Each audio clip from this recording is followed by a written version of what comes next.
Good afternoon. I think that's my shortest. That's my shortest on Soon screen. It was 6 minutes. It's nearly 7, but I'm counting it 6. Alright. We are.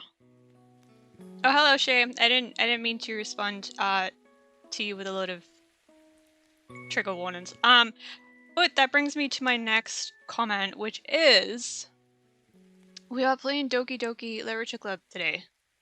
Which I've been warned deals with some pretty heavy things disguised as a cute anime dating sim. So if any of the trigger warnings in the pinned comment, I won't read them out just in case people don't want spoilers. In the pinned comment, if any of those bother you, don't feel like you have to stick around for the stream. It is perfectly fine to leave if you are uncomfortable. Also,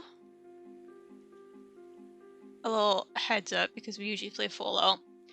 If you have Epic Game Store Launcher, Fallout 1, 2, and... Never mind, nuh-uh. Fallouts 1, 2, and Tactics are free currently in Epic Game Store. So if you want to play those, I would definitely recommend downloading them for free. Okay. I think that's it. I think I've yapped enough. Let's start Doki Doki. Let's get traumatized together.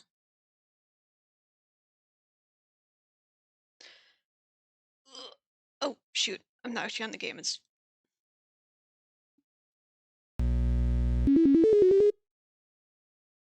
Okay, I have launched it before, so it's not launching... Because I needed to test see if it works. So it's not launching like it usually launches. I think when I launched it the first time, it launched me into the game, and then I tried to exit, and it like took me to this weird thing, this little PC setup. With all this like shit. So I don't know much, but I know bits about the game. I know enough to know it's traumatizing. Well, that's kind of it. Not that's very easily disturbed.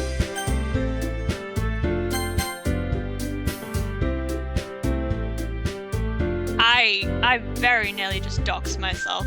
I think I need more coffee. That would have been funny.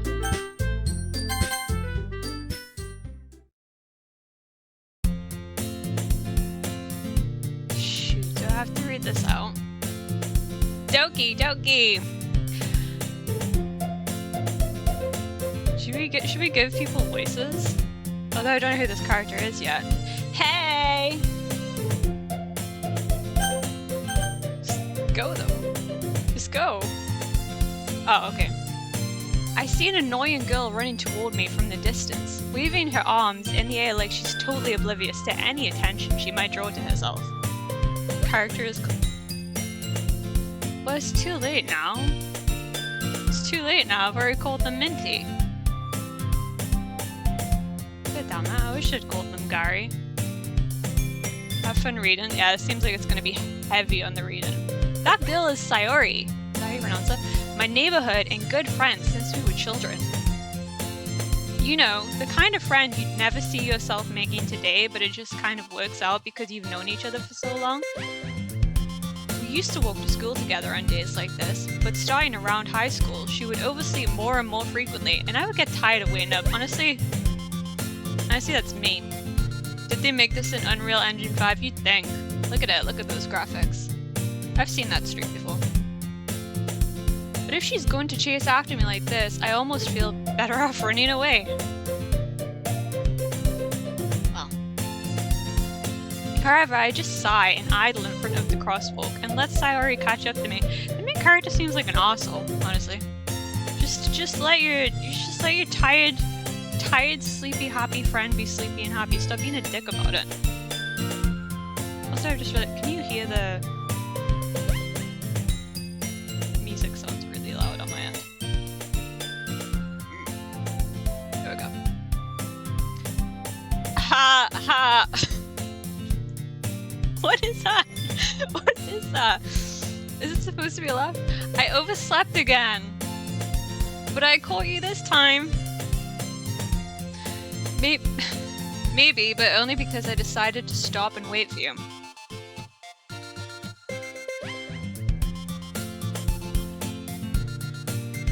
What kind of voice should we give Sayori?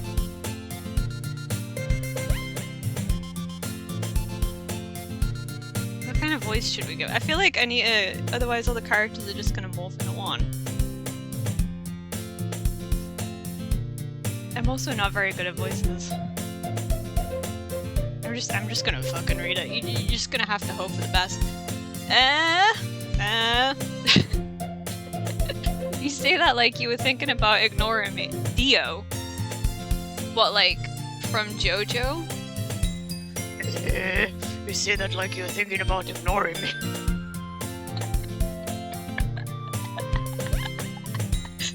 Is that what? Is that Dio? Shit, I don't think I can keep that up for the full stream. That's mean, Minty. Well, if people stare at you for acting weird, then I don't want them to think we're a couple or something. He said he follows her, so that makes sense. Haha. Fine. But you did wait for me after all. I don't think my Dio impression's very good.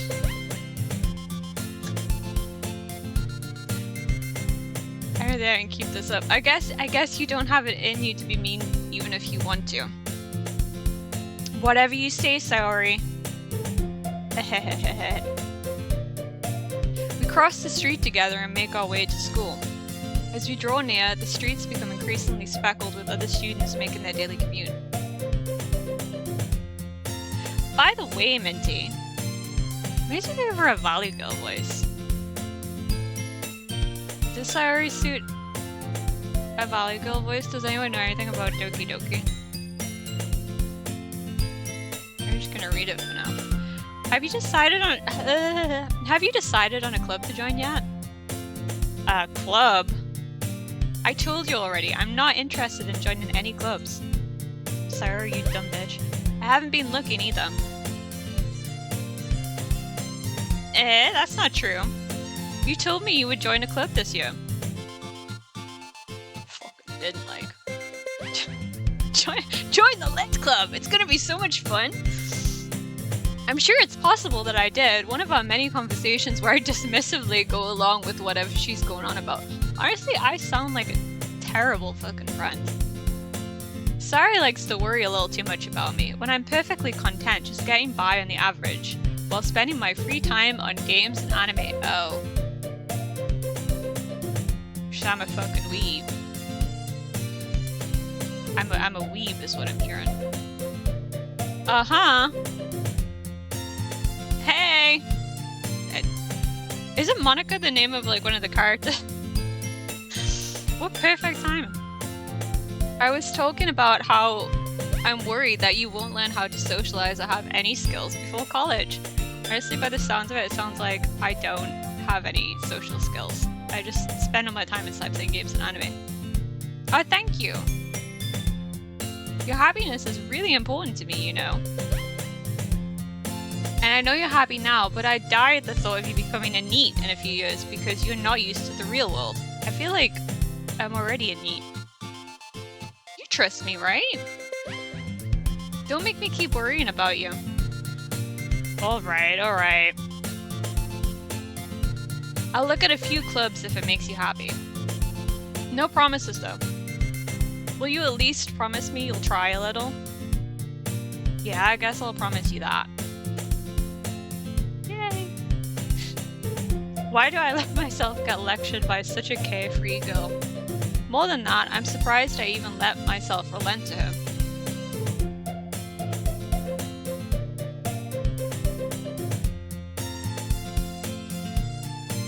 Oh, can I call you by Frog then? Frog's cute.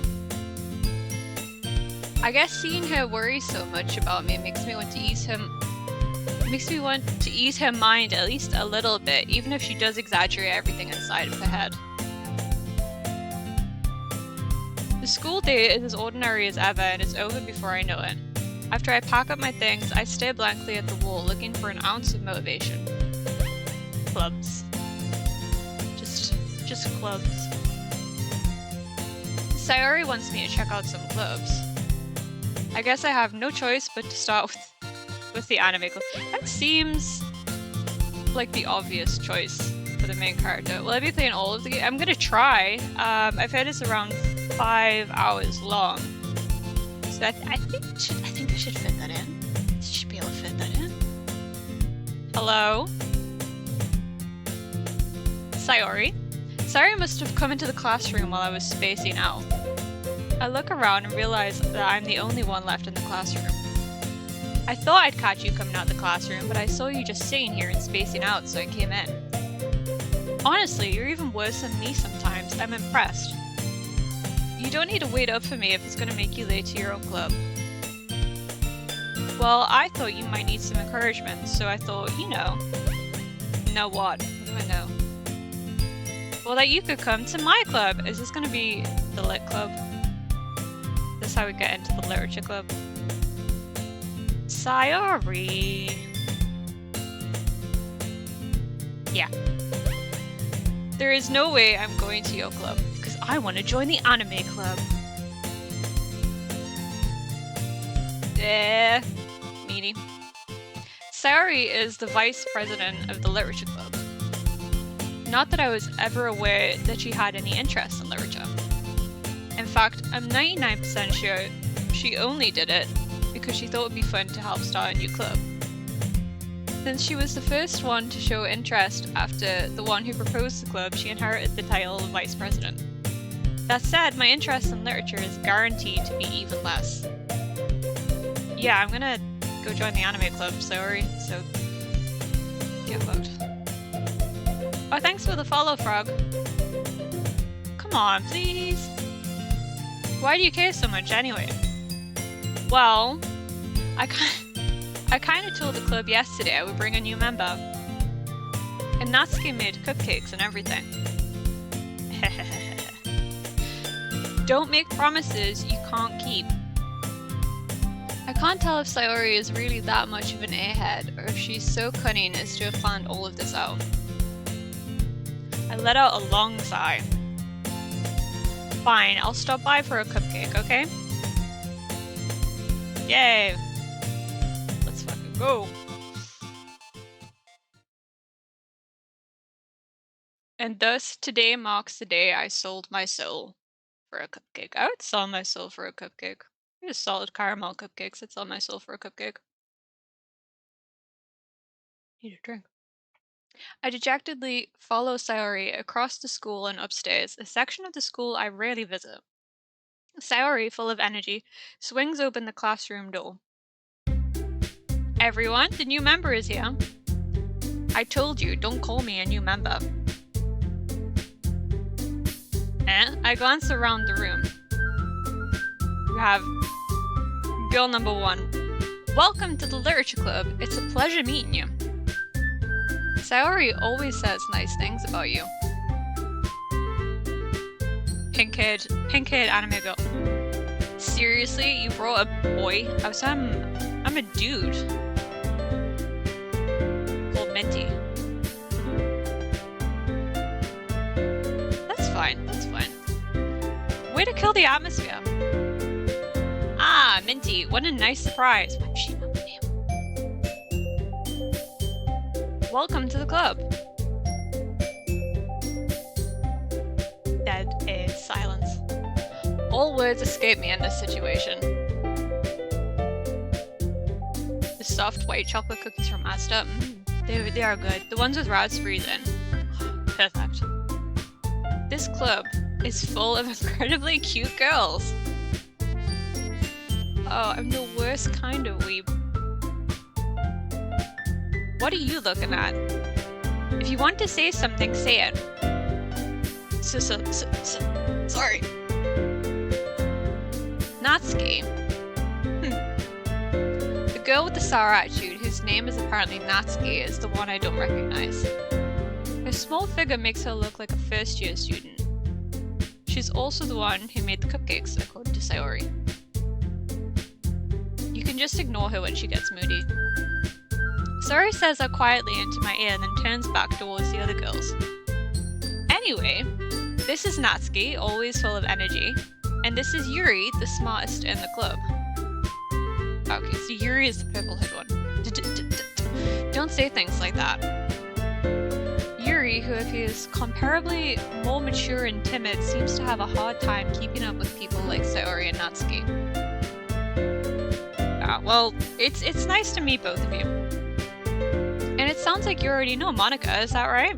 I know who she is. That's right! What? It's great to see you again, Mintie. No, this woman. Monika smiles sweetly. We do know each other. We do know each other. We rarely talked, but we were in the same class last year. Monika was probably the most popular girl in class. Smart, beautiful, athletic. Basically, completely out of my league. Well, you were considering joining the anime. Not that there's anything wrong with the anime club, but you didn't have a lot going for you before, did you? So having her smile at me so genuinely feels a little... You too, Monika. Come, sit down, Minnie. We made room for you at the table so you can sit next to me or Monika. I'll get the cupcakes. Okay, finally, that's what I came here for. Hey, I made them. I'll get them. Sorry, I got a little too excited. And how about I make some tea as well? The girls have a few desks arranged to form a table. As Sayori mentioned, it's been widened so there is one space next to Monika and one space next to Sayori. This seems like a really small club. I wasn't like part of like any literature clubs or anything in school, but like this seems really small. This game should be called Questioning Your Sexual Identity. Oh dear. Oh god. I'm concerned now.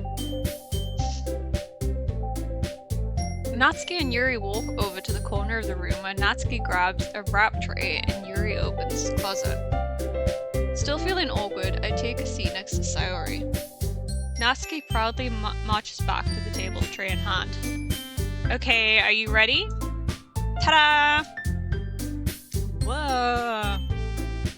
Natsuki lifts the foil off the tray to reveal a dozen white fluffy cupcakes decorated to look like little cats. The whiskers are drawn with icing and little pieces of chocolate we use to make ears. So cute! I had no idea you were so good at baking, Natsuki. Well, you know. Just hurry and take one. She's a little aggressive. Sayori grabs one first and then Monika. I follow. It's delicious! Sayori talks with her mouth full and has already managed to get icing on her face. Kind of embarrassing like that. I turn the cupcake around in my fingers, looking for the best angle to take a bite. Natsuki is quiet. I can't help but notice her sneaking glances in my direction. Is she waiting for me to take a bite? I finally bite down. This is a lot of tension over a cupcake. The icing is sweet and full of flavor. I wonder if she made it herself. This is really good. Thank you, Natsuki. But why are you thanking me? It's not like haven't I heard this somewhere before? Made? It's not like I made them for you or anything. I thought you technically did. Sayori said, well, maybe. But, you know, you, dummy. Alright. So we have the, what's it called? Yandere? Sorry. Shit, did I fuck the Yandere? Is that what Natsuki is? I give up on Natsuki's weird logic and dismiss the conversation. Yuri returns to the table carrying a tea set. She carefully places a teacup in front of each of us before setting down the teapot next to the cupcake tray. You keep a whole tea set in this classroom? That doesn't seem that strange. Is it strange? Don't worry, the teachers gave us permission. After all, doesn't a hot cup of tea help you enjoy a good book? She's got a point. I guess. Don't let yourself get intimidated. Yuri's just trying to impress you. That's not... Insulted, Yuri looks away. I meant that, you know. I believe you. Well, tea and reading might not be a pastime for me, but I at least enjoy tea. I'm glad.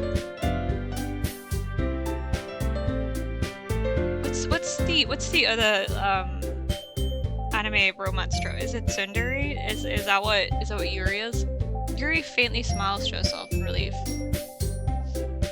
Monica raises an eyebrow and then smiles at me. So, what made you consider the literature club? I was fucking forced into this shit, Monica. I was afraid of this question.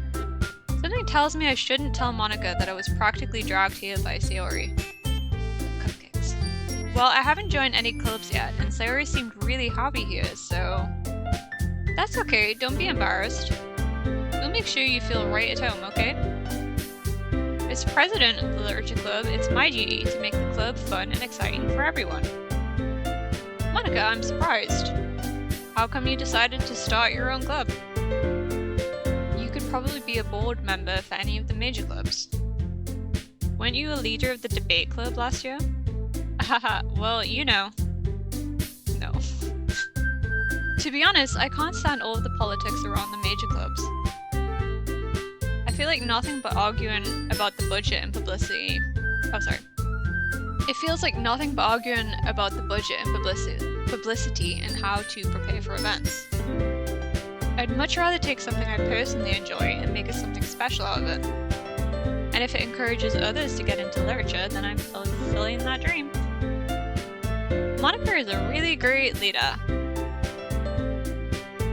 think Natsuki is tsundere because yandere is basically putting down other people to make yourself feel likable. Okay. Yuri also nods in agreement. Then I'm surprised there aren't more people in the club yet. It must be hard to start a new club. You could put it that way. Not many people are very interested in putting out all that effort to start something brand new.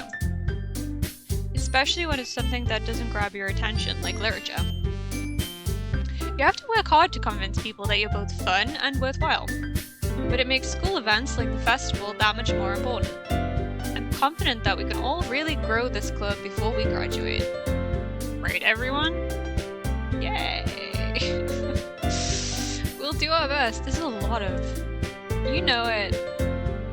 There's a lot of talking. There's a lot of yapping. But I mean, I suppose it is a visual novel. I should have expected that. Everyone enthusiastically agrees.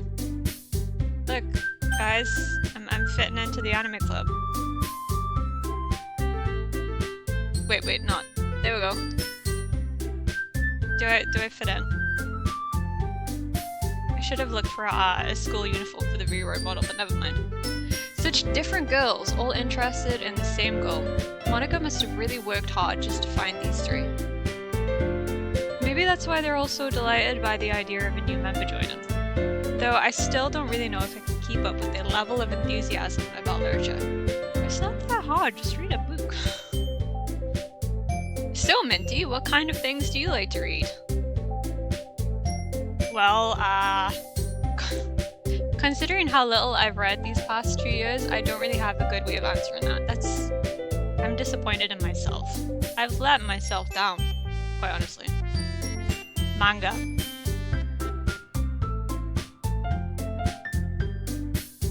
That's all he's got. I muttered quietly to myself, half joking. Natsuki's head suddenly perks up. It looks like she wants to say something, but she keeps quiet. Not much of a reader, I guess. Well, that can change.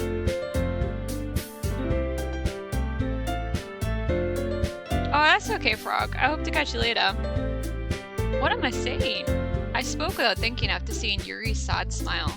Anyway, what about you, Yuri? Well, let's see. Yuri traces the rim of her teacup with her finger. My favorites are usually novels that build deep and complex fantasy worlds. Oh, she's a fantasy girl. The level of creativity and craftsmanship behind them is amazing to me. And telling a good story in such a foreign world is equally impressive. Yuri goes on, clearly passionate about her reading. She seems so reserved and timid that... I'm having a moment. She seems so reserved and timid since the moment I walked in, but it's obvious by the way her eyes light up that she finds her comfort in the world of books, not people. But you know, I like a lot of things. Stories with deep psychological elements usually amaze me as well. That's my favorite job. Love a good psychological thriller. Isn't it amazing how a writer can so deliberately take advantage of your own lack of imagination to completely throw you for a loop? Anyway, I've been reading a lot of horror lately. I like horror too. I read a horror book once. I desperately grasped something I can relate to at the minimal level.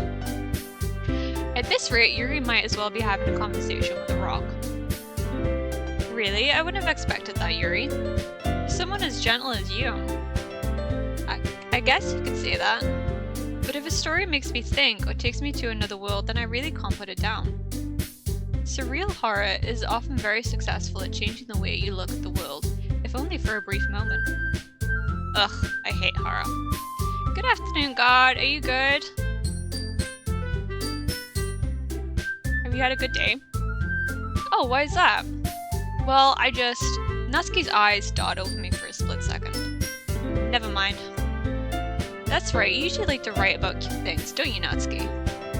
What? What gives you that idea? I'm good, God, thank you. We have Asda cookies and cupcakes today. You left a piece of scrap paper behind last club meeting. It looked like you were working on a poem called... Don't say it out loud! And give that back. Fine. Your cupcake... I can't do the laugh. Your cupcakes, your poems. Everything you do is just as cute as you are. Siri sidles up behind Natsuki and puts her hands on her shoulders. I'm not cute. Natsuki, you write your own poems? Well, I guess sometimes. Why do you care? Personally, I think that's impressive, Natsuki. Why don't you share them sometime? No. Oh, sorry, hang on, it has to be more like...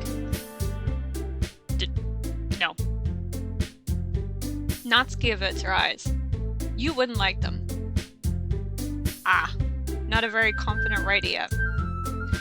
I understand how Natsuki feels. Sharing that level of writing takes more than just confidence. The truest form of writing is writing to oneself. Yuri is the thought daughter. You must be willing to open up to your readers, exposing your vulnerabilities and showing even the deepest reaches of your heart. Do you have writing experience too, Yuri? Maybe if you share some of your work, you can set an example and help Natsuki feel comfortable enough to share hers. Quit the lit club and join the chess club with Todd. Maybe we can play chess on stream at some point and we can see how terrible I am at it. I have chocolate, milk chocolate, raspberry, raisin, and I could definitely do with some raspberry cookies. I guess it's the same for Yuri. Aw, I wanted to read everyone's poems. We all sit in silence for a moment. Okay, I have an idea, everyone. Question mark? Natsuki and Yuri look quizzically at Monika. Let's all go home and write a poem of our own. Then next time we meet, we'll all share them with each other. That way, everyone is even. Yay! Let's do it! Plus, now that we have a new member, I think it will help us all get a little more comfortable with each other and strengthen the bond of the club. Isn't that right, Mintie? Yay, is correct. Monika smiles warmly at me once again. Hold on, there's still one problem. Yeah, what's that? Now that we're back to the original topic of me joining the club, I bluntly come forth with what's been on my mind the entire time. Oh, I never said I would join this club. Sayori may have convinced me to stop by, but I never made any decision. I still have other clubs to look at, and I lose my train of thought. So, all 4 girls stare back at me with dejected eyes. But I'm sorry, I thought... Mintie. She sounds so disappointed. You all... I'm defenseless against these girls. How am I supposed to make a clear-headed decision when it's like this? Why is my character such a fucking simp?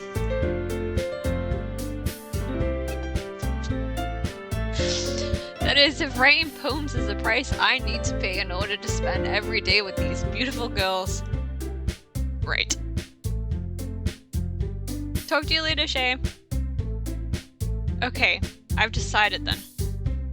I'll join the literature club. One by one, the girls' eyes light up. Yay! Oh, yes! I'm so happy. Sayori wraps her arms around me, jumping up and down. Hey! Stop that. You really did scare me for a moment. If you really just came for the cupcakes, I would be super pissed.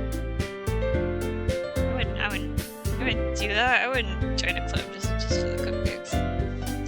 Who would do that? Then that makes it official. Welcome to the literature club. Ah, thanks, I guess.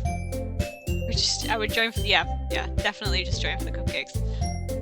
Okay, everyone, I think with that we can officially end today's meeting on a good note. Everyone, remember tonight's assignment.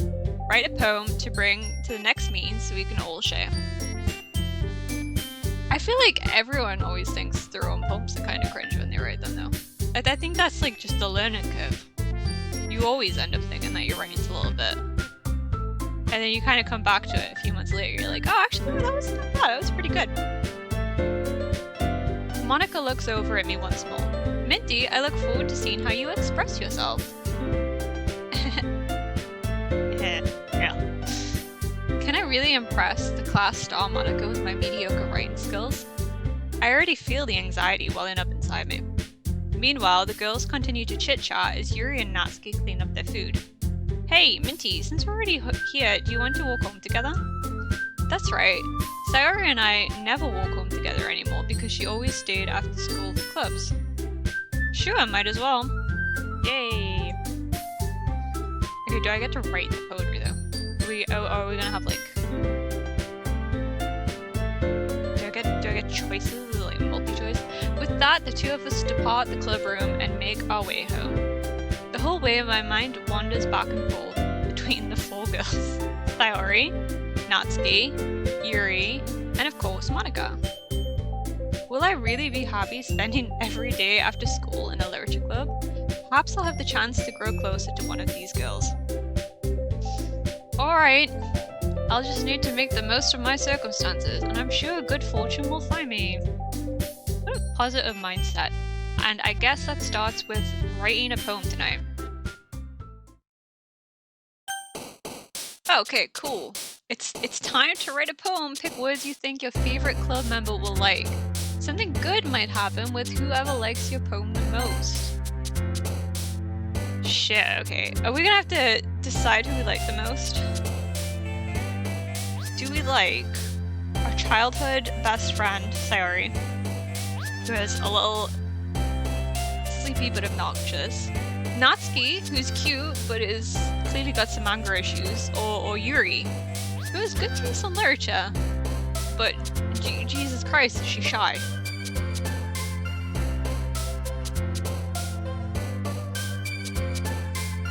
I feel like, who am I leaning towards? Who am I leaning towards? Do you think childhood best friend? It's kind of... I need a slight drink, there's a lot of reading.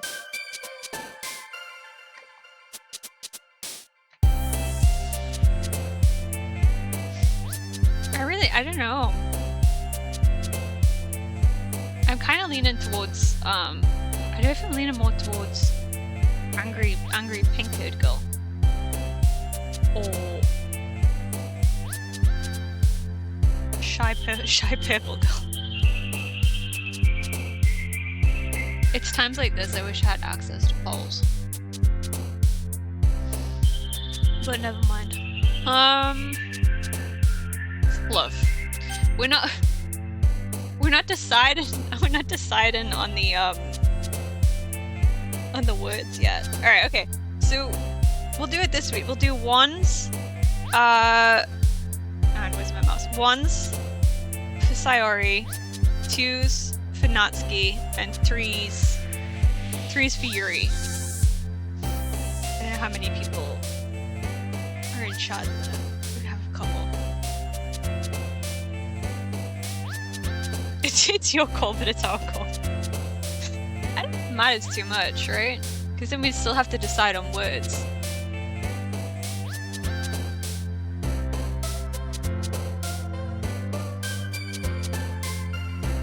What if we just write the most random ass fucking poem and see who likes it? May as well do that. We're just gonna random... Okay, I think we'll... Stop yelling at me. Stop yelling at me. I'm so stressed. I'm so stressed. I have to pick a waifu and I have to write a poem about said waifu. I'm stressed. Alright, I'm just gonna start slamming words down. How many words do I get to pick? We'll go with Fluffy. Oh shoot. Fluffy Misery. Oh god. Fluffy Misery Disoriented Milk.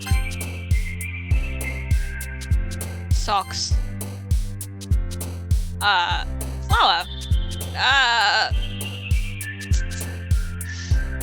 At least we're vibing with the music. It's like scream about fluffy milk socks. Inferno.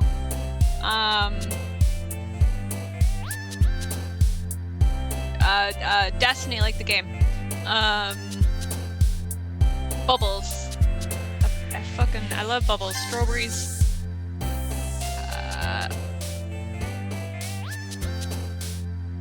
Anger.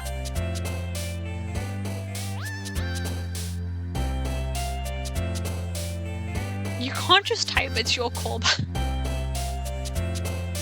I'm doing it. I'm choosing things. I'm picking things. We haven't picked a girl, but we've got Tenacious, like Tenacious D. Wrath. Unstable. Pink. Loop. Friends. Friendship is magic. What do we go for next? Skirt. Vanilla. Vertigo. We wrote a fucking poem.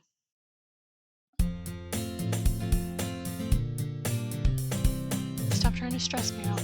Stop trying to stress me out. Hi again, Minty. Glad to see you didn't run away on us. Ha ha ha ha ha. Nah, any worries. Press X to read his message. What? This might be a little strange for me, but I at least keep my word. Well, I'm back at the Literature Club.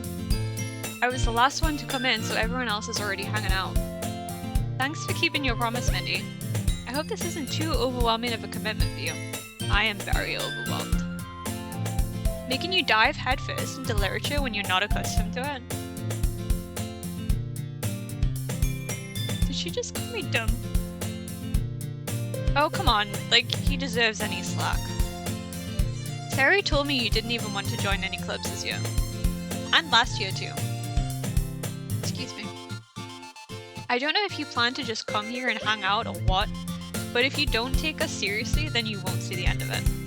Natsuki, you certainly have a big mouth for someone who keeps her manga collection in the club room. Natsuki finds herself stuck between saying Monica and manga. Manga is literature. Swiftly defeated, Natsuki plops into his seat. Don't worry, guys. Minty always gives his best as long as he's having fun. He helps me with busy work without even asking. Like cooking, cleaning my room. How dependable. Sayori, that's because your room is so messy it's distracting. And you almost set your house on fire once. Is that so? You two are really good friends, aren't you? I might be a little jealous. How come? You and Minty can become good friends too. Sayori, Minty's a guy, yeah. Turns out this whole time, guys, I was lying to you. I am, in fact, a man. Sayori! As usual, Sayori seems oblivious to the weird situation she just put me into. Oh! Yuri even brought you something today, you know. Wait, Sayori. Me? Not really. Don't be shy. It's really nothing. What is it? Just fucking tell me, Yuri. Never mind. Steals hair color, mine now. But my hair color? Are you stealing my hair color, Frog? Sayori made it sound like a big deal, when really it's not. What do I do? I'm so sorry, Yuri. I wasn't thinking. I guess that means it's up to me to rescue this. It's up to me, guys. Only I can remedy this situation.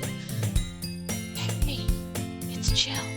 Don't worry about it. Don't worry about it, Yuri.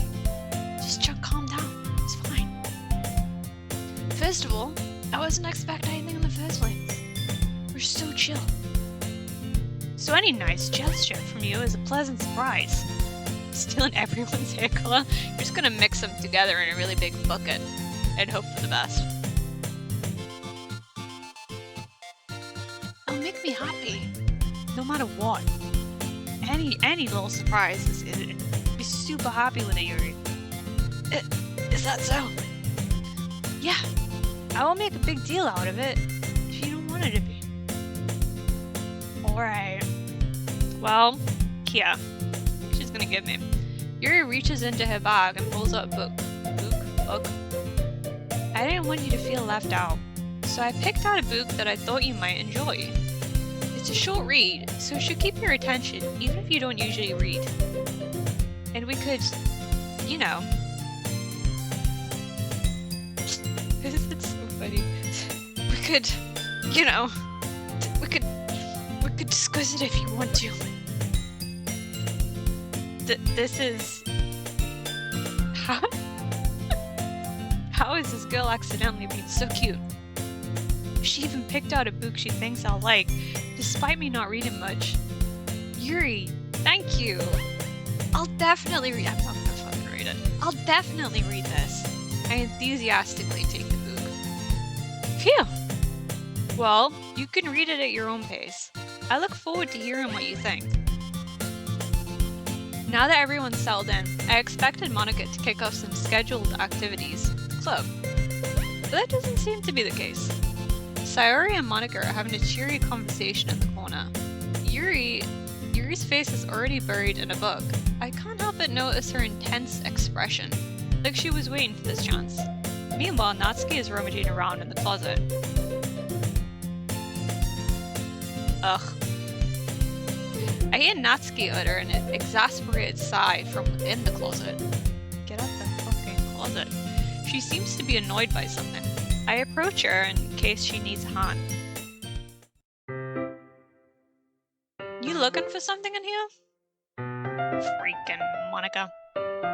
She never puts my stuff back in the right spot. What's the point in keeping your collection organized if someone else is just gonna mess it up? Natsuki slides a bunch of stacked books and boxes across the shelf. Manga. That's it. That's all I have to say. It's just manga. Manga. You read manga, right? I've read some manga. Natsuki. Sometimes. Manga is one of those things where you can't admit you're really into it unless you figure out where the other person stands. No, just own your shit. If you like manga, stop being a bitch about it. Just say you like manga. How did you know anyway? I literally mentioned it yesterday. Is my character fucking dumb? Am I dumb? I heard you bring it up at some point. Besides, it's kind of written on your face. My character's dumb. Oh, fuck. What's that supposed to mean? I see. There's a lone volume of manga amidst a stack of various books on the side of one of the shelves. Curious, I pull it out of the stack. There it is! Natsuki snatches it out of my hand. She then turns to a box of manga and slips the volume right into the middle of the rest. Ah, much better. Seeing a box set with one book missing is probably the most irritating sight in the world. She's correct. She is correct. I know that feeling. I get a closer look at the box set she's admiring. Parfait Girls? It's a series I've never heard of in my life. That probably means it's either way out of my demographic, or it's simply terrible. If you're gonna judge, you can go do it through the glass on that door. Really fucked up item. Oh, I hope you have fun, Frog. That sounds like fun. She points to the classroom door. Hey, I wasn't judging anything. I didn't even say anything. It was the tone of your voice.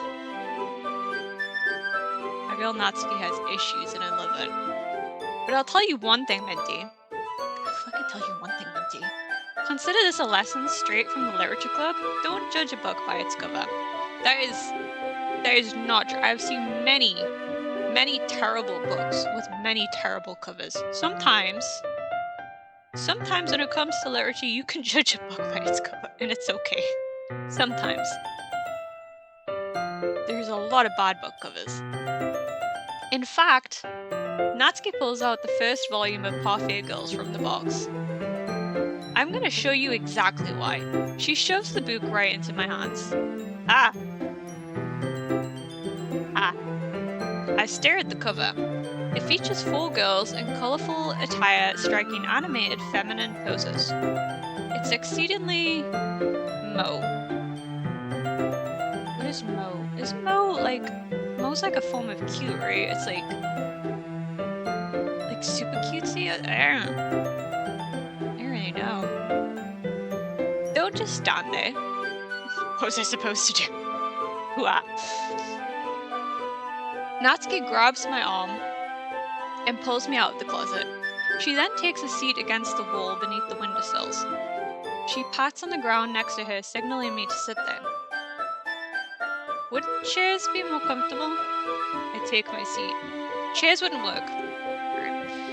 We can't read at the same time like that. Eh? Why is that? Ah, I guess it's easier to be close together like this. She would fucking like that. Don't just say that. You'll make me feel weird about it. Natsuki crosses her arm and scooches an inch away from me. Sorry. Didn't mean to. I didn't mean to make you feel uncomfortable. I didn't exactly expect to be sitting this close to her either. Not that I can say it's a particularly bad thing. I open the book. It's only a few seconds before Natsuki once again inches closer, reclaiming the additional space while she hopes I won't notice. I can feel her peering over my shoulder, much more eager to begin reading than I am. Wow, how long has it been since I read the beginning? You don't go back and flip through older volumes every now and then? Not really. Maybe sometimes after I finish the series. Hey, are you paying attention? Are you paying attention, chat? Are you paying attention? We're reading manga together. With a pink-haired anime girl. Are you paying attention? I am, but nothing's really happened yet. So I can talk at the same time. It looks like it's about a bunch of friends in high school. Meta. Typical slice of life affair. You paid attention. We're at full attention. I kind of grew out of these since it's rare for the writing to be entertaining enough to make up for the lack of plot. I 100% love slice of life as long as it's comedy slice of life. Things like Azumanga Daioh and what the fuck is the other one called?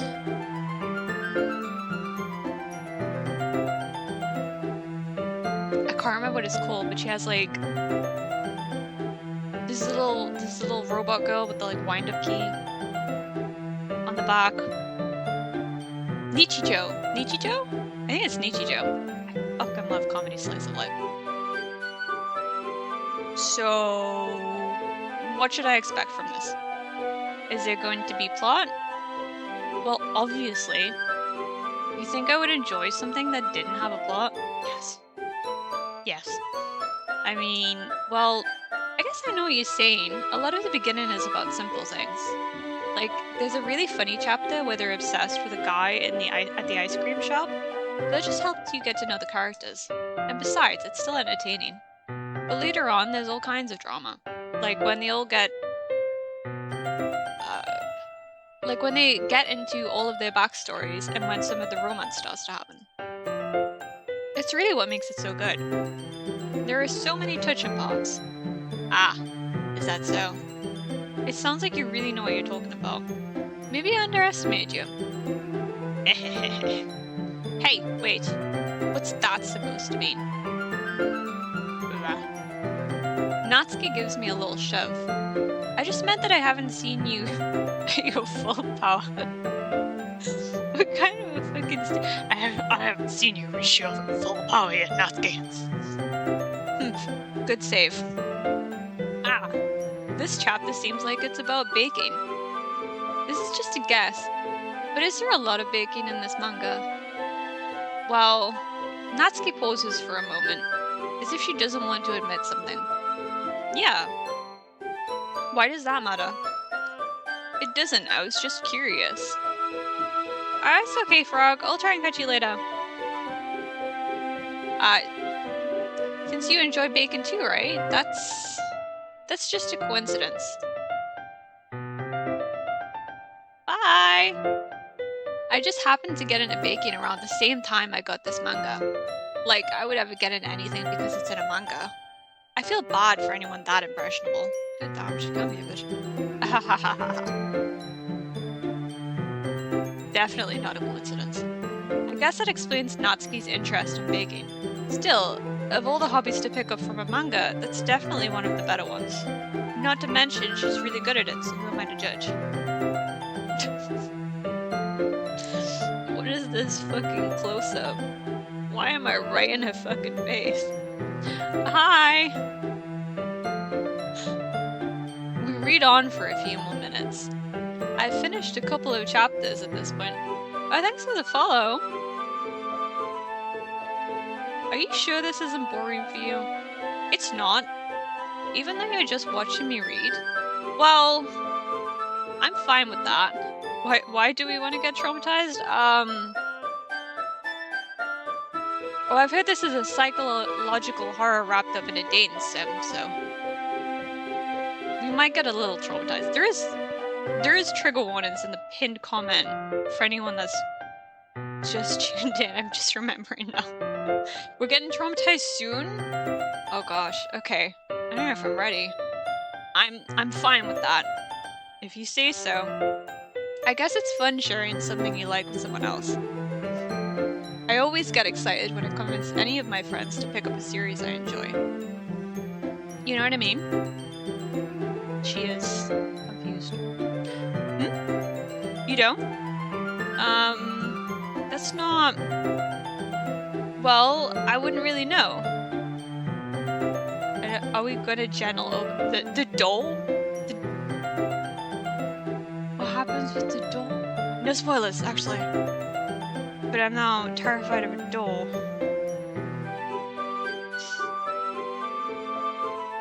Oh no. Well, I wouldn't really know. What do you mean? Do you share your manga with your friends? Oh my god, she doesn't have friends. Natsuki doesn't have friends. Could you not rub it in? Jeez. Ah, sorry. It's a very funny meme. I don't know if I know that one. Like I could ever get my friends to read this. Natsuki, don't lie, you don't have friends. They just think manga is for kids. I can't even bring it up without them being all like, eh? You still haven't grown out of that yet? It makes me want to punch them in the face. Jesus Christ. Oh, you've played it before? Okay. Well, it's just me getting traumatized for the first time. Ugh, I know those kind of people. Honestly, it takes a lot of effort to find friends who don't judge, much less friends who are also into it. It's true, you shouldn't be friends with people that judge you for the things you like, unless you're into some like really fucked up shit, and then maybe it's okay for them to judge you a little bit about that, but if it's just things like a manga, your friends really shouldn't be judging you. And if you keep playing your the faithful doll. I'm hoping I better get that reference by the end of this stream. The doll. I'm already kind of a loser, so I guess I gravitated towards the other losers over time. But it's probably harder for someone like you. What is it supposed to mean? Yeah, that's pretty accurate. Wait, which part? I mean, I feel like I can't even keep it in my own room. With the manga? You can't keep manga in your own room? I don't even know what my dad would do if he found this. At least it's safe here in the club room. Jesus Christ, your dad won't let you read manga? Except, Monica was kind of a jerk about it. Ugh, I just can't win, can I? Well, it paid off in the end, didn't it? I mean, here I am, reading it. It's not like that solves any of my problems. Yeah, Mintie, shut the fuck up. There are no good suggestions. Maybe. But at least you're enjoying yourself, right? It's a no. It's a no. So, oh, okay. She's just embarrassed about it. Fair enough. Jeez, that's enough. Are you gonna keep reading or what? Yeah. I flipped the page. Suddenly, Natsuki starts laughing. I totally forgot that happens. Natsuki puts her finger on one of the panels. Minori is my favorite card. Minori?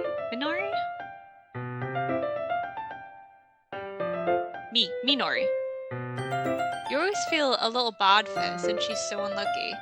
But it gets especially bad when, I shouldn't be talking about that yet. Just finish this chapter. Natsuki's voice sparkles with excitement. It's a stark contrast to her usual bossy tone. But if she's not used to sharing her favorite manga with her friends, I can understand why. It's hard to express in words the feeling you get when connecting with someone like that. And being able to provide that to Natsuki, for whom it's a rare experience, the thought makes me smile a little to myself. Okay, everyone. I think we've been playing... Oh, we've only been playing an hour. I feel like I'm a little slow going, honestly. I read this was supposed to take 5 hours and I'm still at the beginning. Are you all ready with today's poems? Oh, a poem! I'm so excited to see how it turned out. Oh, come on. Could your timing be any worse? Yeah, Monica, you bitch. Sorry, I just need to make sure we have enough time. Though, you do look pretty cozy over there.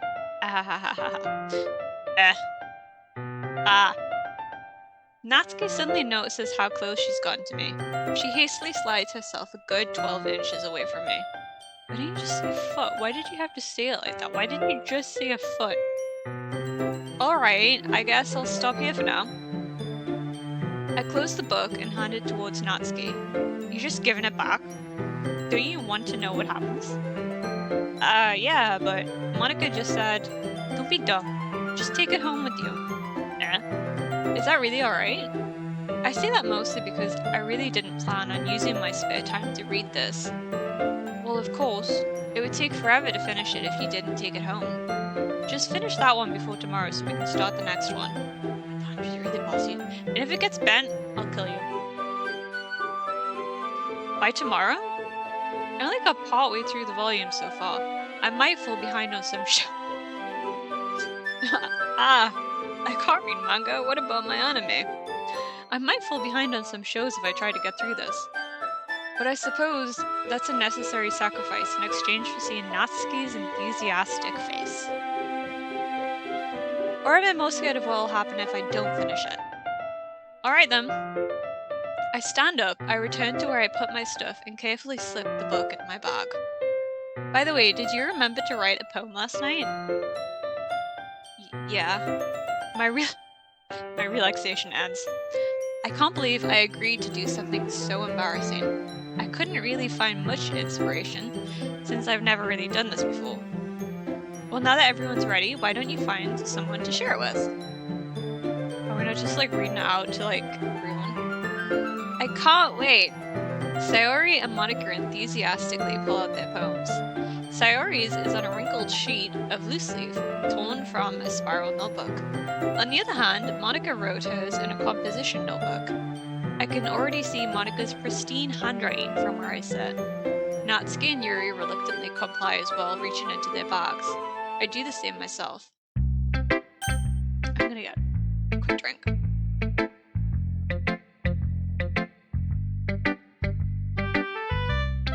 Okay. Does it matter who we show it to first? Should we just work down the list? Little tinkle noises. Because I feel like every choice has some sort of an impact now. This is what I've learned from the memes. I think we'll just work our way down the list and hope for the best. Pray for me. Pray for us. I'm definitely most comfortable sharing it with Sayori first. That makes sense too. I mean, she's like your childhood best friend. So it makes sense that you'd share with her first, right? She's my good friend ever. We're good friends. We're good friends. She's not gonna judge me. I've seen her messy room. I've cooked for her because she nearly set our house on fire. She can't judge me. She shouldn't judge me. This is a good poem, Mintie. You didn't sound convinced. I'm not gonna lie. Did you not like my poetry? Are you sure it's your first time? Yes. It's definitely my first time. It's not that good. Am I the kind of guy who would be writing poems in his spare time? Am I that kind of guy? I guess you're right. But that's why it impressed me. Well, to be honest, I was afraid that you wouldn't do it seriously. I did not do it seriously. Or that you wouldn't write one at all.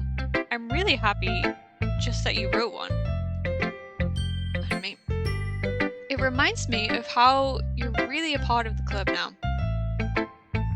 Not to mention the fact that I'm standing in front of you in the club room. Well, of course.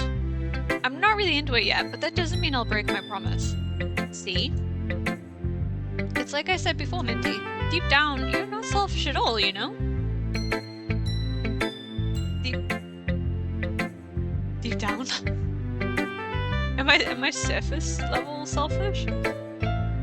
Trying new things like this for other people, that's something that only really good people do. Thanks, Sayori. It's a bit of a backhanded compliment. I'm not sure if Sayori sees the full picture of my motive here. Oh yeah, my motives are pretty selfish. I'm only here for the beautiful girls, apparently, and cupcakes. Then again, I can't deny that she's part of the reason I joined. Knowing how much this means to her and all. Yeah, and I'm gonna make sure you have lots of fun here, okay?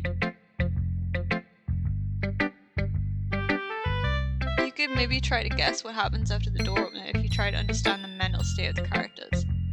Okay, so like I've gotta psychoanalyze these anime girls. Okay. Psychological. That will be my way of thanking you. Alright, I'm gonna hold you to that then. Oh shit.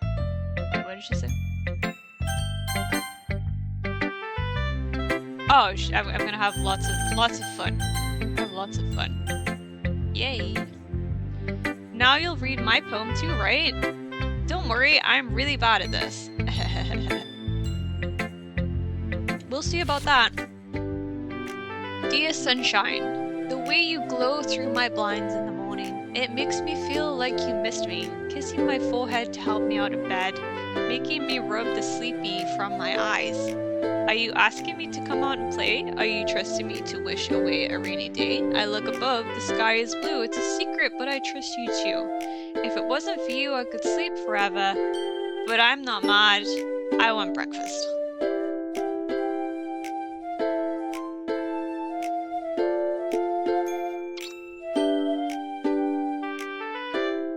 It's great.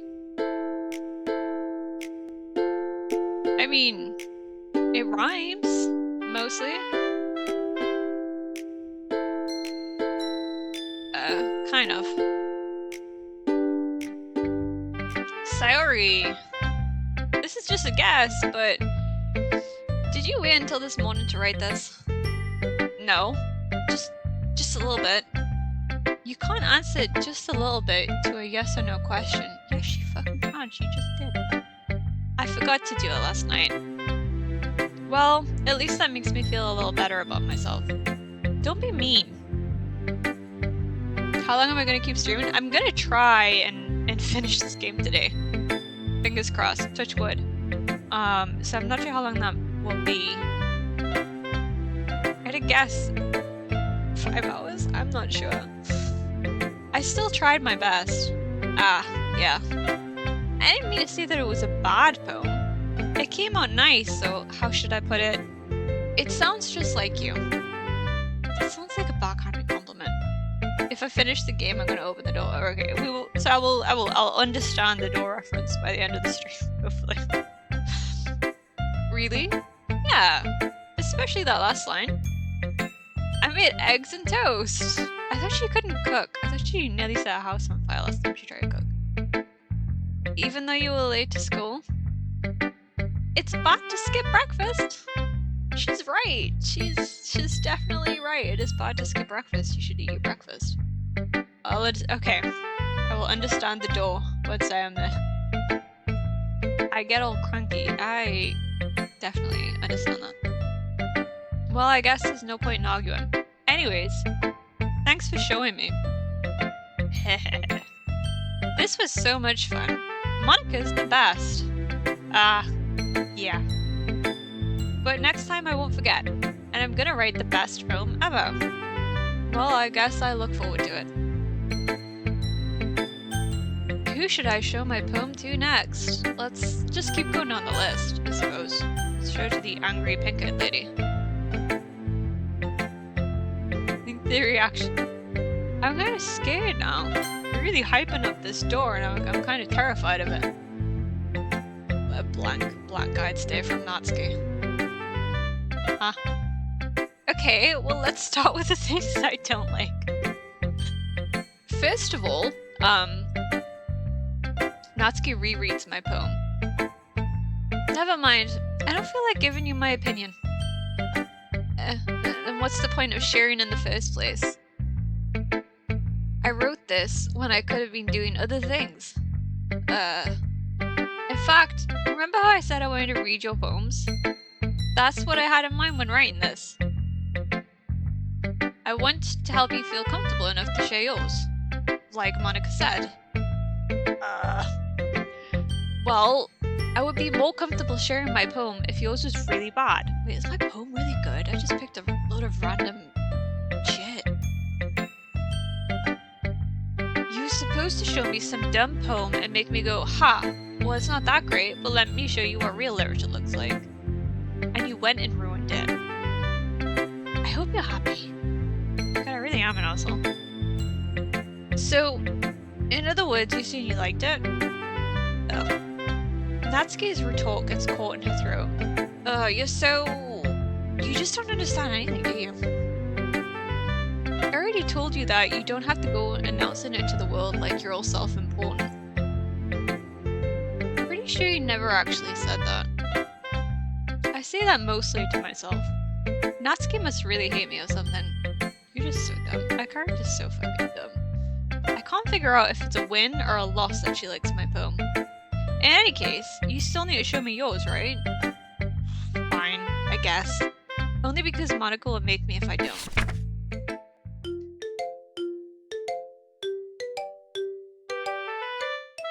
Eagles can fly, monkeys can climb, crickets can leap, horses can race, owls can seek, cheetahs can run, eagles can fly, people can try, but that's about it. That's really fucking depressing, Natsuki. I'm not gonna lie, that's really fucking depressing, Natsuki. Okay. Yeah. I told you that you weren't gonna like it. I like it. What? Just be honest. I am. Why are you so convinced that I wouldn't like it?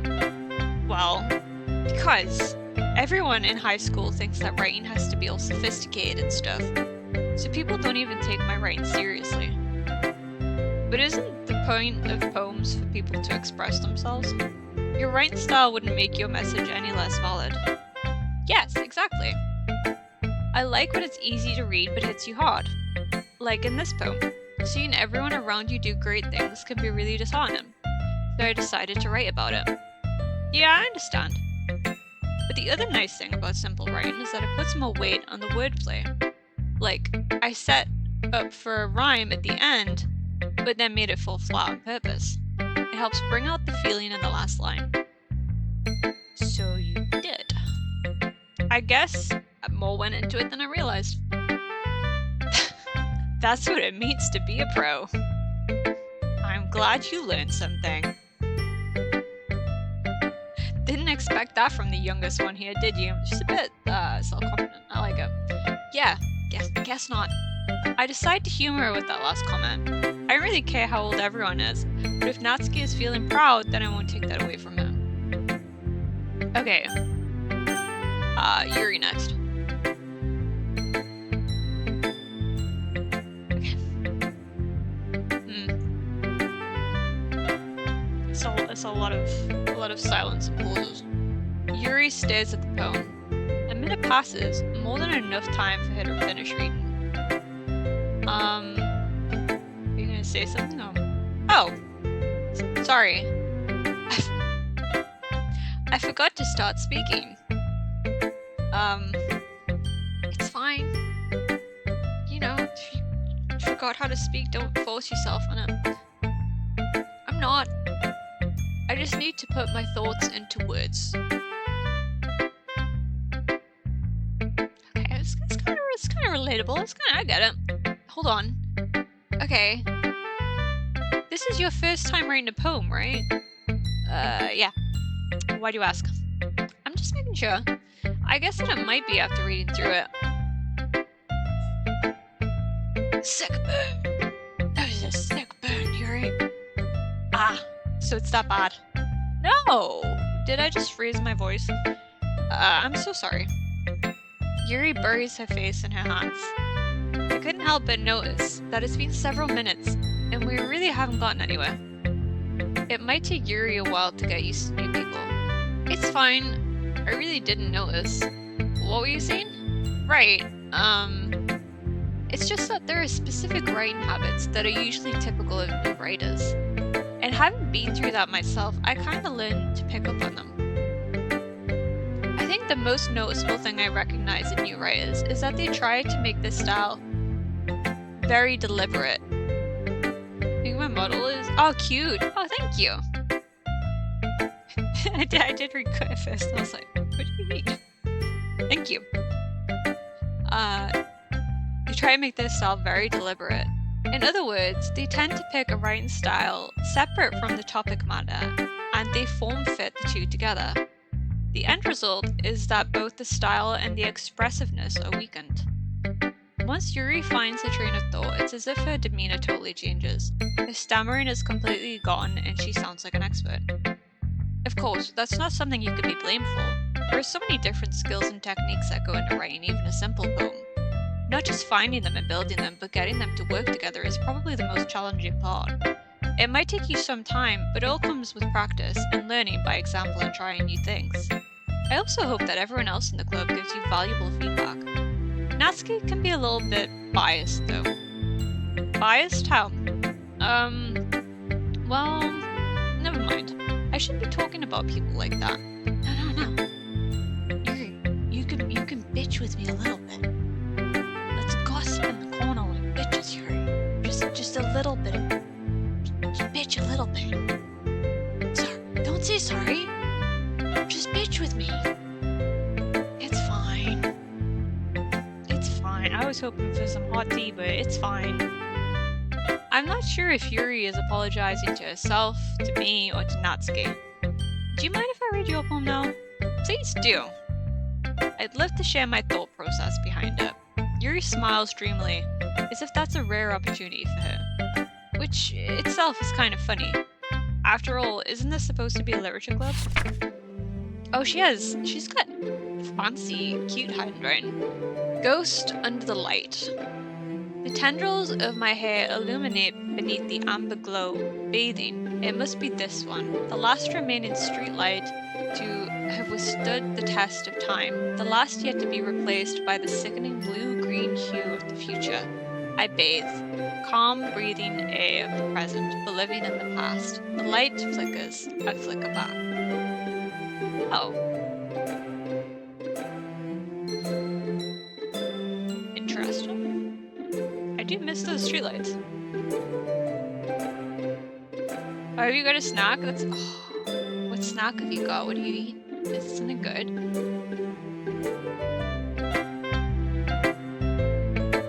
I'm sorry I have... You have such cute handwriting. Do not apologize for your handwriting. So cute. I'm sorry I have such terrible handwriting. What? I wasn't thinking that at all. But it took you a long time to read.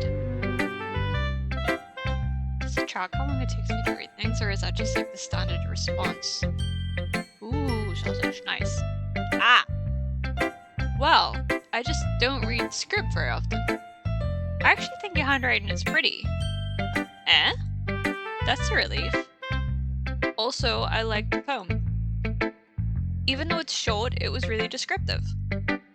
It wasn't too short. I usually write longer poems. Not at all. I'm really glad you liked it. I'll be honest, since it's our first time sharing, I wanted to write something a little more mild. How heavy do you usually get? Something easy to digest, I suppose. Are you into ghosts, Yuri? Is that a... Ha ha. Ha ha ha. How do I read this? Garlic sauce. I could do with something garlicky. That would be very nice right now. Actually, the story isn't about a ghost at all, Mintie. Mintie, you dumb bitch. It's not about ghosts. It's metaphorical, actually. Dumb bitch. Really? I must have totally missed the point. Well, I suppose you did only glance over it after all. But remember that poets often express their thoughts, their own thoughts, feelings, and experiences in their work. They usually do more than tell a simple story or paint a picture. In this case, perhaps the subject of the poem is only being symbolically compared to a ghost, lingering in her last remaining place of comfort, unable to let go of the past, and soon to be left with nothing. That's a lot more solemn, putting it that way. I hadn't even thought of that. That's impressive. It's nothing, really. Well, it makes me happy that you think that. Just remember that it won't be long before you pick up on these things too. Yeah, maybe you're right. I feel like my character's not gonna pick up on these things. Yuri, you have a lot of faith in my character, Yuri, but it's misplaced. I guess I'll have to keep trying. I'm counting on you. You shouldn't. It's Monica's turn. I'm actually kind of intimidated by her a little bit. Hi, Mintie. Hi, Mintie. Having a good time so far? Yeah. Good. Glad to hear it. By the way, since you're new and everything, if you ever have any suggestions for the club, like new activities and things we can do better, I'm always listening. Don't be afraid to bring things up, okay? Alright, I'll keep that in mind.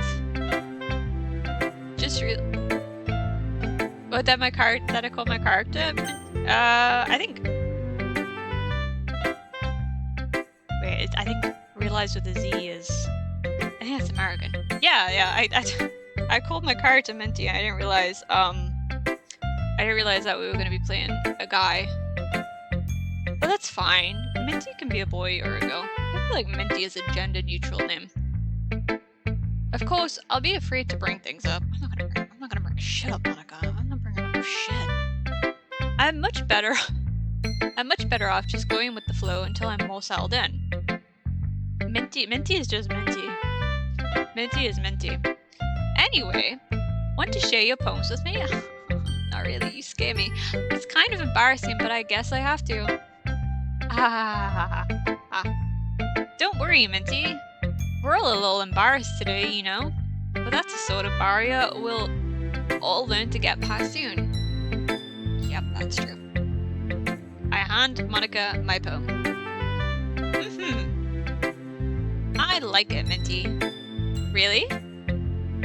It's a lot cuter than I expected. I didn't think I was aiming for cute. I think I just shoved some random fucking words in. Yes, yeah. I've just got the game music playing.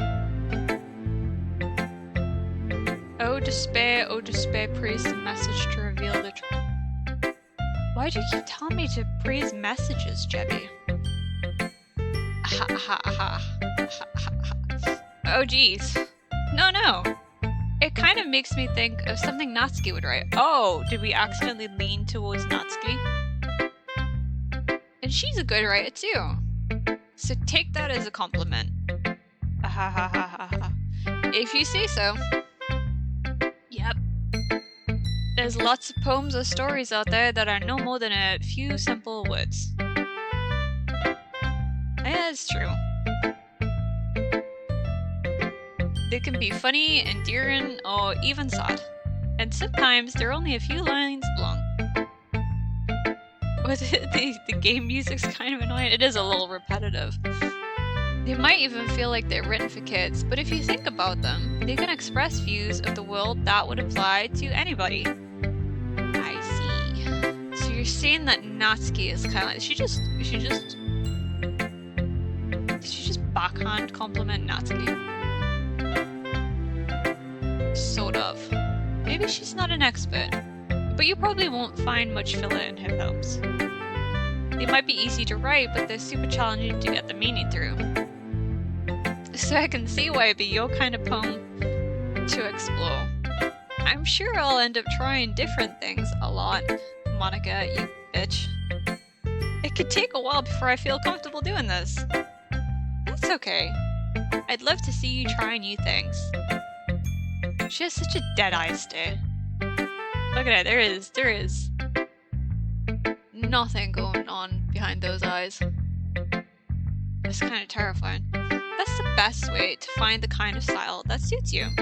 Everyone else might be a little bit biased towards their own kinds of styles, but I'll always help you find what suits you the most. So don't force yourself to write the way everyone else wants you to write. It's not like you have to worry about impressing them or anything.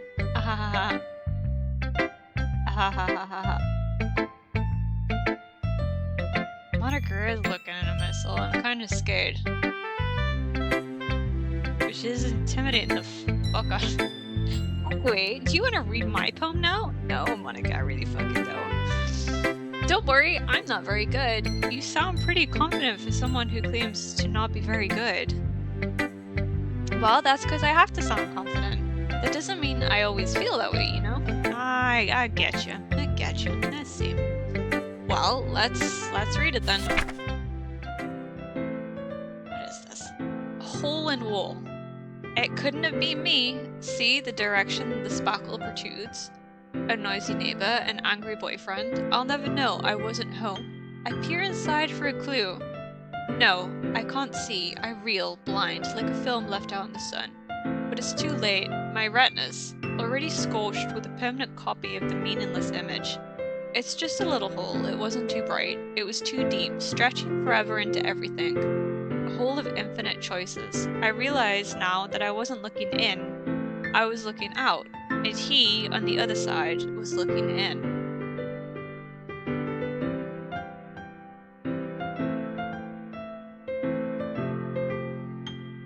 I'm a little lost with this one.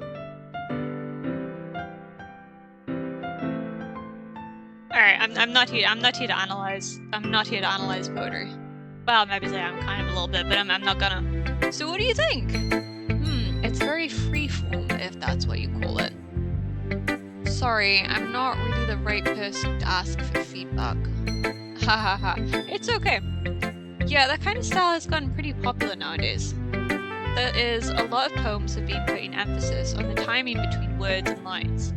When performed out loud, it can be really powerful. What was the inspiration behind this one? Well, I'm not sure if I know how to put it. I guess you could say that I had some kind of epiphany recently. It's been influencing my poems a bit. An epiphany? Yeah, something like that.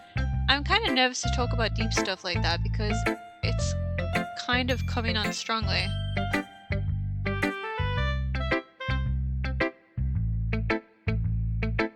What message are we praising? You guys are scaring me. You guys are scaring me today. Maybe after everyone is better friends with each other, we're all gonna be best friends. We're all gonna be best friends. We're gonna have tea parties and read books together, and it's gonna be so cute. And read terrifying, traumatic poetry. Anyway, here's Monica's writing tip of the day. Are you paying attention, guys, with your writing tip of the day? Sometimes, when you're writing your poem, or wait, I need a reading tip of the day, Jesus. Sometimes, when you're writing a poem or a story, your brain gets too fixated on a specific point. If you try so hard to make it perfect, then you'll never make any progress. Just force yourself to get something down on paper and tidy it up later. Another way to think about it is this: if you keep your pen in the same spot for too long, you'll just get a big dark puddle of ink. So just move your hand and go with the flow. That's my advice for the day. Thanks for listening. Why does she talk like she's on a fucking radio broadcast? Phew. I guess that's everyone. I glance around the room. It was a little more stressful than I anticipated. It's as if everyone is judging me for my mediocre writing abilities.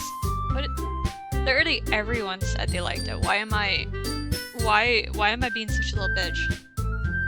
Even if they're just being nice, there's no way my poems can stand up to this.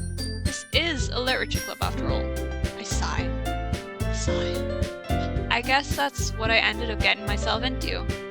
Across the room, Sayori and Monica are happily chatting. My eyes land on Yuri and Natsuki. They gingerly exchange sheets of paper, sharing their respective poems. As they read in tandem, I watch each of their expressions change.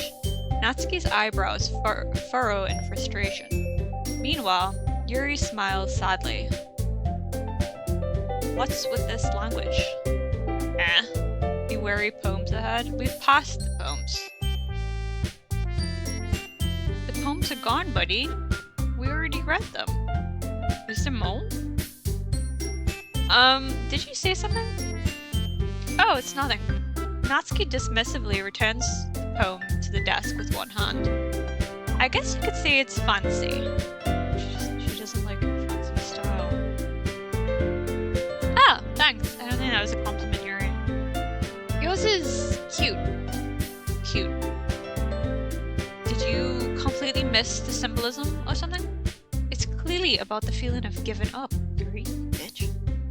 How can that be cute? I know that. I just meant the language, I guess. I was trying to say something nice. Oh.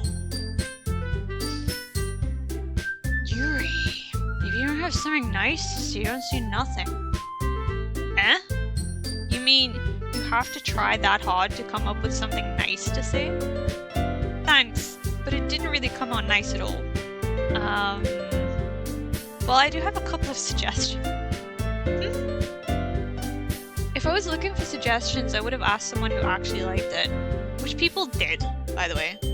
They already liked it. And Mintie did too. Yeah, I think back. Did I like it? Yeah, I liked it, poem. It was okay. So based on that, I'll gladly give you some suggestions of my own.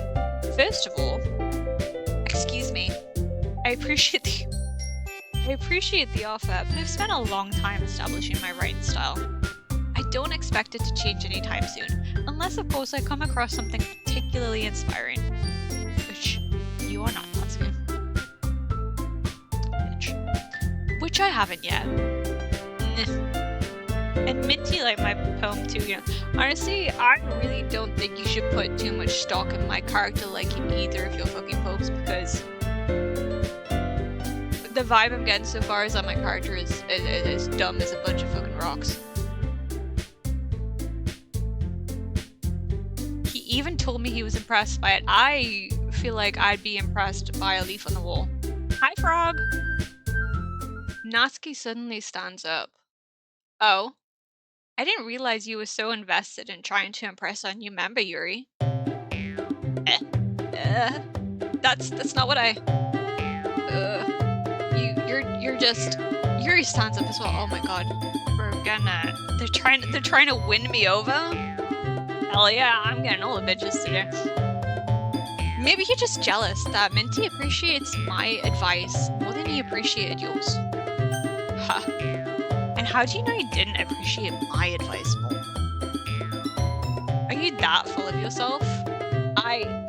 No.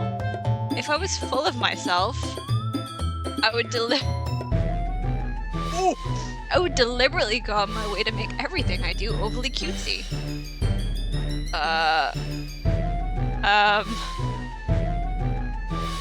Is everyone okay? No, we are not okay. We've got a fucking fight going on in the corner here. Well, you know what? I wasn't the one whose boobs magically grew a size bigger as soon as Minty started showing up.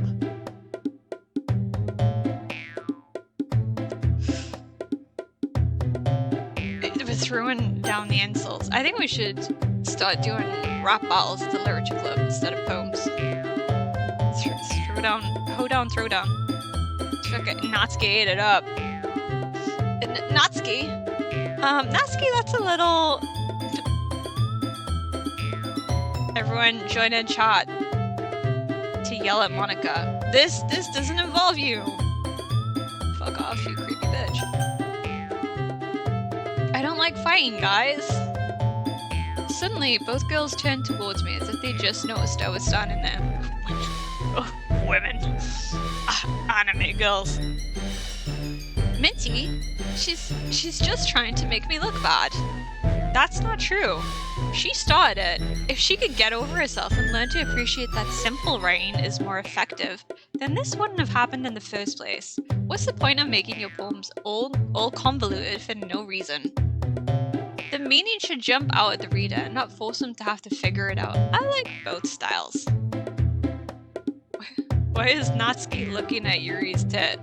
Oh wait, was she? I missed that.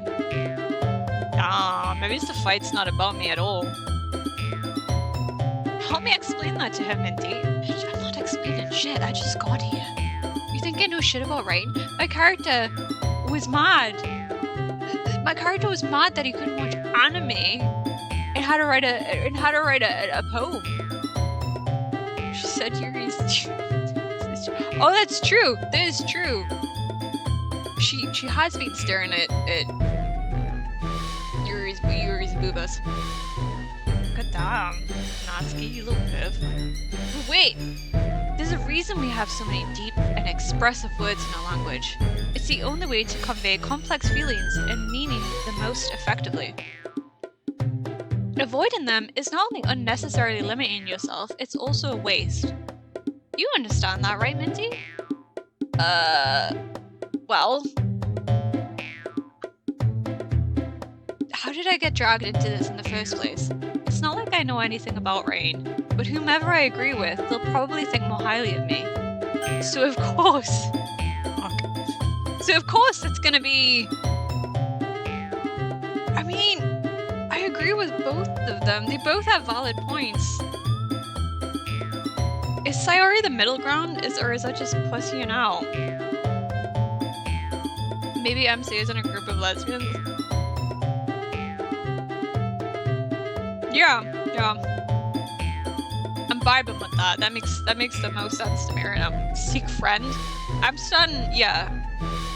I feel like Sayori's the safe choice here, right? I don't wanna... I agree with both of them. They both have valid points, and I don't want to get in the middle of the fucking cop. I just got here. I came here for cupcakes. Natsuki. Natsuki glares at me, drying up any words I had in my mouth. So instead I turn to Yuri. Yuri! But Yuri's expression is so defenseless that I can't bring myself to say anything to her. Silence. Sayori, please fucking help. Yeah, everyone's fighting is making Sayori uncomfortable. How can... That's not what I meant. Why am I now doing this to poor Sayori? How can the two of you keep fighting when you know you're making your friend feel like this? You bitches. Mintie. Well, that's her problem. This isn't about her. I agree. It's unfair for others to interject their own feelings into our conflict. You're dragging me into your fucking conflict. That seems unfair to me. Yeah, unless Sayori wants to tell Yuri what a stuck-up jerk she's being, she would never. It's your immaturity that made her upset in the first place. Excuse me? Are you listening to yourself? This is exactly why nobody likes... Stop. Please stop, guys. Natsuki. Are we gonna get the heartfelt anime conversation? We're all friends, guys. Natsuki, Yuri, you guys are my friends. I just want everyone to get along and be happy. My friends are wonderful people, and I love them because of their differences. I love you because you're a goth, Yuri. I love you because you're a pink fucking anime girl, Natsuki. Natsuki's poems, they're amazing because they give you so many feelings with just a few words. She doesn't know that many. And Yuri's poems are amazing because they paint beautiful pictures in your head. She's a little bit pretentious, but it's fine. Everyone's so talented. So why are we fighting? Because, well, also, Natsuki's cute. And there's nothing wrong with that. There's nothing wrong with being a pink-haired anime girl. That's fine. And Yuri's boobs are the same as they always were. She's always been a big-tittied goth girlfriend. Big and beautiful.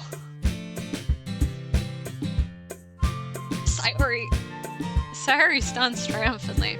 Monika stands behind her with a bewildered expression. I too would be bewildered if I walked in on this. I'll make some tea. Yuri rushes off. Natsuki sits down with a blank expression on her face, staring at nothing. So, this is why Sayori is vice president. I whisper at Monika. I said that a little loud to be a whisper. Sorry. So, this is why Sayori is vice president. She nods in return. To be honest, I might come off as a good leader, and I can organize things, but I'm not very good with people. It's that ass stare, Monika. That's why you're not very good with people. I couldn't even bring myself to interject. As president, that's kind of embarrassing of me. Nah, it's chill. It's not like I can blame you. I wasn't able to say anything either. No, you just called for your friend like a bitch. Well, I guess that just means Sayori is amazing in her own ways, isn't she? I've fallen for someone that has a boyfriend and is straight. Avoid. Straight up avoid. Don't do it. Don't do that to yourself. You could say that. She might be an airhead, but sometimes it's weirdly suspicious that she knows exactly what she's doing. Sayori is manipulating us. I see. Haha. Take good care of her, okay? I would hate to see her get herself hurt. Is this a woman? This is an almond. Is this? That makes two of us. You can count on me. Monika smiles sweetly at me, causing my stomach to nod.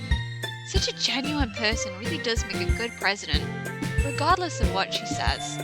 If only I could get the chance to talk to her a little. I'm gonna talk to Monika in a dentist there. Why is my character so horny and dumb? What the fuck? Okay, everyone. It's just about time for us to leave. How did you all feel about sharing poems? It was a lot of fun. Well, I'd say it was worth it. It was alright, mostly. Minty, how about you? Yeah, I'd say the same. It was a neat thing to talk about with everyone. Awesome! In that case, we'll do the same thing tomorrow. Great motherfucking poetry chat. And maybe you learned something from your friends too. So your poems will turn out even better. Doubt it. I think to myself. I know that's odd for my character. I'm thinking for myself. I did learn a little more about the kinds of poems everyone likes. But then look, that means I can at least do a better job impressing those I want to impress. I nod to myself with newfound determination. Minty! Ready to walk home? Sure, let's go. Sayori beams at me. It truly has been a while since Sayori and I have spent this much time together. You're a shit friend. I can't really say I'm not enjoying it either. Sayori! About what happened earlier. What do you mean? You know, between Yuri and Natsuki? Does that kind of thing happen often? No. That's really the first time I've seen them fight like that. For a boy. Don't fight over a boy, it's not worth it. I promise they're both wonderful people. You don't hate them, do you? No, I don't hate them. I just wanted your opinion, that's all. I can see why they'd make good friends with you. Cute. You know, Minty, it's nice that I get to spend time with you at the club, But I think seeing you get along with everyone is what makes me the happiest. And I think everyone really likes you too. That's... Every day is gonna be so much fun. Did I actually just say sigh? Rather than just going, my character went, sigh. It looks like Sayori still hasn't caught on to the kind of situation I'm in. Sure, being friends with everyone is nice, but does it really need to stop there? Jesus Christ. We'll just have to see what the future holds, Sayori. I pat Sayori on the shoulder. I said that more to myself than to her, but it's easy to use Sayori as an internal monologue sometimes. Okay. Yeah. Let's do this. Ganbatte. Okay. Why is death highlighted? Jesus. Okay. I think I will just go with the same tactic as last time. I'm not gonna pick a girl and write for them. We're just gonna pick the words that feel nicest, or the words we like most. Should we go happy, or should we go really fucking miserable with this one? I like strawberry. I do like strawberries. What have we got? Let's go with, strawberry and agonizing strawberries. Agonizing strawberries in the graveyard. With more milk. Agonizing over strawberry milk in the graveyard in our swimsuits. With friends. And it feels like an eternity, but it's super kawaii being in the graveyard with strawberry milk and friends. So I got a puppy to help my vertigo. Just spares. I got a puppy to help with the vertigo I got after having strawberry milk in the graveyard with friends. And after the graveyard we went to the playground with the puppy, and it was extraordinary. My puppy's pink and fluffy, and I gave it a little kiss on the nose, and we got some flowers to put in my puppy's hair, and it made my heart feel big. And but my parents were judgmental about my puppy, and I got angry about that actually, and then I went to bed. That was my poem. Did you like it?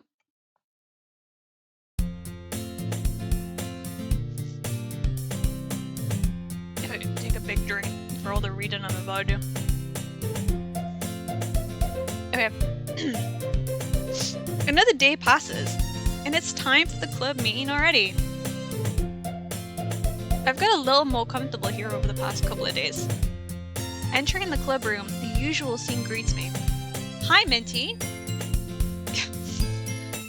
Yo, Sayori, what up? Looks like you're in a good mood today. I'm just still not used to you being in the club, that's all. 11 out of 10 poem, thank you. I'm gonna release a book of poetry. It's gonna be great. I see. That's a pretty simple thing to get you in a good mood. That's a good thing. If little things make you happy, then that's a good thing. Everyone should find joy in little things. But I guess it's always the simple things with you anyway. Speaking of which, I'm kinda hungry. Will you come with me to buy a snack? Straight up reject. No thanks. No. Eh? That's not like you at all. I have my reasons. I have reasons. Sayori. Ah, okay. Why don't we take a look at your purse, Sayori? Eh? Why that all of a sudden? No reason, really.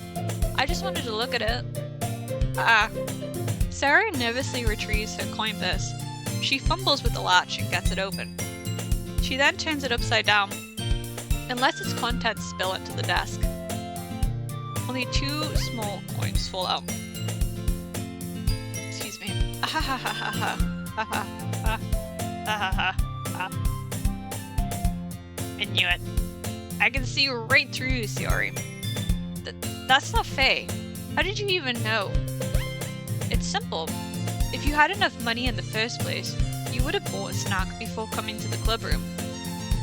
So either you're not hungry and wanted an excuse to take a walk, or you plan to conveniently forget that you spent all your money so that I would lend you some.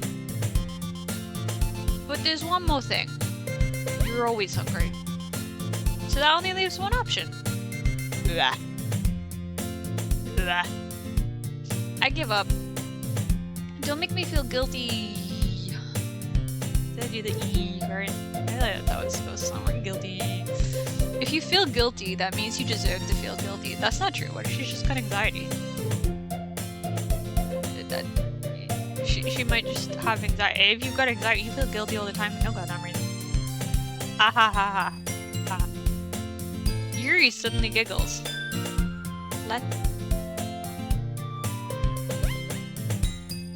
I feel like, Jebby, are you quoting things to me today? You're in a strange mood today. Yuri suddenly giggles. I didn't notice that she was listening in. Her face is in her book, as always. Ah! I wasn't listening or anything. Clean fucking book. It was just something in my book. Yuri, tell Mintie to let me borrow some money. Don't get me involved like that, Sayori. Besides, you should only buy what you can responsibly afford. And frankly, after playing a mischievous little stunt like that, your suffering is fair enough retribution. That's fair, actually. Wise financial advice from Yuri. Don't overspend. Ah. I didn't mean that. I got too absorbed in my book. I really like when you speak your mind, Yuri. It doesn't happen much, but it's a fun side of you. There's no way you could think that. You were right, though. I did something bad, and now I have to accept the revolution. Retribution. That. Good words. Still, coming from you, Sayori, I guess there's a little devil inside of all of us, isn't there? Don't let it fool you. Sayori knows exactly what she's doing. After all, she told you guys she was bringing me to the club before she even told me. But you wouldn't have come if it weren't for the cupcakes. I mean, that is fair. I probably wouldn't have showed up if it wasn't for the cupcakes. I'll show up anywhere. Promise me some cupcakes. So I had to trick Natsuki into making them. That is deceitful, Sayori. Come on, give me more credit than that, Sayori. Out of nowhere, something smacks Sayori in the face and tumbles onto the desk. Plop. Yeah. Ow. What was that? A cookie? A flying cookie? Sure enough, it's a giant cookie wrapped in plastic. Sayori glances around. Is this a miracle? Just pray for cookies and they shall appear. It's because I paid my restitution. Retribution. Actually, that one almost worked. I was just gonna give it to you, but then I heard you blab about the cupcakes. It was totally worth seeing your reaction though. Natsuki, that's so nice of you. I'm so happy. Sayori hugs the cookie. You're gonna crush it, Sayori. It's not gonna taste good if you just crush it. Jeez, just eat it. Sayori rapidly tears open the wrapper and takes a big bite. So good. It's so good. The cookie's so good. Sayori suddenly clasps her hands over her mouth. I bit my tongue. You're going through a lot over just one cookie. Natsuki takes a bite of her own cookie. Yours looks really good too, Natsuki. Can I try it? Jeez. Beggars can't be choosers. But yours is chocolate. Yeah, why do you think I gave you that one? Fine. Still, I'm really happy that you shared this one with me. Sayori gets out of her seat and goes behind Natsuki and then wraps her arm around it. Sayori is kind of a hugger. All of it too touchy-feely. Ah, jeez. Cookie still in hand, Natsuki reaches up to nudge Sayori off it. Oh. What a bitch! Sayori suddenly leans down and takes a bite out of Natsuki's cookie. Hey! Did you seriously just do that? Uh-huh. Oh, sorry.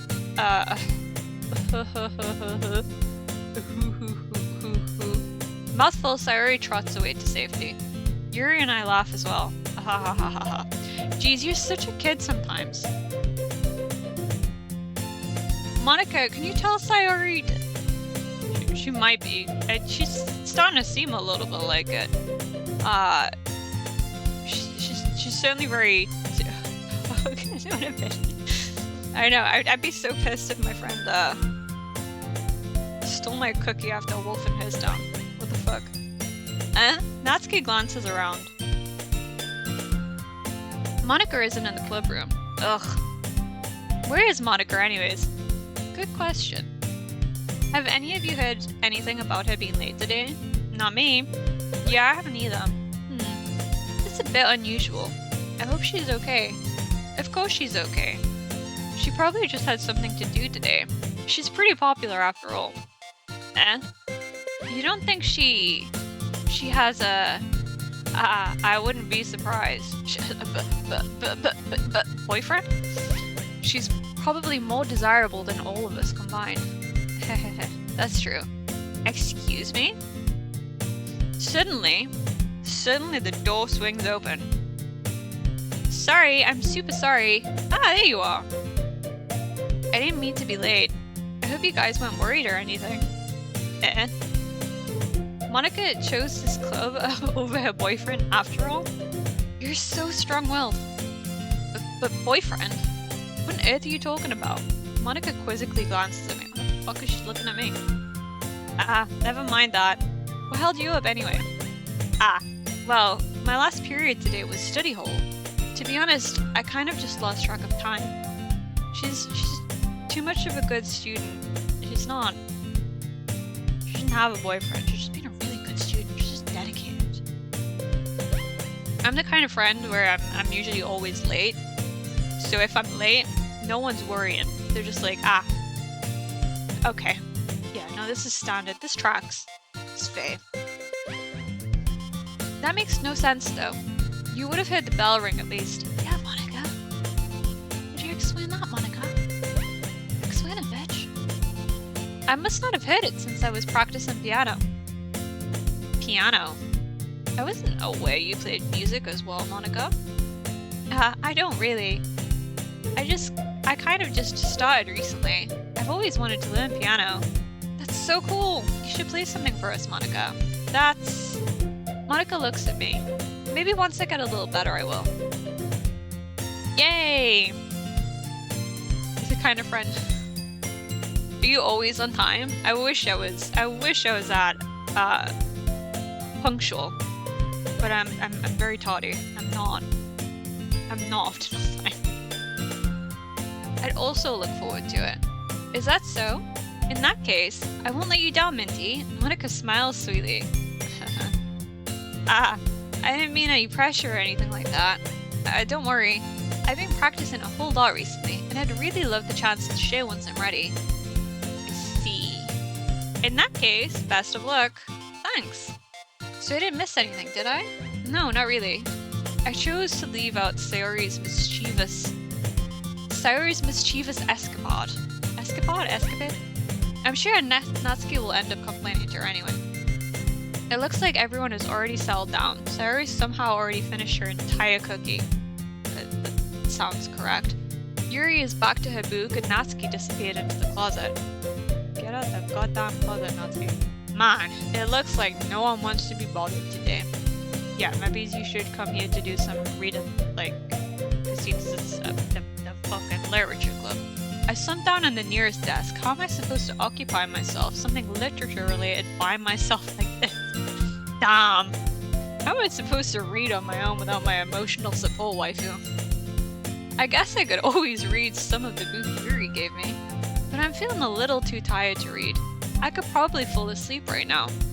I close my eyes and end up listening in on Sayori's conversation with Monica. We're probably gonna seem really lame compared to all the other clubs, though. Well, we can't give up. The festival is our chance to show everyone what literature is all about. The problem is that the idea of a literature club sounds too dense and intellectual.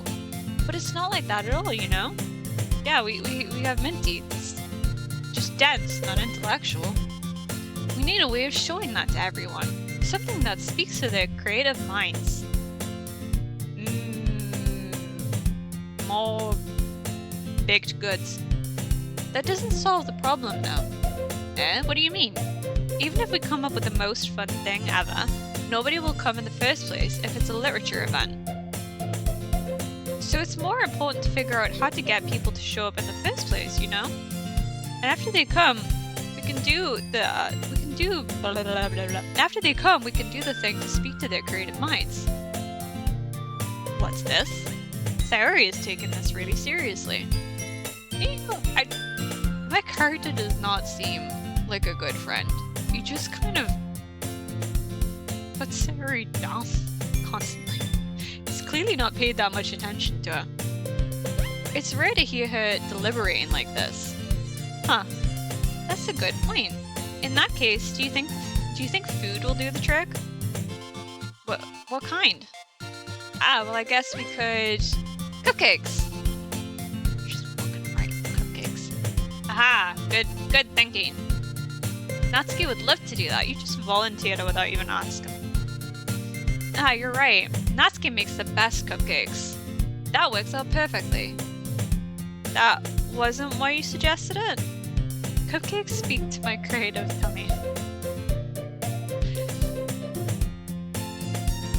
Write that down somewhere. Cupcakes speak to my creative tummy. Cupcakes speak to my creative tummy. Yeah. Cupcakes it is then. I'm hungry. You just ate 2 fucking cookies. Anyway, we need to still work out the details of the event itself. I find myself smiling. In the the end, Sayori is still her usual self. But therein lies the unexpected reason I admire her. Cake cup. Isn't that what they had in Alice in Wonderland? Cake cups? Unlike me, who has trouble finding any motivation at all, Sayori can put her mind to things and make them come to life. I suppose that's why I end up letting her get on my case about things. But I can't help but wonder what it would be like to see the world through her eyes. Oh Jesus. There's a fucking jump scare. I open my eyes to find Sayori's face filling my vision. I nearly fall out of my chair. Sorry. Wait. Actually, I'm not sorry at all. It's your fault for sleeping like that. This isn't the napping club. Does our school have a napping club? You're staying up late again, aren't you? Now that you're in a club, you're gonna have less time for anime, you know. You'll need to get used to it. Stop watching so much fucking anime. Don't say that out loud. Well, maybe you should have a cupcake. You need a celebratory cupcake.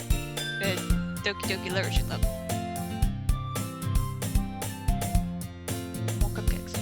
I glance over my shoulder to see if Monica overheard. It's true though. Yeah. I know. You're always looking out for me, Sayori.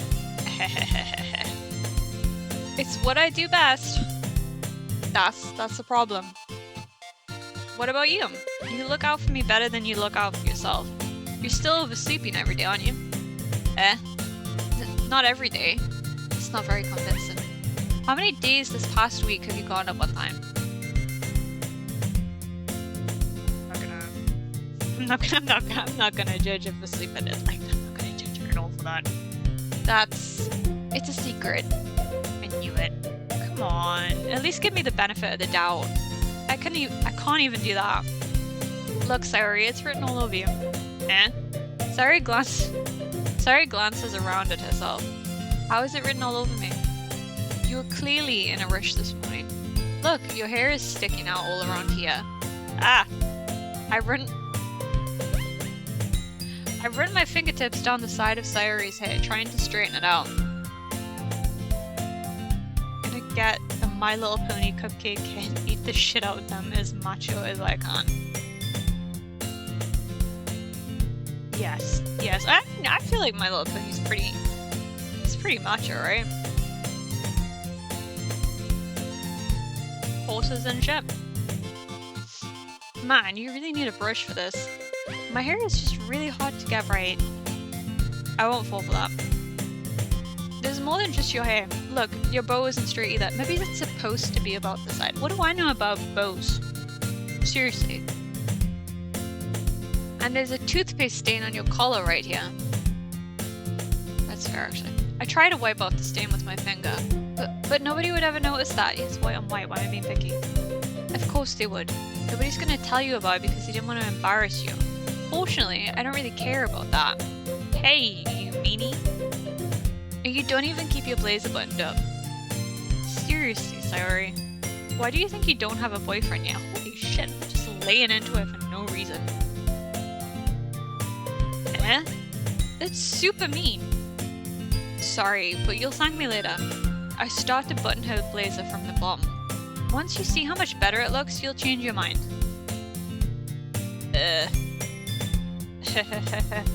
Jump scare. This is so funny. What is? Well, I was just thinking about how weird it is to have a friend who does these kind of things. Don't say that. You'll make me feel weird about it. Stupid. It's okay though. I'm happy we're like this. Aren't you? I guess. Hey, be careful. The button might come off. The fuck is wrong with your buttons? Why might they come off? They should be pretty securely attached, Sayori. Why is this one so hard to close? I struggle to fully close the button near her chest. Does this thing not fit you properly? Sorry, when did you get tits? It did when I bought it. Sigh. If you ever buttoned it, you would have noticed sooner that it doesn't fit you anymore. What are you smiling about? It means my boobs got bigger again. Don't say that out loud. Anyway, you look much better now, so... Why does it feel strange to see Sayori's blazer buttoned up like that? But it's so stuffy. Ugh, it's not worth it at all.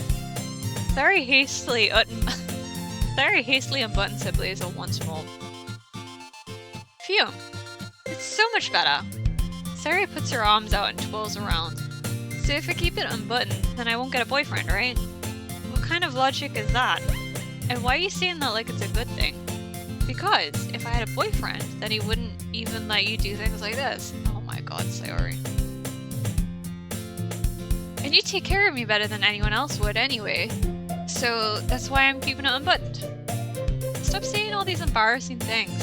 She's goddamn complex. Yeah, she's got issues. Issues. I didn't say anything embarrassing. Jeez. Well, anyways, just focus on trying to wake up a little earlier. Only if you focus on going to bed earlier. Fine. It's a deal. I guess we really are better at taking care of each other than we are at taking care of ourselves. Yeah, I guess so, huh? So maybe you should come wake me up in the morning. You're doing it again, Sayori. Oh, but I was joking that time. It's impossible to tell with you sometimes. Okay, everyone. Hold on. Monica suddenly calls out. Why don't we share the poems you wrote now? Oh shit, I forgot about the poems. Yay! Minty, I can't wait to read yours. I don't remember what the fuck I wrote. Yeah, same. I failed to sound enthusiastic, but Sayori still trots away to retrieve her poem. Who should I show my poem to first? I think I should just do the same thing, work down the list. That's not gonna affect anything, right? Affect anything? Do I have to be worried? I feel like I'm worrying too much. I'm not gonna worry anymore. I'm just gonna go with it. Let's just do it. Long step. Oh my goodness. This is so good, Minty. Don't fucking lie to me. I love it, especially after yesterday's poem. It feels like an insult. You're too honest sometimes, Sayori. No, but really, I want to put this on my wall. Can I? Sayori, you must be seriously overreacting. I'm not a good writer at all. I honestly have no idea what I'm doing. Well, maybe that's why. Because I have no idea what I like either. You should have had a wheel to decide. That would have been so much better. I've got some dice, but like you can't see that on stream. Damn it. I didn't think ahead. Ha. Jeez. I'm sure Yuri's opinion has to be a little more constructive than this. Maybe even Natsuki's. Are you sure you don't like it just because I wrote it? Well, I'm sure that's part of it. I tried to get you to choose a waifu before and you couldn't choose that. I would give you a democracy, but you just don't vote. You need to vote in a democracy for the democracy to work. Until then, it's authoritarian. And I am the authority. You will get your democracy when you learn how to vote. Well, I'm sure that's part of it. I think I understand you. It's not rigged. It's not rigged if I give you the opportunity to vote and you don't vote. That's not rigged. It's just not using your vote. You can't call it rigged. I think I understand you better than a lot of people, you know? So when I read your poem, it's not just a poem. It speaks to me. It's a Minty poem. It's a Minty poem. And that makes it feel extra special. Like, I could feel your feelings in it. Sayori hugs the sheet against her chest. You're so weird, Sayori. Well, I'm not very good at figuring out if poems are good or bad. I gathered that much, actually. But that's why I just go by my heart. Maybe it's better than analyzing it. Maybe it is just better to just be like, yeah, I like the way this one sounds. If it makes me feel things, then it must be a good poem. I'm not sure that's exactly how it works. What the f do I know? Why am I judging her for that? Then again, I guess conveying feelings is a pretty important part of this whole thing. Yeah, maybe. Honestly, I don't even know what kind of writing you like in the first place. Yeah, me neither.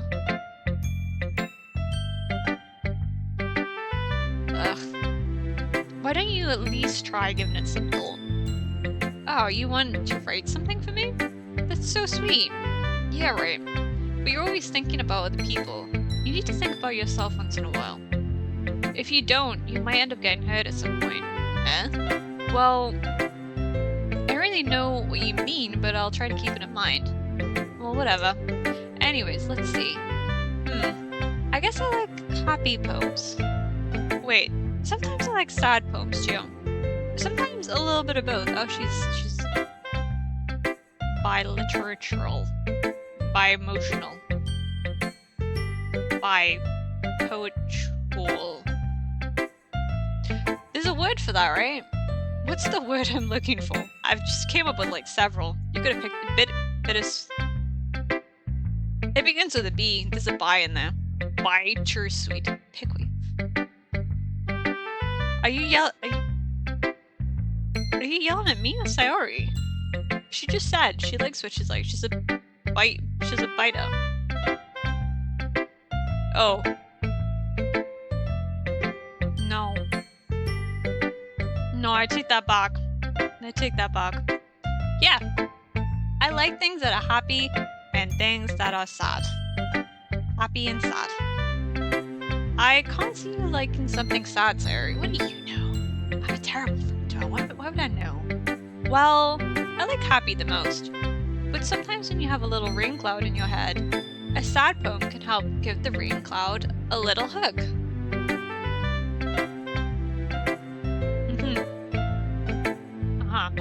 Yeah. And make a nice, happy rainbow. Sorry, that's unexpectedly poetic. It is? Maybe I'm getting better at expressing my feelings after all. She's learning, chat. She's learning things. Thanks, Mintie. You are welcome. I should go write that down then. You can read my poem now, okay? Okay. Bottles.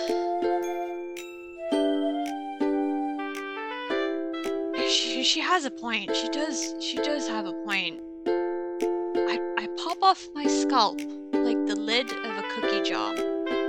It's the secret place where I keep all my dreams. Little balls of sunshine all rubbing together like a bundle of kittens. I reach inside with my thumb and forefinger and pluck one out. It's warm and tingly, but there's no time to waste. I put it in a bottle to keep it safe. And I put the bottle on the shelf with all of the other bottles. Happy thoughts, happy thoughts, happy thoughts and balls all in a row. My collection makes me a lot of friends. Each bottle is starlight to make amends. Sometimes my friend feels a certain way. Down comes a bottle to save the day. Night after night, more dreams, friend after friend, more balls, deeper and deeper my fingers go. Like exploring a dark cave, discovering the secrets hiding in the nooks and crannies, digging and digging, scraping and scraping. I blow dust off my bottle caps. It doesn't feel like time elapsed. My empty shelf could use some more. My friends look through my locked front door. Finally, all done, I open up and in come my friends. In they come in such a hurry. Did they want my bottles that much? I frantically pull them from the shelf.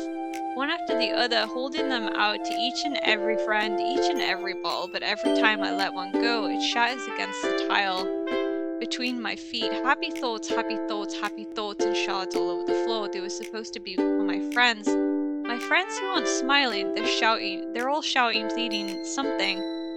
But all I hear is echo, echo, echo, echo, echo in sound in my head. Don't bully Bleach. Yay, trauma. We're getting traumatized today. There's a lot to unpack here. I'm kind of, like, super concerned for Sayori. Is she okay? This isn't what a happy person writes. It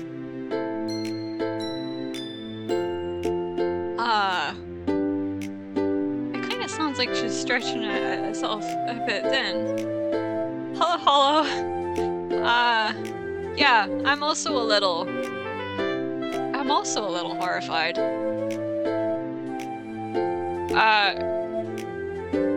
Sayori's depressed, I think, by the looks of things. I don't think she's fine. I don't think this is not the writing of a woman that's fine. She's talking about putting happy thoughts into balls and scratching around and scraping around inside her head to find more happy thoughts so she can give them to her friends, but the happy thoughts keep running out. She doesn't have enough happy thoughts to keep going. Okay, let's Am I reading it wrong? I feel like that's how I'm supposed to be reading that. I'm gonna take a little drink while we take this in. The music is, the music's really adding to the trauma. Let's just take it in for a moment. Yep. Holy crap! Sorry, that was a lot. You didn't bring that up in therapy, or... Sorry, did you really write this? Of course I did. Didn't I just tell you yesterday I was gonna write the best poem ever? Yeah, but... I mean, I didn't expect something like this coming from you. Monica told me a whole lot. And I've been really in touch with my feelings recently. I'm not playing Elf and Light on... I know. I don't want to traumatize everyone further. We're not gonna play Elf and Light on repeat. I have, like, a visceral reaction to that intro these days. Good God. I see that. Yeah, really in touch with your feelings, Simon. It's almost kind of creepy. Creepy. Well, not exactly. Maybe because I'm so used to you being cheerful. Well, never mind. I'm thinking too hard about it. The point is, it came out good, so you should be proud of it. Poetry does help a lot of people express their feelings. That is true. It's a very good outlet for expressing your feelings. Turns out Siri has a lot more feelings that we didn't know about. Some really deep ones. Thanks. I feel like I was meant to express myself this way. It even helps me understand my own feelings a little better. It's good. I think it can be a form of therapy too. It's good. Writing is like magic. You've gotten pretty passionate about this, huh? I hope you keep it up. Yay! Oh, no, yeah. Yeah, not yay. Yeah! Writing's the best. I'm gonna keep writing until I die. Okay. Don't get ahead of yourself.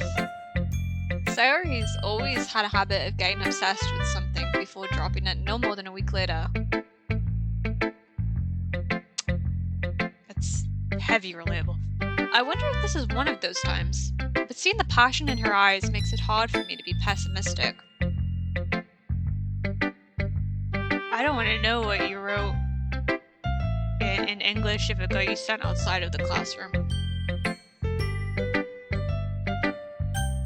Who should I show my poem to next? Let's go down the list. Let's give it to Natsuki. Well, it's not terrible, but it's pretty disappointing after your last one, after we clearly didn't write for Natsuki. Then again, if this one was as good as your last one, I would be completely pissed. Well, I guess I wanted to try something a little different this time. I wanted to write about strawberry milk in a fucking graveyard, Natsuki, actually. You bitch. Fair enough, you're still new to this, so I wouldn't expect you to find your style right away. Come to think of it, This kind of reminds me of Sayori's poem from yesterday. Sayori's poem. I don't remember. Huh? You think so? Yeah, well, I guess if you've been friends with her for so long, you might be on the same wavelength. But you never really struck me as her type. Sayori has a type, all of a sudden. Well, I don't know. But honestly, how can someone so, fluffy spend so much time with someone like you? It's like she's dragging around a deadweight. Yeah. Heavy on that tsundere. Tsundere?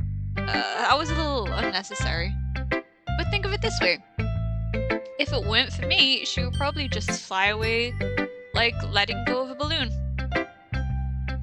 You can see we take care of each other in our own way. Whatever it is, I don't get it. Oh, yeah, I guess I'm supposed to show you my poem. Yeah. Damn, I'm really pissed off Natsuki today. Amy likes spiders. You know what I heard about Amy? Amy likes spiders. Icky, wriggly, hairy, ugly spiders. That's why I'm not friends with her. Amy has a cute singing voice. I heard her singing my favorite love song. Every time she sang the chorus, my heart would pound to the rhythm of the words. But she likes spiders. That's why I'm not friends with her. One time I hurt my leg really bad. Amy helped me up and took me to the nurse. I tried not to let her touch me. She likes spiders, so her hands are probably gross. That's why I'm not friends with her. Amy has a lot of friends. I always see her talking to people. She probably talks about spiders. What if her friends start to like spiders too? That's why I'm not friends with her. It doesn't matter if she has other hobbies. It doesn't matter if she keeps it private. It doesn't matter if it doesn't hurt anyone. It's gross. She's gross. The world is better off without spider lovers, and I'm gonna tell everyone. I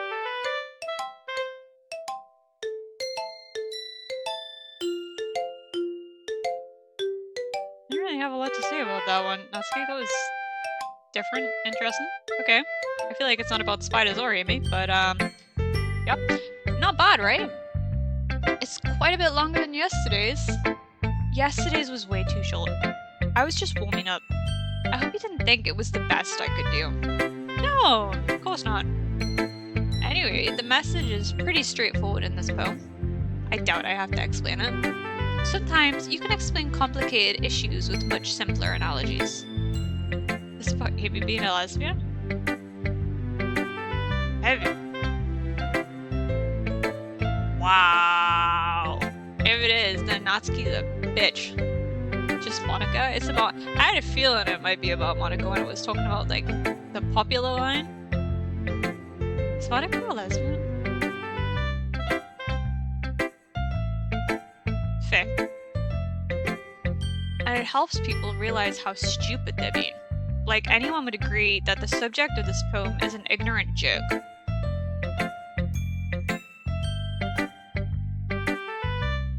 I may be big-headed, but is this poem about me, chat? Am I the jerk? Do you know people like that? Of course. It's about how everyone thinks That doesn't matter. It can be about anything. I wrote it to be easy to relate to. Everyone has some kind of weird hobby or guilty pleasure. Something that you're afraid if people find out they'd make fun of you or think less of you. Oh. Yuri might be lesbian. I mean, the spiders and the goth vibes. That would make sense. Yeah, that is kind of like a Yuri.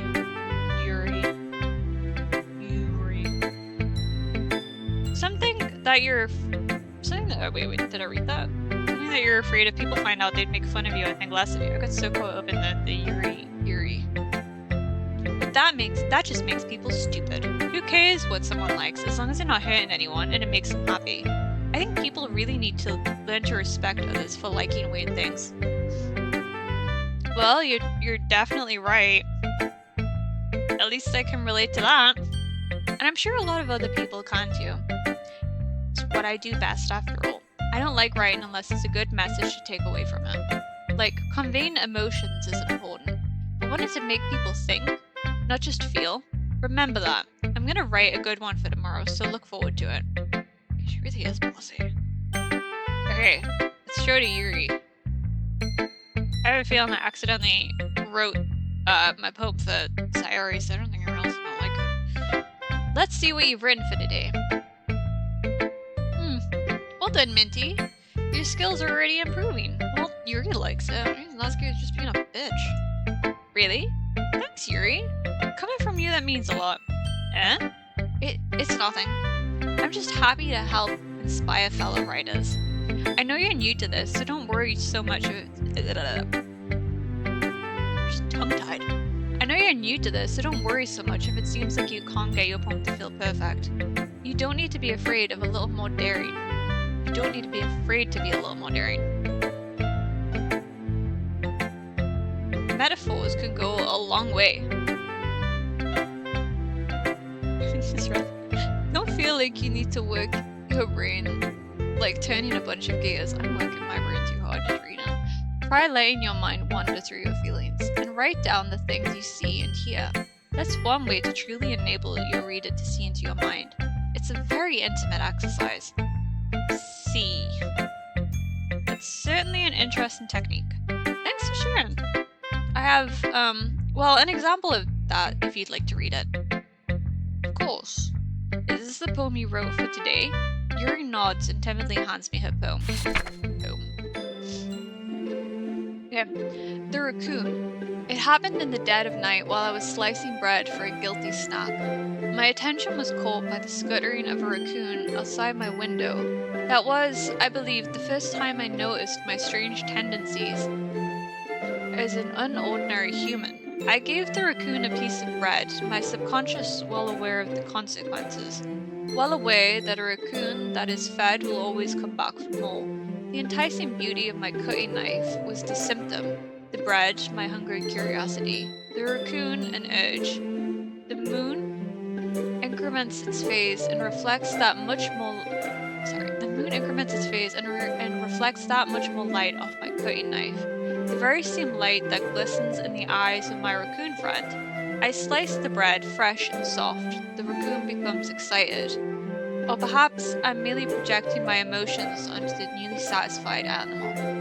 The raccoon has taken to following me. You could say that we've gotten quite used to each other. The raccoon becomes hungry more and more frequently, so my bread is always handy. Every time I brandish my cutting knife, the raccoon shows me its excitement. A rush of blood, classic Pavlovian conditioning. I slice the bread, and I feed myself again. Yikes.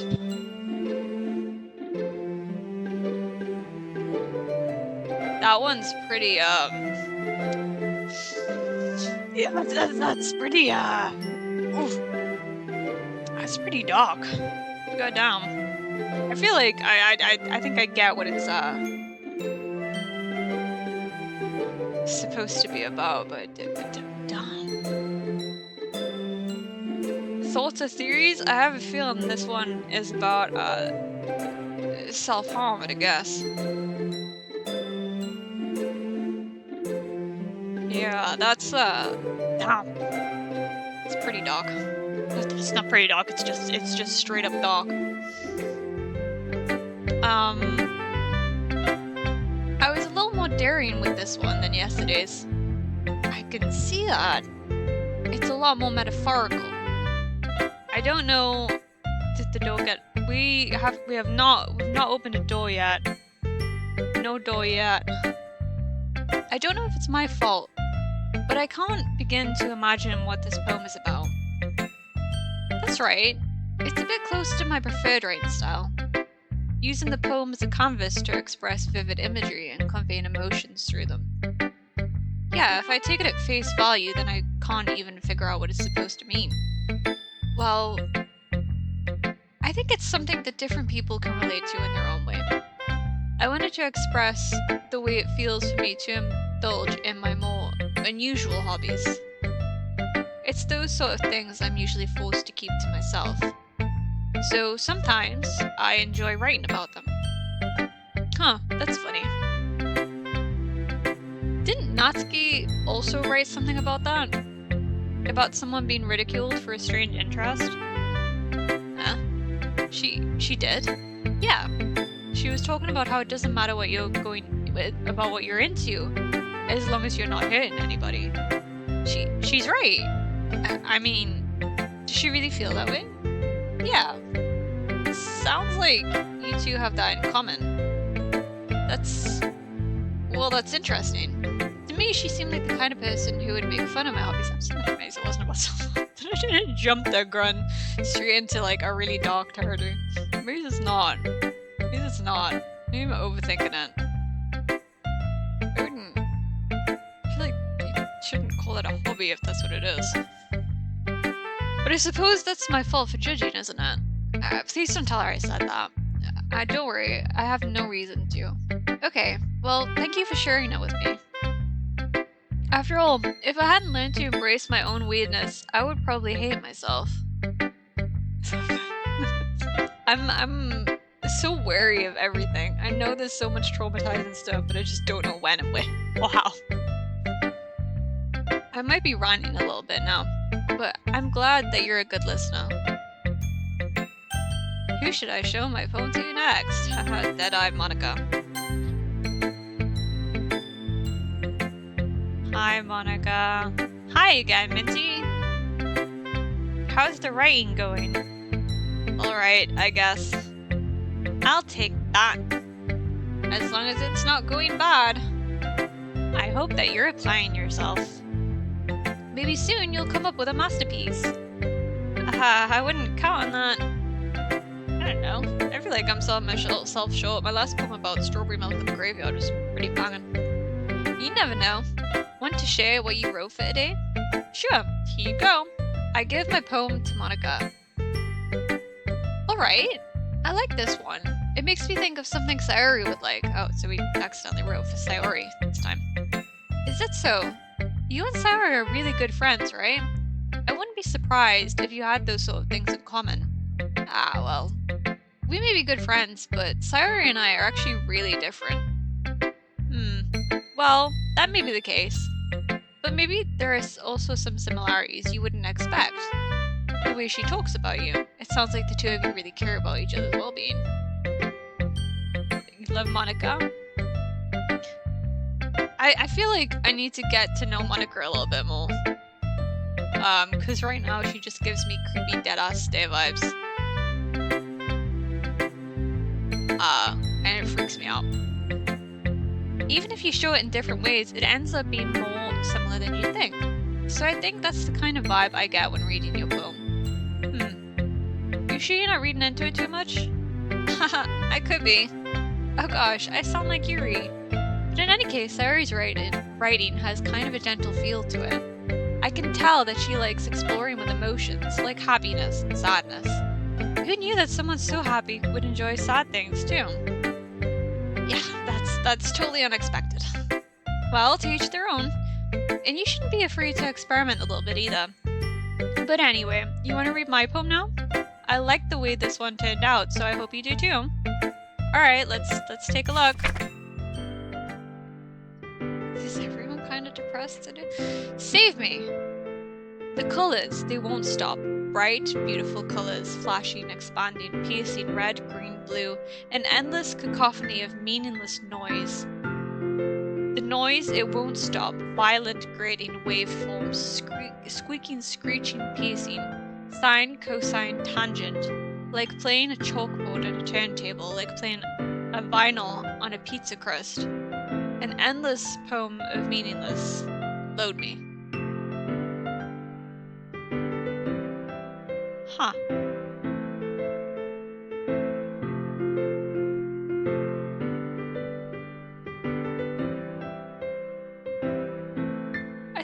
It's kind of technical in a way, right? I mean, violent grain, waveform, squeaking, screeching, piercing.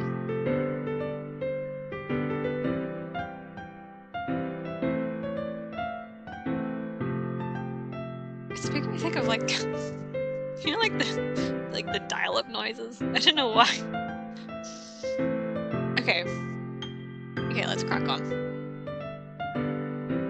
Strange. It's very, very strange, Monica. It's even more abstract than your last one, huh? I guess it's just the way I write. I'm sorry if you don't like it. No, I never said that. It's just a kind of thing I've never really seen before, I guess. I kind of like playing with my space on the paper. Choosing where and how to space your words can totally change the mood of the poem. I don't know how else to do the laugh. It feels so fake if I go ha ha ha ha It's almost like magic. The way I wrote the lines really short makes it feel like they're trying to speak over the noise. Hey, I feel that. No one is happy in this clip. I'm starting to get that feeling. Yeah, no one is happy here. We're just here to semi-enjoy literature. I see. It's still hard for me to tell what it's about, though. Sometimes asking what a poem is about isn't the right question. A poem can be as abstract as a physical expression of a feeling, or a conversation with the reader. Just a cute, simple dating sim with a lot of trigger warnings at the opening. Just a cute little dating sim. Pick your favorite waifu. So putting it that way, not every poem is about something. Don't worry about those. We're not worried about them. I'm not worried. Are you worried? Why would I be worried? There's no reason to be worried. Totally not stressed about this. Anyway, here's Monica's writing tip of the day. Oh gosh. Sometimes you'll find yourself facing a difficult decision. When that happens, don't forget to save your game.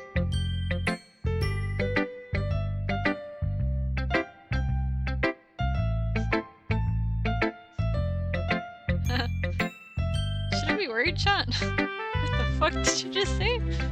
You never know when you might change your mind. Or when something unexpected may happen.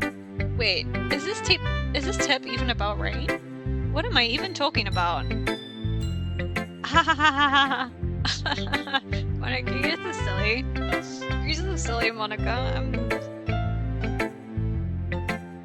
I'm stressed. That's my advice for today. Thanks for listening.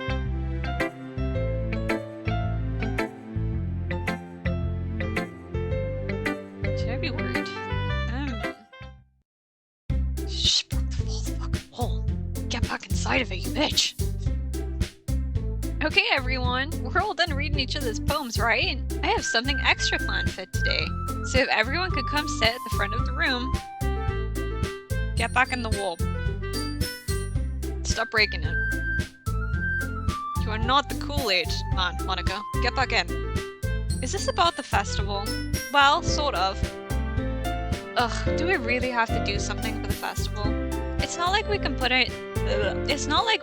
together anything good in just a few days. We'll just end up embarrassing ourselves instead of getting any new members. That's a concern of mine as well. I don't really do well with last-minute preparations. Don't worry so much. Don't worry, guys. It's gonna be fine. You're gonna enjoy the fucking festival. We're gonna keep it simple, okay? We don't need much more than a few decorations. Sayori has been working on posters, and I've designed some pamphlets we can give out during the event. Okay, that's great and all, but it doesn't tell us what we're actually going to be doing for the event. Sorry, I thought you heard about it already. We're going to be performing. Isn't this a fucking literature club? What do you mean we're going to be performing? Monica. Yeah, we're going to be having a poetry performance. Each of us are going to choose a poem to recite during the event. But the cool part is, we're also going to let anyone else come up and recite poems too.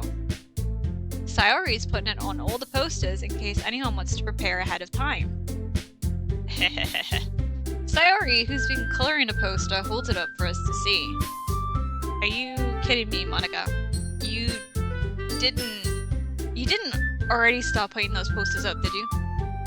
Well, I did. Do you really think it's that bad of an idea? Well, no. It's not a bad idea, but I didn't sign up for this, you know? There's no way I'm going to be performing in front of a group of people like that. I agree with Natsuki. Yeah, 100%. I feel like if I was part of this club, I'd be like, Monica, you can get fucked. I'm not reading in front of people. I I read out a visual novel on stream, but it's different.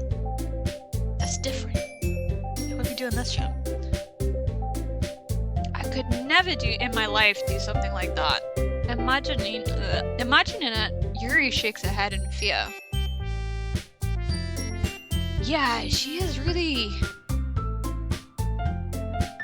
creepy. Kind of unnerving. Guys. No, Sayori, I understand where they're coming from. Remember that Natsuki and Yuri have never shared their poems with anyone until just a couple of days ago.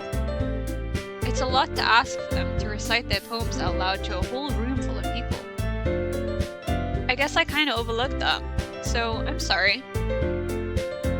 But I still think we should give it our best. We're the only ones responsible for the fate of this club.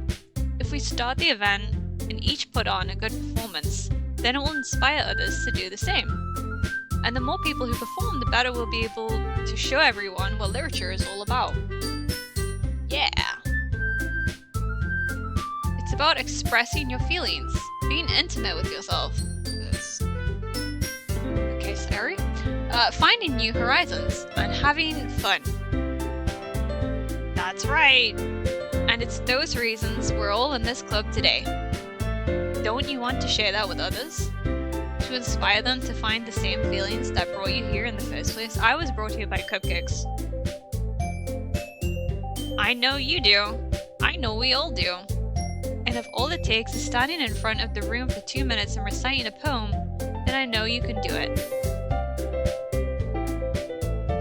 Natsuki and Yuri remain silent. Sayori looks worried. I guess that leaves me no choice. I agree. I don't think it's too much to ask. I think that Sayori and Monika have been trying really hard to get new members. The least we can do is help them out a little bit. Well, maybe, but it looks like Natsuki doesn't have any arguments left. Okay, fine. I guess I'll just have to get it over with. Alright. Phew. Thanks, Natsuki. What about you, Yuri? Yuri dejectedly glances around at everyone else's expectant faces. Sigh. I guess I really don't have a choice. Haha, that's everyone. You're the best, Yuri. This club is seriously going to be the death of me. I feel that might be too Yuri. Oh gosh, you'll be fine, Yuri. But anyway, let's move on to the main event. I want each of you to choose a poem of yours. We're going to practice reciting them in front of each other. No way. Monika, this is too sudden. Well, if you can't recite your poem in front of the club, how do you expect to do it in front of strangers? Don't worry, I'll start off to help everyone feel a little more comfortable. Can I go next? Ha ha ha. Of course. Now, let's see. Monika flips through her notebook to the specific poem she has in mind for herself. She then stands behind the podium. The title of this poem is The Way They Fly. Monika begins reciting her poem. Her clear, confident voice fills the room. More than that, her inflection is pristine. She knows exactly how to apply emotion behind each line she recites, bringing the words to life. Is this something she's done before, or is she simply a natural? I glance around me. Everyone has their eyes on Monika. Sayori looks amazed. Yuri has an intense expression on her face that I don't understand. Finally, Monika finishes the recitation. 4 of us applaud. Monika takes a breath and smiles. That was so good, Monika. Thank you. Thank you very much. I was just hoping to set a good example. Are you ready to go next, Sayori? I'll go next. Oh shit, Yuri got a backbone. Yuri's fired up all of a sudden. Yuri clutches a sheet of paper between her hands and stands up. Keeping her head down, she walks quickly over to the podium. This poem is called... Yuri anxiously glances at each of us. You can do it, Yuri. Doki Doki Trauma Club? Yeah, we're slowly getting into the trauma. It's called After Image of a Crimson Eye.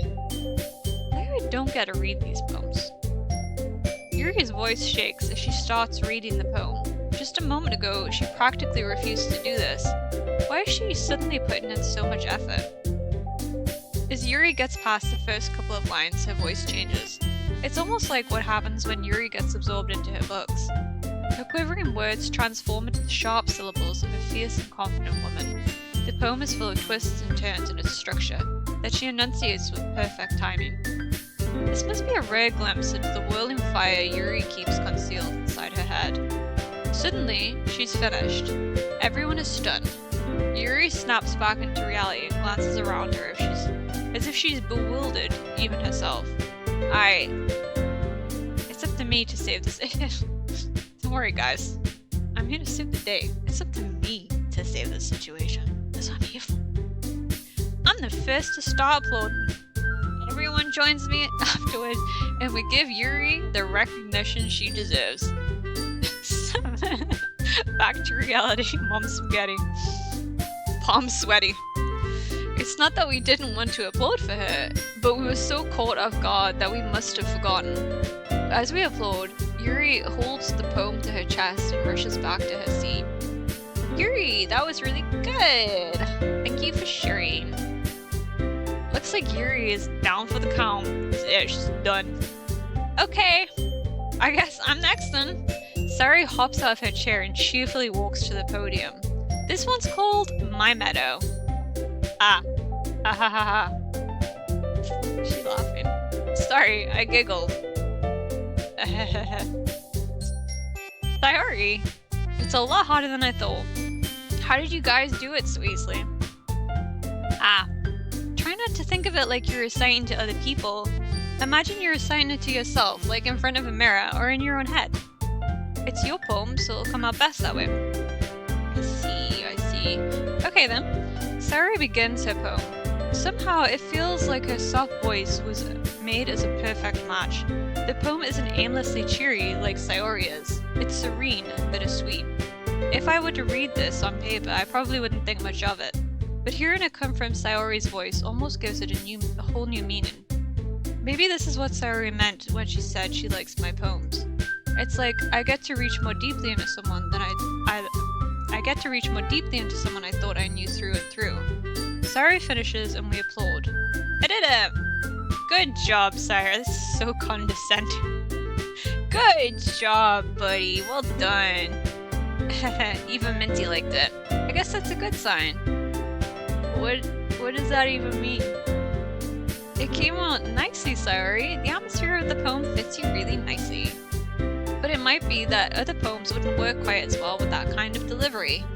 Man, that was such a...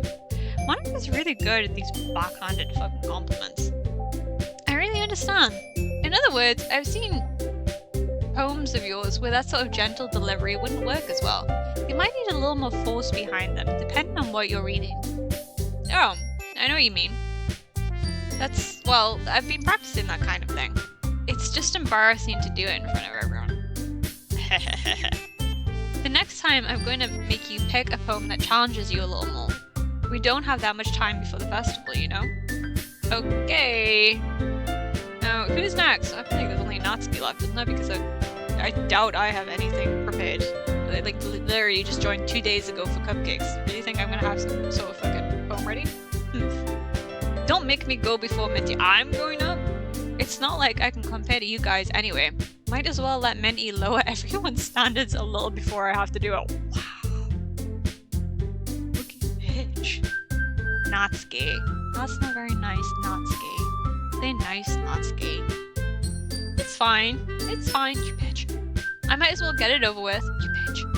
It's not like I have much of a selection of what to read. I'll just have to go with what I wrote for a day.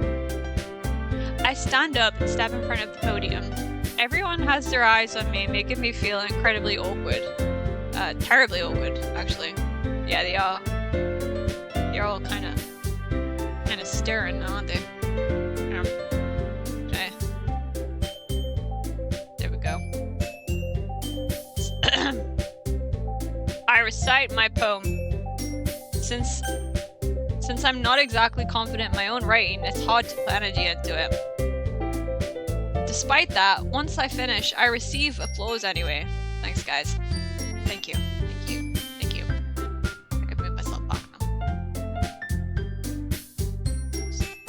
here right underneath Natsuki's armpit.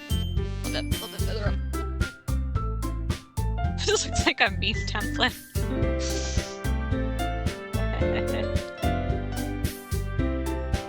Yeah. Going right back under. Shoot. Okay. Sorry, I'm not really as good as everyone else. I'm just really humble, you know? I know my poetry's just not that great. Don't worry about it. So you were supposed to say it was fucking great, Monica. You weren't supposed to agree. I think it's less about your abilities and more about your lack of confidence in your writing. That's something that'll improve over time, though. Yeah, maybe. Alright then. That just leaves you, Natsuki. Yeah.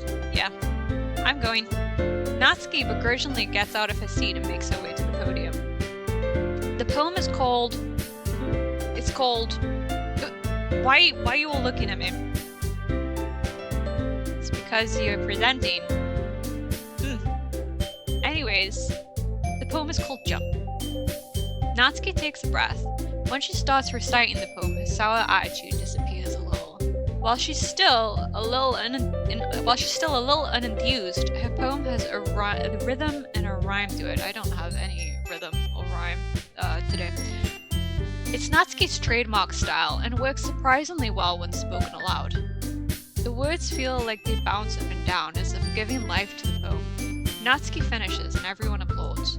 She huffs back to her seat. That wasn't so bad, was it? Easy for you to say. You better not make me do that again, Lonnie. This is literally the whole point of fucking practicing, Natsuki, is we're gonna do it again. That's why did you not? Were you not paying attention? We're gonna fucking do it again. While we're practicing. Ah, well. Do you at least feel prepared enough to recite a poem in front of other people? I mean, doing it in front of other people will be way easier. I can put on whatever face I want for other people. When it's just my friends, Should you call this friends, chat? It's just embarrassing. That's a surprise, Natsuki. I think it would be the other way around for me. Well, that's just how it is. So, she's not so bad. She did call us friends. We're friends. She's my friend now. I'm gonna collect her and put her in my pocket. Well, I guess in that case, you won't have much to worry about for the festival. That said, I want to thank everyone for coming through. It might be hard, but I hope that you all have an idea of what it's like now. Make sure you pick a poem and get enough practice before the festival, okay? I'll be making pamphlets, so let me know ahead of time what you'll be reciting.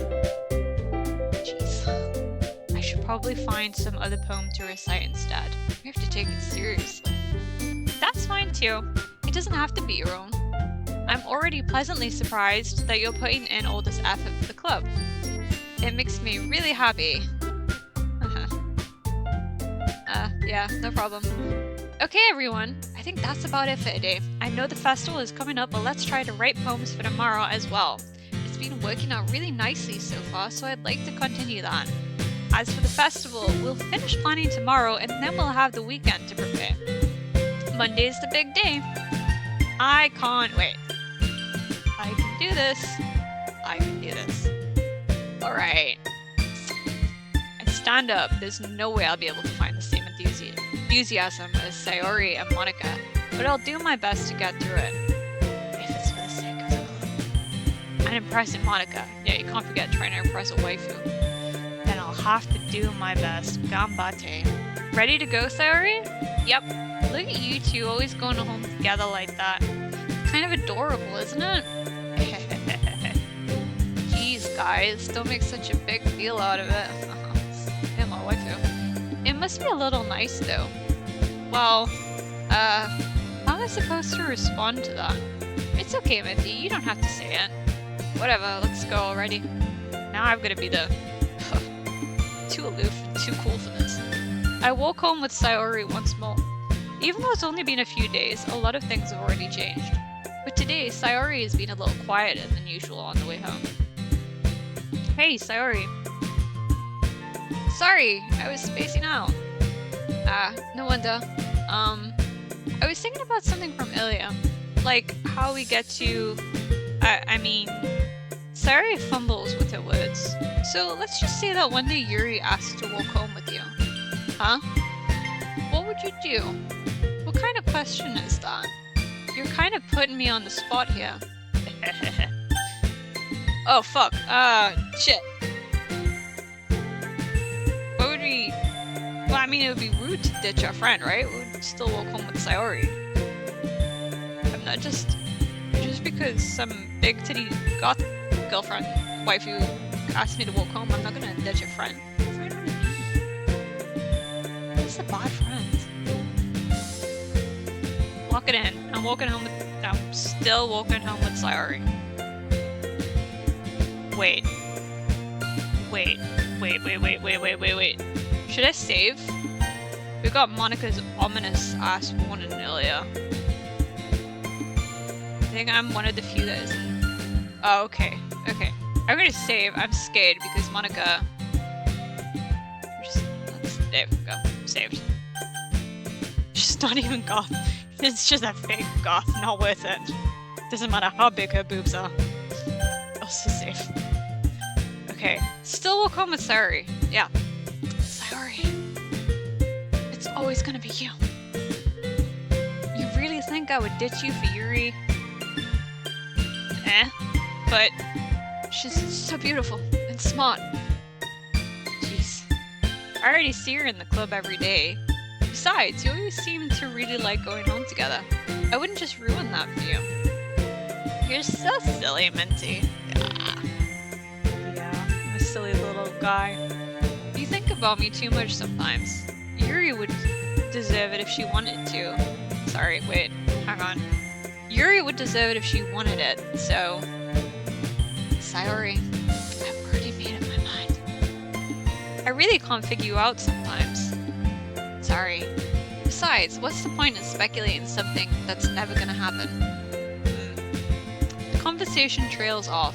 It's kind of a weird thing for Sayori to care so much about, but I want to respect her and keep her happy, too. Then again, the festival is only a few days away. Who knows what will happen in that time? What will happen in that time? Oh. Alright, okay, it's poem writing time. It's poem writing time. And I'm scared of decisions. Okay, last time we accidentally wrote a poem to Sayori by writing random crap. We need socks. Yeah, I feel like socks is a good choice. Okay, we'll go with socks. Socks, we'll go with socks. We'll see who hops the most. Oh yeah, I never really picked depression. Okay. Oh, depression or mouse. Depression. Okay, we've changed to depression. Okay. So far we've got socks, depression. You got in too late, Hollow. Too late. Electricity. Okay. Vibin'. Yeah, we all going for electricity? Let's lock it in. So we got socks, depression, electricity. Socks as depressed because my socks were electric and I lost some of my vitality because of my electric socks. They made me depressed. Oh, Wilwyn. So my electric socks make me so depressed, so I had to go shopping. Oh no, wait, shopping's the second I leave it. Well, I tried to give you a democracy earlier, Bleach, and you didn't want it. So, democracy now. Okay, so we got my electric socks make me depressed and I lose my vitality. And I have to go shopping. Oh, we've got between disastrous sadness. Throw a vote. Throw a vote, Bleach. Throw a vote, Bleach. Sing. So hang on. We've got got votes for sadness. We've got votes for sing. So one's for sadness, two's for sing. Keeping track of the Lexi choices if you want to. Okay. Sadness. We've got votes for sadness. It's right. Okay, we'll go with sadness. So I went. My electric socks made me depressed. So I went. No wait. My electric socks made me depressed, and I lost some of my vitality. So I went out shopping for new ones. I'm still sad about my electric socks making me lose. My electric socks. That's really hard to say. My electric socks. Determination. Yeah, I feel determination. We're going shopping for socks. We're determined to get some better socks that aren't gonna make me lose my vitality. We're determined. Okay. Yeah. Got so my electric vanilla. How am I gonna fit that in? Journey. Okay, I like Journey. My electric socks made me depressed, and then I was depressed with my electric socks and made me lose vitality. I went shopping for more socks, and it was filled with sadness. It was a sad journey. It's a rainbow. Vanilla. We've got another vote for vanilla. It's 2 votes for vanilla. We're gonna go with vanilla. Marshmallow, bleach. To the outlier here, we've got 2 for vanilla. We've got 2 for vanilla. Okay. Where do the girls move if I hover over words? No, I'm just okay.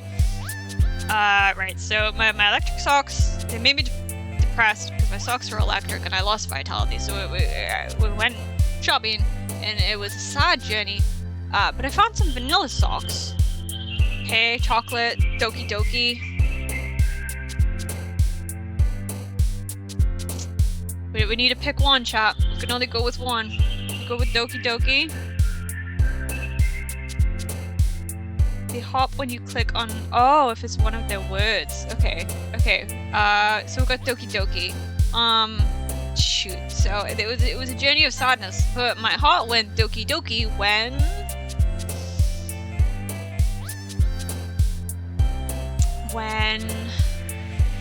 Fluffy. Okay, I like Fluffy. Are we feeling about Fluffy? Unicorns and dancing rainbows. We got Kitty.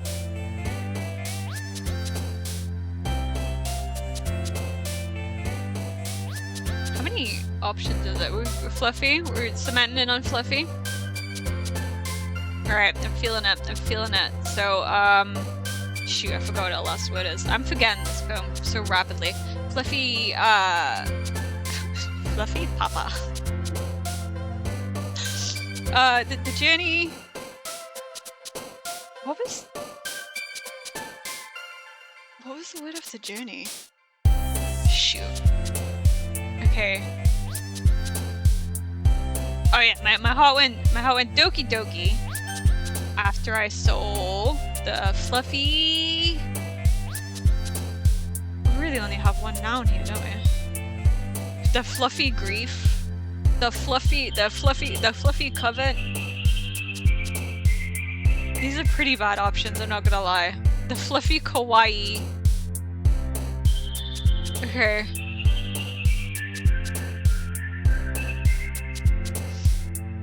Okay, so my heart went Doki Doki after I saw the Fluffy...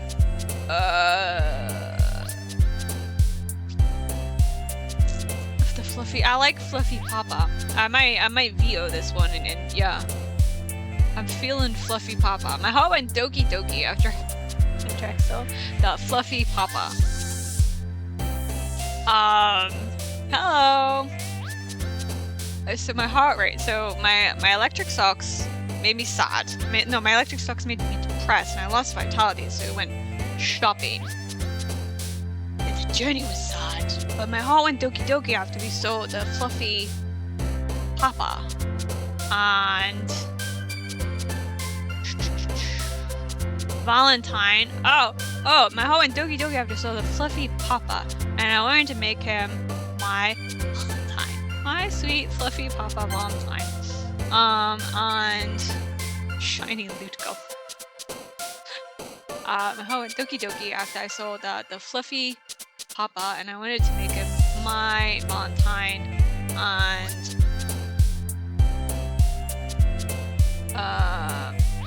I felt passion. Ooh, passion might be good. I'm gonna make him my Valentine, and ooh, family. Yeah. Which direction are we leading this in? What happens after we make Fluffy Papa a Valentine?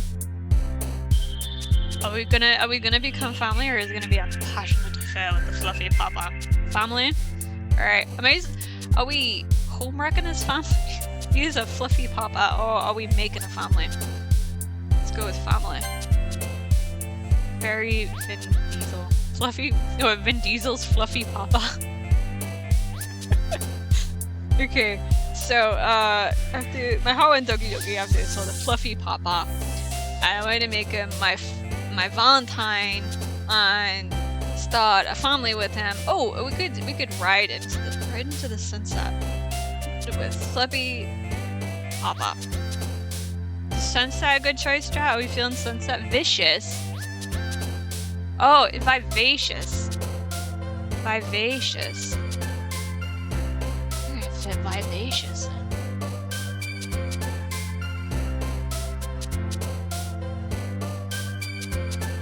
Oh, it's a Doki. Papa. Make a family. Valentine. I'm gonna veto this one. I'm gonna go riding into the sunset. I think we're gonna go with it. Vacation? I guess that kind of vivacious. It's like, shoot. I know what it means, but I'm like trying to think of like vivacious, like full of life, like vivacious, right? Am I defining that right? You can have an aneurysm. Okay, we have votes for sunset, vacation, full of life. Yeah, I feel like that's like vivacious, right? I have a dictionary on my desk, actually. 2 seconds. I'm old-fashioned, child. Let's get the dictionary out. This one's from like the 80s, but 2 seconds.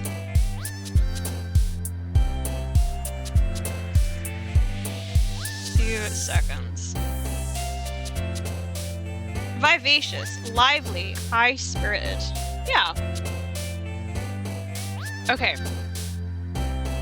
So Fluffy Papa, we're going to make him a Valentine. And we're gonna make him. You're smart, bravado. We're gonna make him a Valentine. We're gonna make him a family. And yeah, I'm vetoing it. We're learning today. Look at this learning. In the literature club. It's a literature club. Got a dictionary out for it.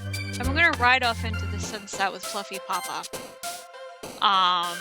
For eternity. Yeah? Are we feeling eternity? I'm liking eternity.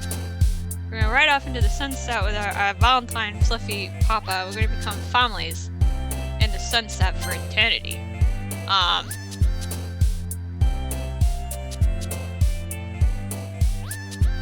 Nibble puppy. I'm kind of. What if we have a tragic ending? And what if there's a massacre? What if there's a massacre with Fluffy Papa? Yes, a massacre. Alright, so we rode off into the sunset. But this is all because our socks were electric. We rode off into the sunset with Fluffy Papa. We made him a Valentine, we made him a family, we rode off into the sunset, but alas. It was a massacre. And poor Fluffy Papa. Anime. It was just like the plot of an anime. There was a terrible massacre and poor Fluffy Papa I rode off into a crowd of people. Oh no. I accidentally massacred those people with Fluffy Papa. Oh, I've got a lead? Oh shoot, okay. Okay, so I rode off into the sunset with Fluffy Papa after going shopping to replace my electric socks, and it was terrible. I mean, my Valentine, we tried to make my family, but it was a massacre because I accidentally rode into a crowd of people. And Fluffy Papa was so... was he ashamed? Felt such deep shame. I think, yeah, should we go with shame? I have three more words left. Or did he explode? Explode? I feel explode. He felt... And Fluffy Papa was so upset about this massacre that we accidentally committed by riding with this crowd of people. He exploded. So he's tragic. He exploded with my it did. Fluffy Papa exploded. It was tragic, and I was devastated because I no longer had my family, Valentine family, and it was strange though because people started cheering. How are we feeling about Kiss? There's nothing left to Kiss. He exploded. I mean, maybe if he like exploded but his head was still intact. Suicide! Oh. I feel like I know who this one's gonna lean towards with this tragic ending. So Fluffy Papa exploded after a tragic honeymoon. So she kissed. Okay, I'll go with Kiss. Kissed is his Fluffy Papa's severed head. After a tragic honeymoon. After riding off into the sunset. It's tragic, terribly. Exploded, and all I was left with was his head. My poor, sweet, Fluffy Papa Valentine. My pain was unending. Hot. You could see that my old lust for Fluffy Papa's severed head. we need to lock in on one shot. This is getting pretty dark, yeah. We currently have Fluffy Papa's severed head. We need to lock in. What are we doing with this severed head shot?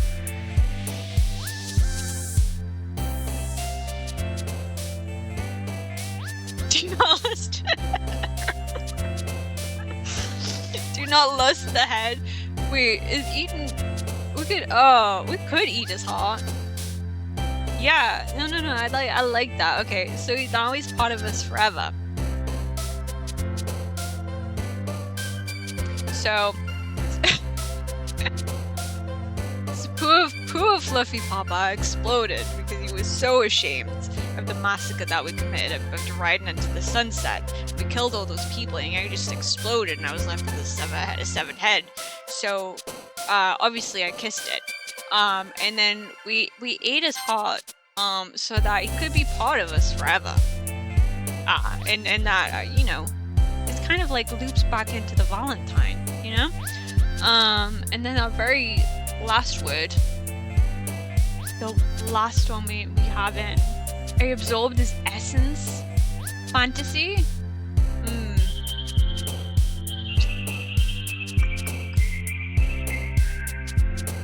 What can I do with those? We absorbed his, so we ate his heart, give his head a little smooch. Swimsuit.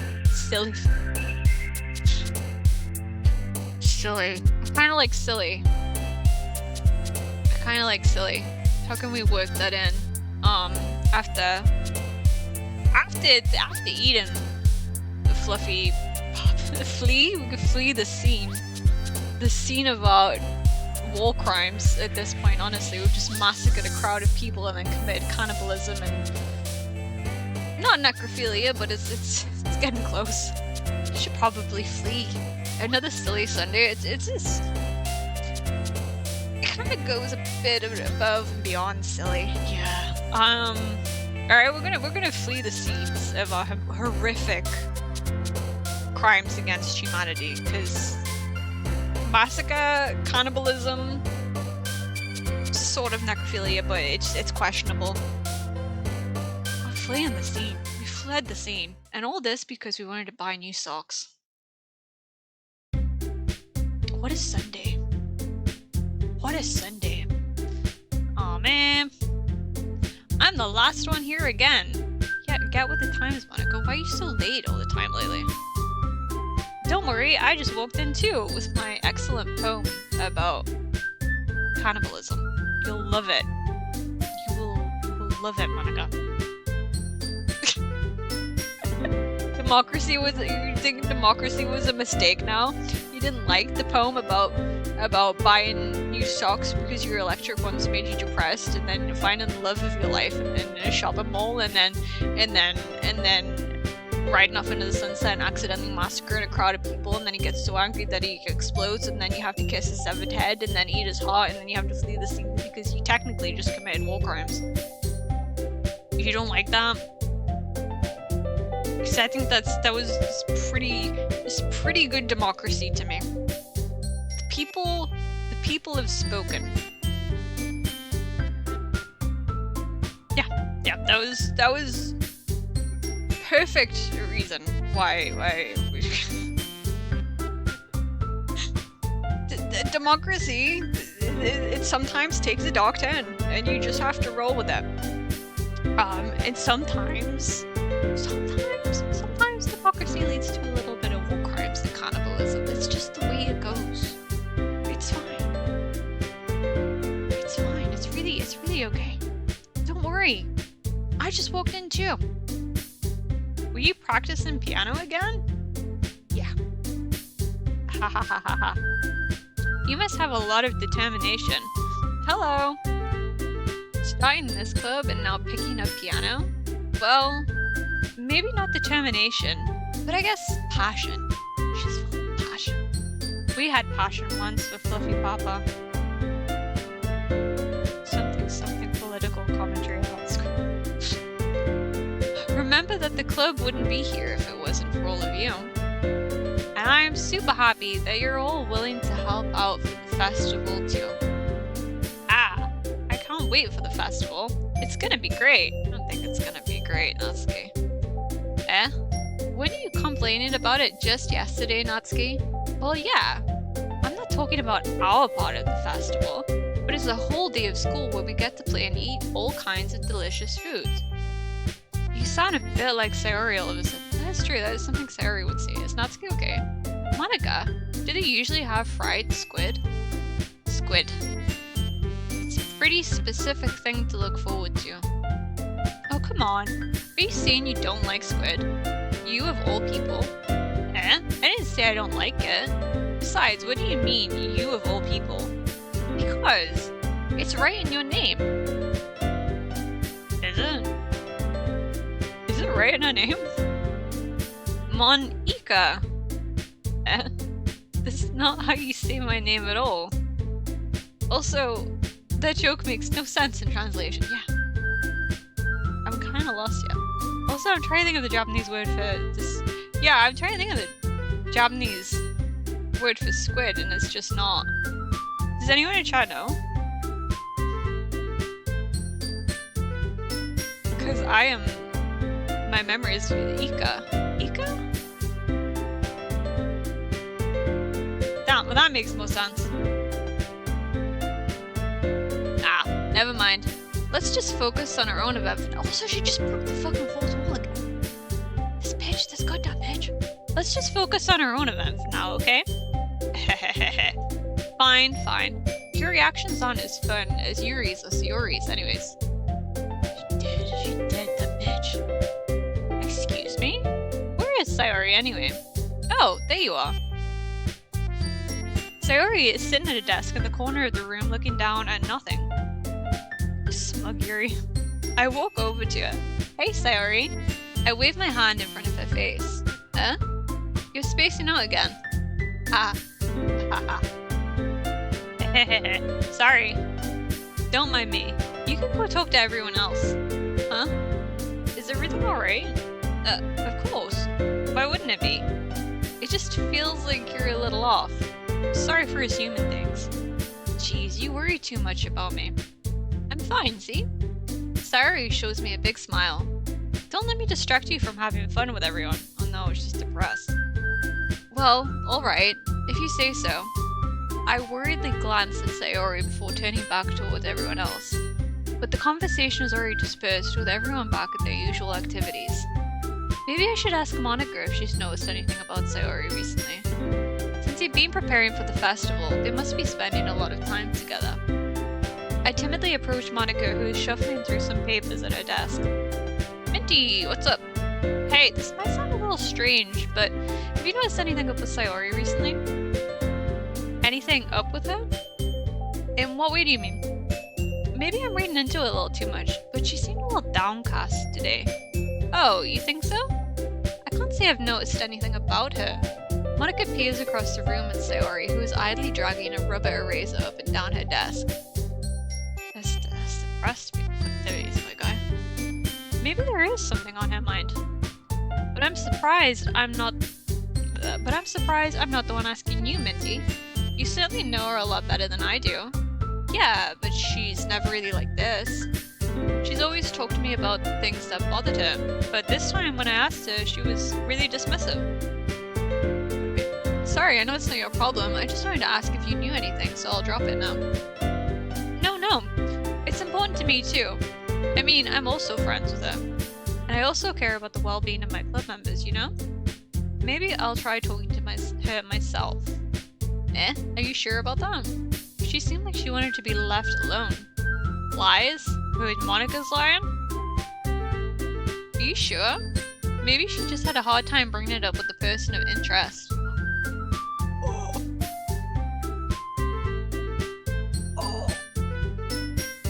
Monica's stirring shit. Monica's fucking stirring shit. What a bitch. Person of interest? What do you mean by that? Mintie, don't be so goddamn dumb. I'm saying that maybe the thing on her mind is you, Mintie. Always. Goddamn bitch. Me? How on earth would you come to that conclusion? Well, I probably shouldn't say too much, but she's shit stirring. She's not being so sweet right now. She's goddamn shit stirring. Sayori talks about you more than anything else, you know? She's been so much happier ever since you joined the club. It's like an extra light was turned on inside of her. What? No way. Am I really this dumb? Can I be this dumb? She's spilling the tea, she certainly fucking is. Sayori is always like that. She's always been full of sunshine. It's not any different now than it always has been. I'm an anime trope main character. Yeah. I truly am that dense. You're so funny, Mintie. You're so funny, Mintie. So funny. Have you thought that maybe you always seen her as so cheerful because that's just how she is when she's around you?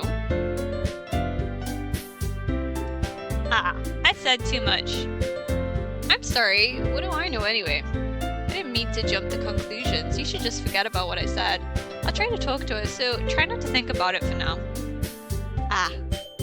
Alright. Monica smiles meaningfully. I know she said to forget about it, but I already know that I won't be able to get her words out of my head. Monica stands up from her desk and walks across the room to where Sayori is sitting. I watch her kneel down next to Sayori and gently talk to her, but she's keeping her voice so quiet that I can't hear her from here. I sigh and sit myself down.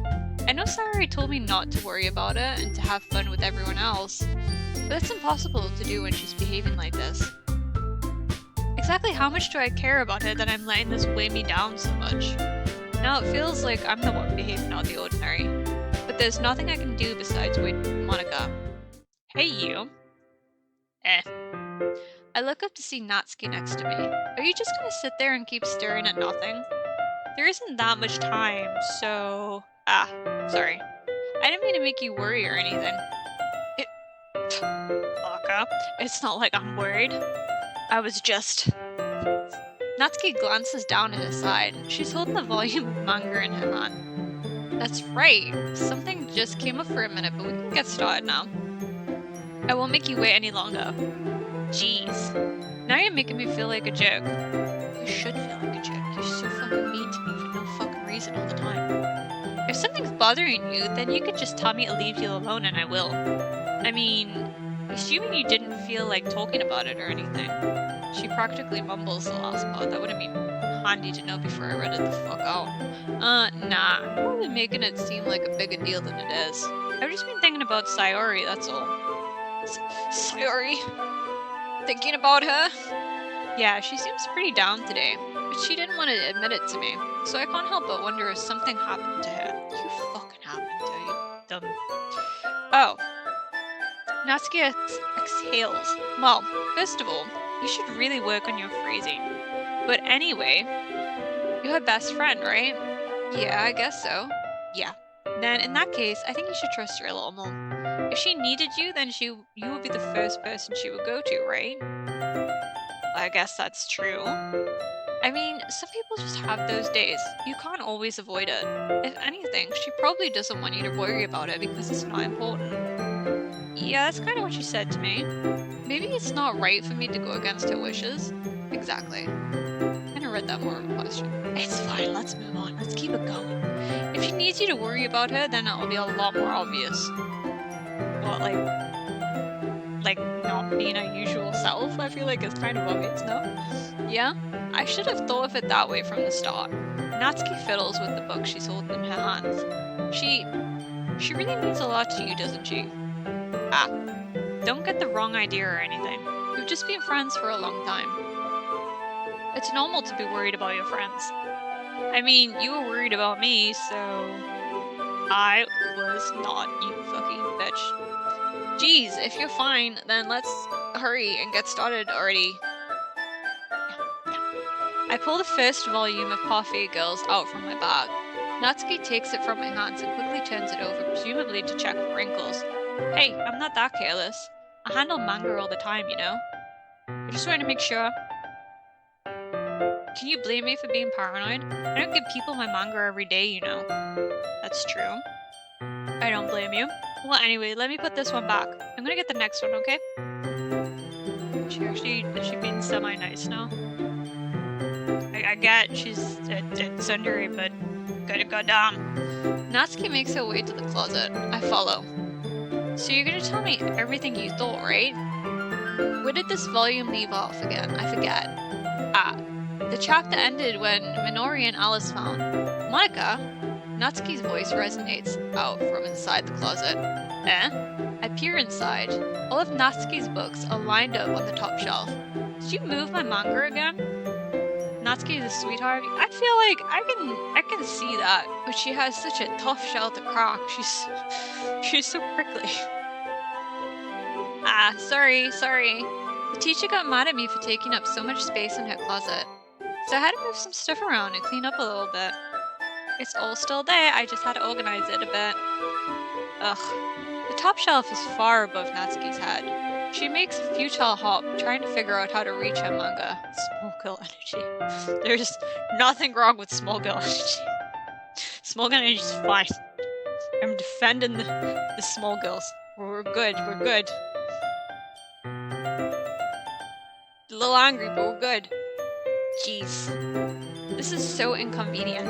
I'm moving these all back down. There's plenty of room on these shelves. Just fucking right, why put them on the top shelves? And besides, they're really pretty to look at when they're all lined up.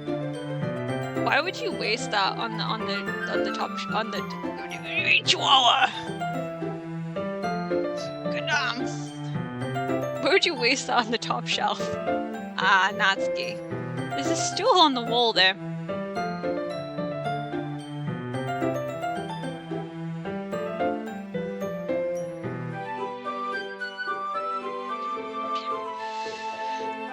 In the closet, there is a collapsible stool that's hanging on the wall. If you want, I can reach up there and hand them to you. I can get them myself. Natsuki grabs the stool from the wall and unfolds it. You think I'm too short or something? I mean, I knew it. Well, you know what? Just watch me. Natsuki hops on the stool, which ends up being a little wobbly because of its collapsible design. Aha! Careful! I know what I'm doing. Standing on the stool, Natsuki's fingertips reach the top shelf. The stool would be enough for me to easily grab the books, but Natsuki is being stubborn as usual. Natsuki uses her fingers to scoot one of the smaller boxes to the edge of the shelf. See? The fuck is that noise? Yeah! The box suddenly tips. Natsuki barely catches it before it falls to the floor. The stool wobbles.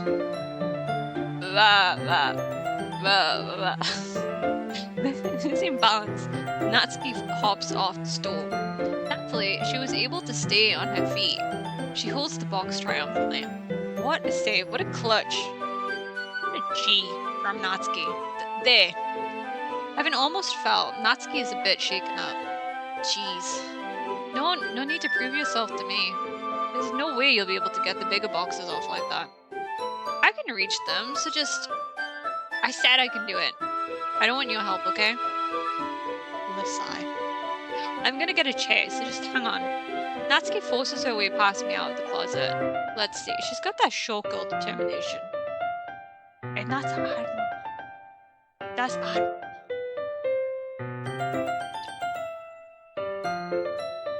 There's nothing wrong with a bit of short girl determination. I have some step ladders so I can reach the higher shelves in my kitchen. There's nothing wrong with a little bit of short girl determination. It's fine. The classroom chairs have the desks attached, so they're too inconvenient to fit into the closet. Aha! Natsuki trots over to the teacher's desk, which has a computer chair behind it. You are not seriously gonna wheel a fucking chair.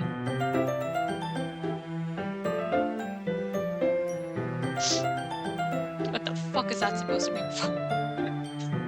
What are you supposed to mean? I can reach the top shelf if I have a stool. That's what stools are made for. They're made for like height inconvenienced people to reach top shelf. There is no shame in using a stool. It's what they're there for.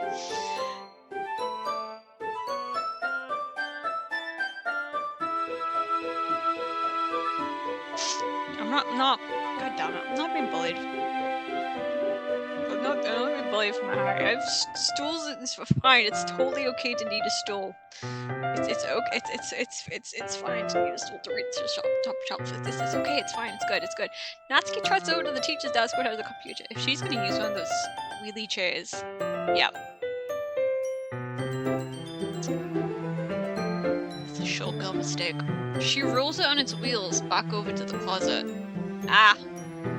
It's a little dangerous since the chair swivels and rolls, but I've already learned my lesson, so I keep my mouth shut. Whoosh.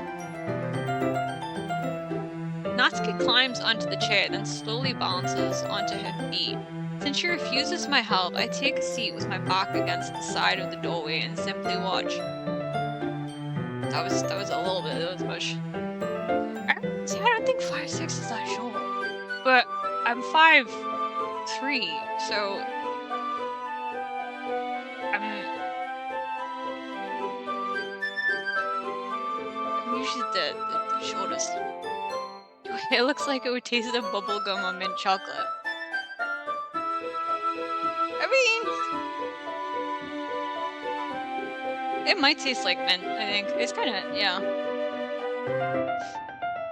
I'm on the smoke allergy. No. There's nothing wrong with being on the shorter side of the human spectrum. It's perfectly acceptable. Aha! There we go. See? I can easily do it now.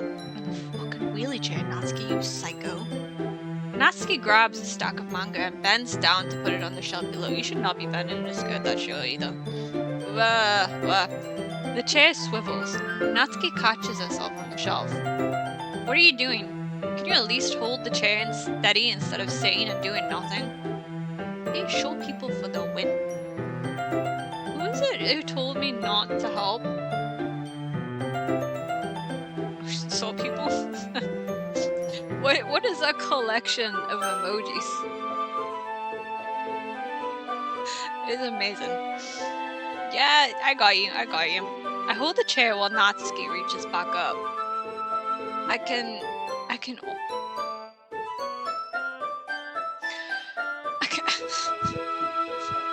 almost see my skirts. What am I witnessing? She didn't eat beans for lunch. Jesus Christ. Jesus Christ, guys. What is a collection of gifs, of emojis, of... Okay. I forced myself to turn away. We must not look at the pure maiden. We must not look up the pure maiden's skirt. Natsuki seriously didn't think this through. See the prison costumes. Once she realizes I'll be dead. Yeah. Natsuki wraps her arms around the Parfait Girls box set, easily the largest one on the shelf. That's fine, my reading's also all over the place, so I can't comment on shit. It's heavy. Hey Mintie, I don't think I can bend down without falling. Hurry and take this one. But then I have to let go of the Che. That's fine. Just for a second. Just fucking do your don't. Hurry up. Alright. Let me just stand up. I slowly release my grip from the Che. What do you mean stand up? Natsuki looks down at me. Why are you all the way back? Natsuki looks like she just realized something, but she'll lose her balance if she moves. Natsuki, the box. What are you looking at? You're trying to look at my... Natsuki's legs shake. I'm not, I was just... Natsuki, don't try to move Natsuki's box. Oh, yeah, no, who could have seen this coming? Just give me the box. You perv. You set me up. Go away. Get out. But I'll do it myself. The chair suddenly swivels beneath Natsuki's feet. Natsuki! Yeah. How are you supposed to read that noise out? Yeah. Scene turns into chaos. The scene turns to chaos in a split second. Just like with Fluffy Papa, that turned into chaos pretty quickly too. The chair flies from under Natsuki's feet. Frantically, I try to catch her. The box topples out of her hands and the books go flying. I got you. Here, got it. Crash. The full force of Natsuki's body against me throws me to the ground. A whole bunch of books pelt me in the face. Natsuki tries to shield herself with her own arms as her face lands straight on my chest. It could have been worse. My right arm and my back seriously felt the impact. She's so embarrassed now. Slowly, Natsuki comes to her senses. That's all I can say after this. She presses her arms straight into me and props herself up. 80 pounds, however much that is in non-freedom measurements. What is 80 pounds in non-freedom measurements? Like 40 kilograms or something like that? Maybe less? She's tiny either way. Natsuki seems to realize that it's not the floor that's beneath her. It's my rippling, handsome, muscular anime boy chest. Gross. Gak. A fist pounds into my chest. Natsuki then hoists herself to her feet. What were you thinking? You sicko. Everything okay over there? 80 pounds, 36 kilos? That seems close. 40, yeah. Damn, that's tiny. I heard a loud noise. Monica suddenly peers in. Monica. See what happens? See what happens, Monica? See what happens when you fucking wrong with my fucking manga, Monica? See what happens when you put the manga on the top shelf? Are you trying to kill your club members or something, you bitch? Jeez. Sorry. Oh, and one more thing. It seems like your most recent club member is a total pervert. So I hope you're happy. Somehow it's impossible for me to explain this whole bizarre situation to Monica. You gotta keep your manga safe and away from fucking Monica, apparently. I didn't do anything, I swear. I know, don't worry. Monica says that quietly to me. Looks like I'm off the hook. Oh no! My... I look down. Natsuki is kneeling on the floor holding one of the books that is scattered all over. There's a large diagonal crease along the page that she's desperately trying to smooth out. Oh, strawberry bubblegum. Combine the two. Should be a strawberry bubblegum. Ah, it must have landed on the page. Natsuki tries a bit more to fix the crease, but she can't get it out. Suddenly, she gives up and slams the book shut and then throws it to the floor. Instead of continuing to yell, she just lowers her head. That's the bad kind of angry. That's like the super pissed off kind of angry. Oh no! She's just straight up fucking crying. Natsuki, are you... No! Natsuki's voice squeaks. I see tears on her face. I'll get the crease out, okay? It's partially my fault, so... Natsuki shakes her head, still looking down. No. I don't even get much. I'm just having a really bad day today. Monikazu tastes like raspberry or red currant. Yeah, I can see the raspberry. I can see the raspberry. I'm gonna have to look at it again before I decide. I'm gonna have to look at it. Natsuki sobs again. I didn't mean to take it out on you. Really didn't mean to. It's fine. It's fine. Just please stop crying. It's so fucking awkward. Is there anything you want to talk about? Natsuki shakes her head. Just every day. It's so hard. I just want to... Jesus Christ. Just come to the club and... Natsuki falls silent again. I can't press it, so I can only do what I know how to do. Alright. Well, I'll help clean this up. And I'll move the rest of your manga for you. I pick up volume 2 of Parfait Girls. We'll set this one aside. This'll help cheer you up a bit, right?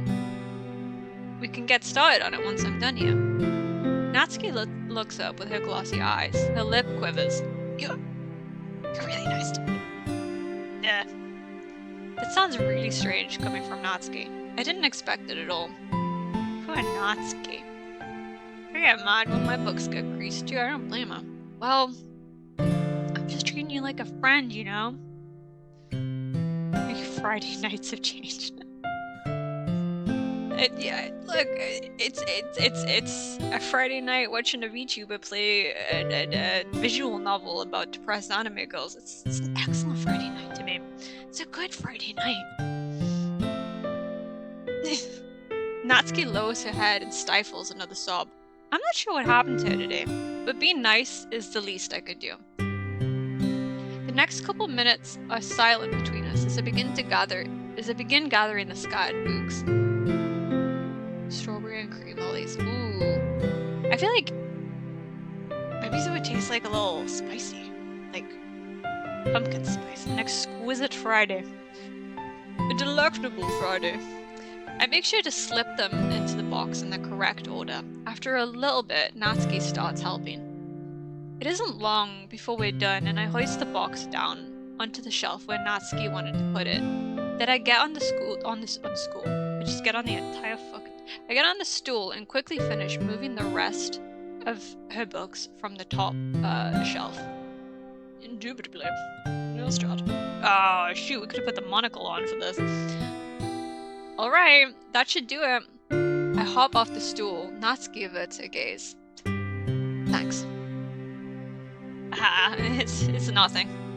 Natsuki is holding the volume I set aside in her hands. Alright, I'm ready. Good. Even if you weren't, I'd make you anyway.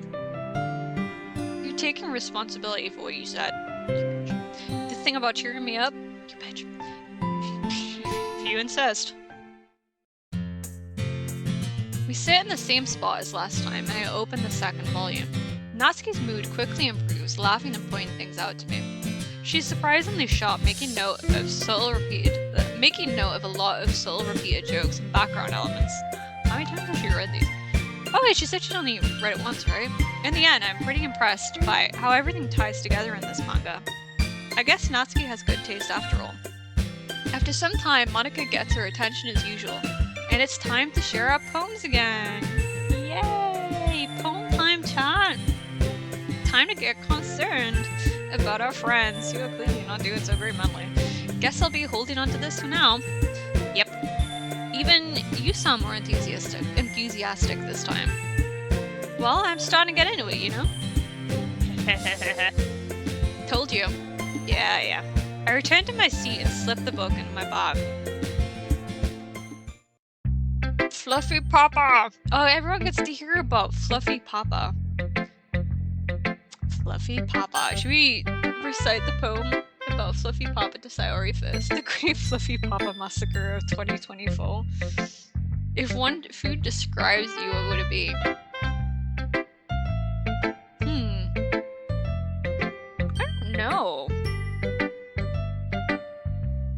don't know. I feel like because of the name being Mintie.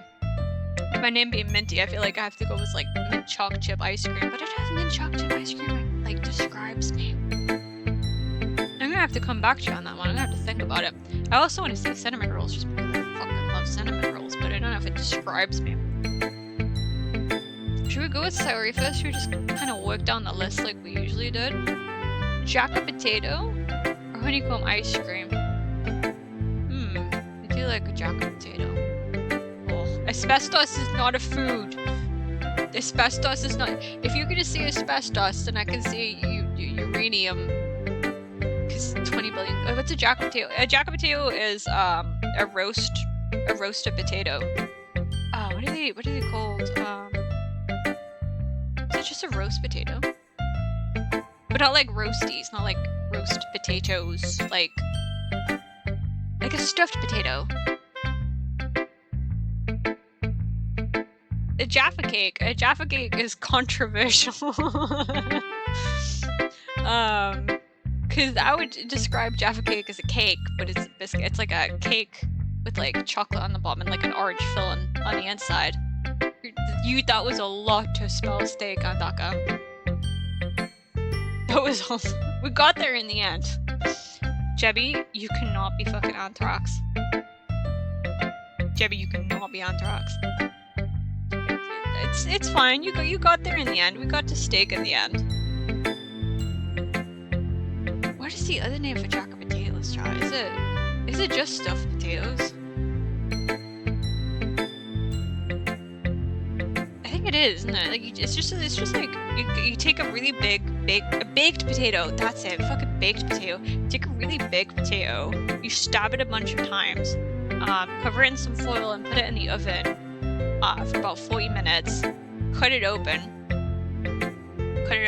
shove some butter in there. It has a different things, but a lot of people like to put beans in. I like cheese on mine. England's a great country. The food's not as bad as people make out. I am from England. I am in England. You cannot become a war crime. Just because your mom said you can be a war crime doesn't mean you can be a war crime. I'm afraid to say that your mother is incorrect. Okay, enough about war crimes and baked potatoes. We need to read some fucking poetry. Cheese, sour cream, but ugh. It's making me hungry for a baked potato. I haven't had one. I usually like mine. Alright, I'm getting sidetracked again. Less sidetrack. Yeah, that's a Jaffa. I'm not a big fan of Jaffa cakes, but that's essentially what it is. But it's more like biscuit shaped. Oh, yeah.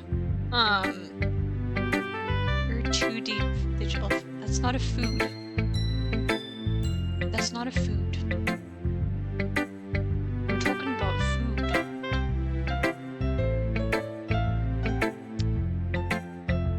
Anyways, I like my big potatoes with a bit of tuna mayo and cheese melted on top.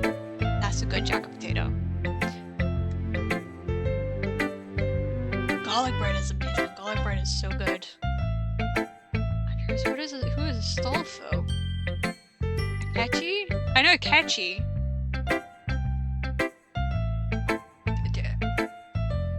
Poetry time. Poetry time. I'm getting so styled. Identifies. Okay. We're showing it to Sayori. I'm gonna show Sayori a poetry about Fluffy Papa. Fluffy Papa. I'm gonna call him Fluffy Papa John. It's nice, I guess. Come on, I can already tell you don't like it. She doesn't like poetry about Fluffy Papa.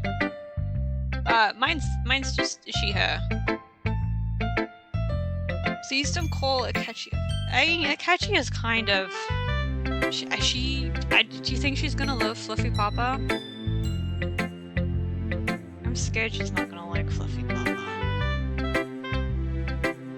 Well, you don't need to worry about it. She doesn't fucking like Fluffy Papa. You need to worry about what I think. You don't like Fluffy Papa. After all, you wrote this for someone else, didn't you? I wrote it for Fluffy Papa. Oh, she's too depressed to like Fluffy Papa right now. She'll get it one day when she's old enough. She'll appreciate Fluffy Papa. Probably Natsuki. Did I write this for Natsuki? I didn't write this for anyone specifically. I wrote it for Fluffy Papa. Ah, shoot. We picked Natsuki words. Chat, you wrote a poem about Fluffy Papa for Natsuki accidentally. Maybe. That's not really what I meant though. But it's okay. You're making new friends, just like I was hoping. She's not happy about that at all. That makes me really happy. Lies. And you're happy too, right? In this club? Well, of course I am. Good. That's all that matters to me. Thank you, Mintie. You are welcome. Sayori. Is there something wrong? Huh? No, nothing. I'm just a little tired today. Alright. Just tell me if you need anything. I will. Don't worry about me, okay? I am fucking concerned for you. You can go play with everyone else now. If you insist. Yay. I'm gonna go home a little bit early today. Sayori? Tell Monica I wasn't feeling well, okay? I'll see you tomorrow. I am concerned. Very concerned. Before I can see anything, Sayori cheerfully walks out of the classroom, humming to herself. Who should I show my poem to next? Oh. No, not too many spoilers. I kind of wanna feel it fresh. Oh, I'm gonna scare them.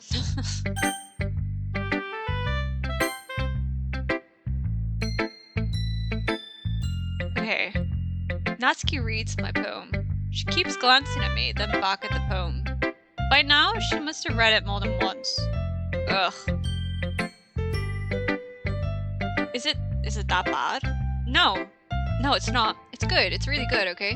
There, I said it. Ugh, this wasn't supposed to happen at all.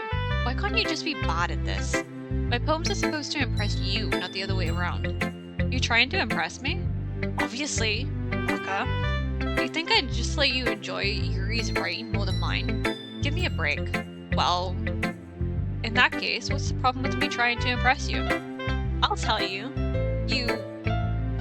Natsuki's face freezes, like she just realized something. You trying to impress me? Natsuki vigorously scans her eyes over my poem one more time. Then, the poem slips out of her hands and floats to the floor. I have to use the bathroom. I really have to piss. Red-faced, Natsuki walks quickly out of the room. Hey, Mintie. Hey, Monica, you dead-eyed bitch. Do you do something to Natsuki? I just saw her rush out like that. You didn't do anything terrible, did you? No. I just told her that... She would have grabbed that box again. My voice gets caught in my throat. There's no way I could tell Monica that I'm trying to impress Natsuki. I didn't know I was trying to impress Natsuki. I was just writing a fucked up poem about Fluffy Papa and a massacre and a little bit of cannibalism. That's besides the point. Kicking everyone out the club. Monica sees the poem lying on the floor and swiftly picks it up. Yeah, we've so far kicked Sayori and Natsuki have fucking liked it. We're not doing so good at making friends today. She reads through it, her smile not fading from her face. I see. You wrote this for Natsuki, didn't you? I mean, no, not really. In fact, she didn't like your poem a lot the other day, too. Oh wait, did I read that wrong? I think I read that wrong. I'm surprised you know it tastes so well already. Are you sure you're not cheating, Mintie? Is that a fourth wall break? Cheating? What do you mean by that? Never mind, I'm just kidding. Bitch. Bitch is breaking the goddamn fourth wall again. Get fucking it. I didn't understand Monica's joke at all. Anyway, how do you think Natsuki feels about you? I don't fucking know, she just legged it. Oh, you don't need to answer that. It was just something for you to think about. Hey. She's back. She's pissed. I hope you wash your hands. Natsuki comes up and snatches the poem out of Monica's hands. Neither of us had noticed her re-enter the room. Did you read this, Monica? Of course, I liked it. Ugh. You should really stop reading things that aren't for you, you know? You have a bad habit of doing that. But Mintie wrote this poem, and we're supposed to share it with everyone, right? Natsuki freezes. She apparently forgot that my poem is technically for everyone to read. Yeah, I didn't write this specifically for you, Natsuki. Just really fucking reading into it, you bitch. Okay, well, I think Mintie is done sharing this poem with everyone. It's not like anyone would want to read this anyway. In fact, I'm just gonna hold on to this. I have other people to... You can't do that. I have other people I need to give that to. If you insist. What? Why are you looking at me like that? Like what? Ugh. Never mind. Natsuki. I'll give you the poem, but that's still not very fair to Yuri. She hasn't gotten to read it yet. So what?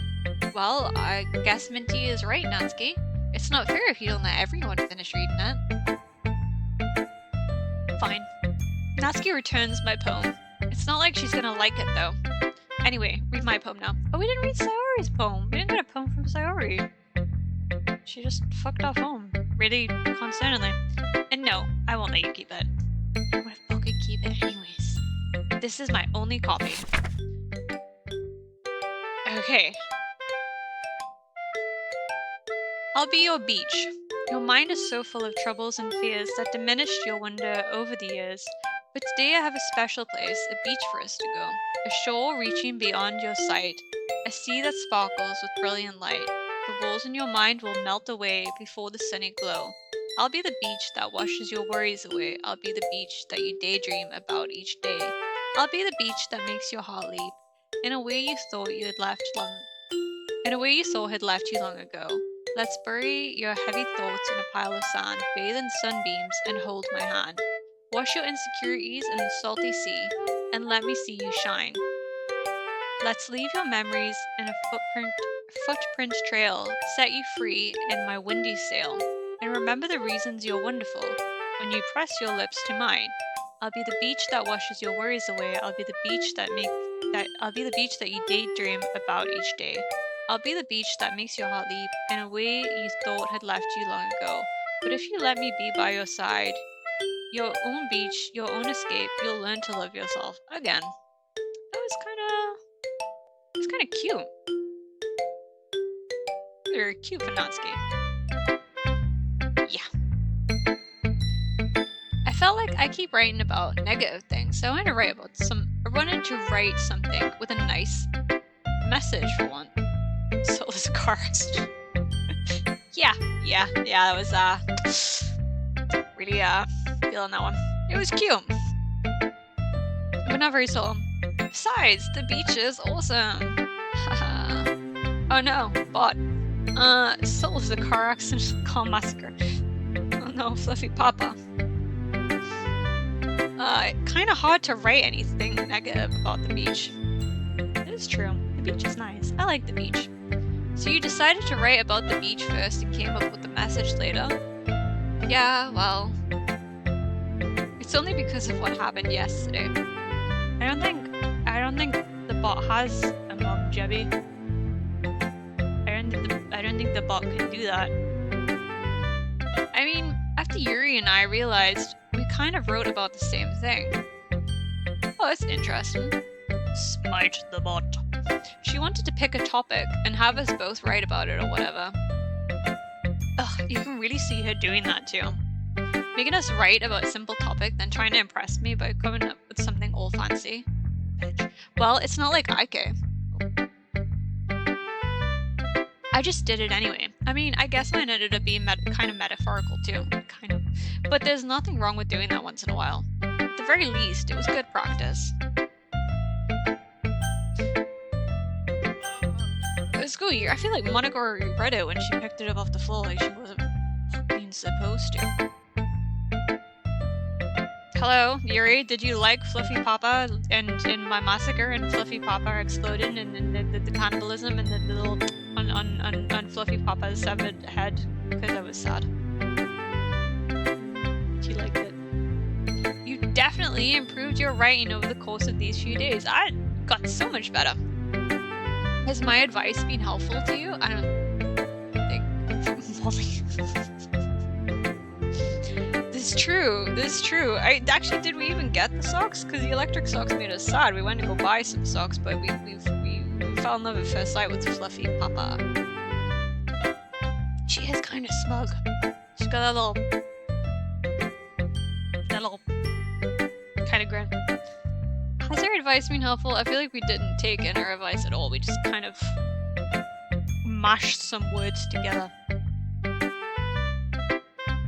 Yeah, definitely. It's been so helpful, Yuri. I took it all to heart, and I've listened to it so much. I'm glad.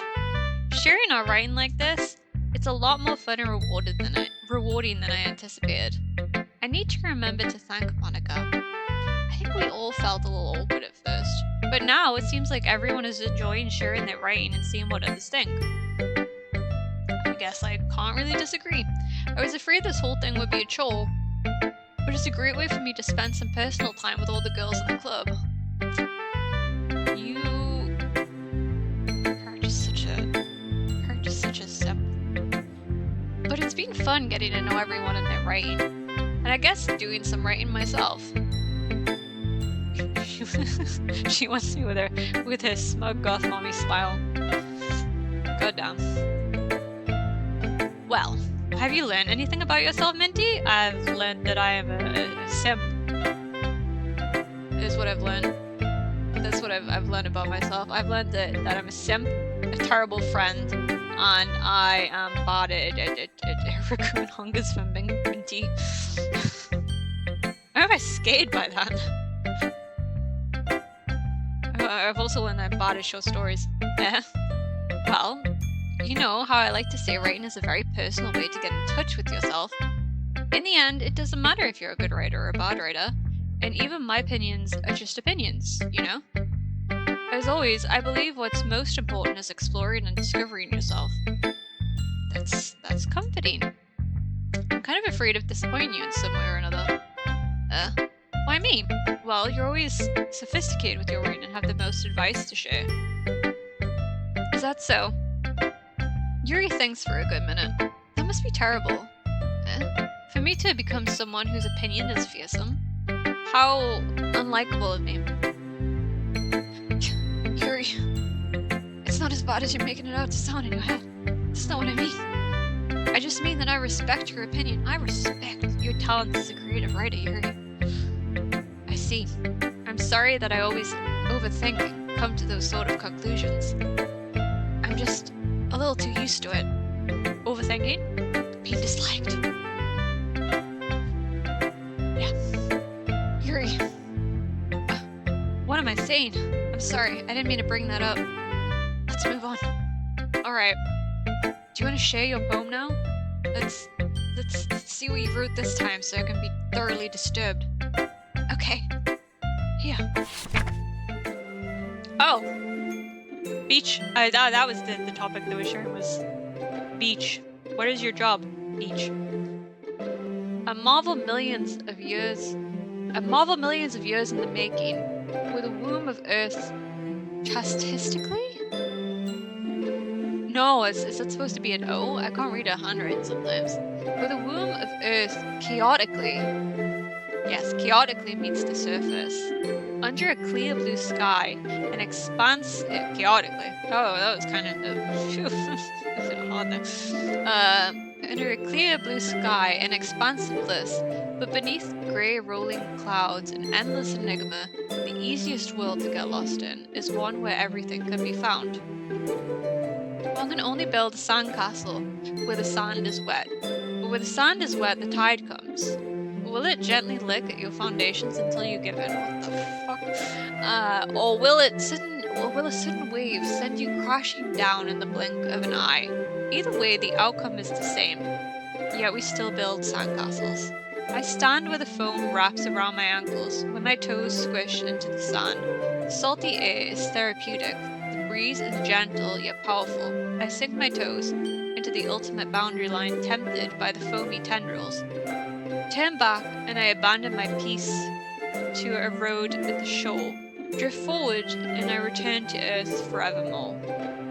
That was... It was getting... beach... We're at the beach episode of the anime. Didn't think we'd get it in Doki Doki, but here we are.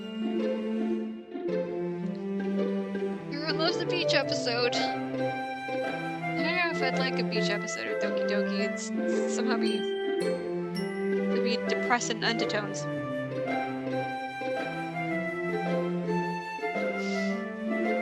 Okay. I'm aware that the beach is kind of an innate thing to write about, but I did my best to take a metaphorical approach to it.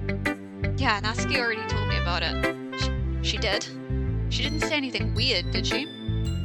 She just wanted us to write about the same topic again. I suppose to better compare the differences in our writing styles, or thought processes.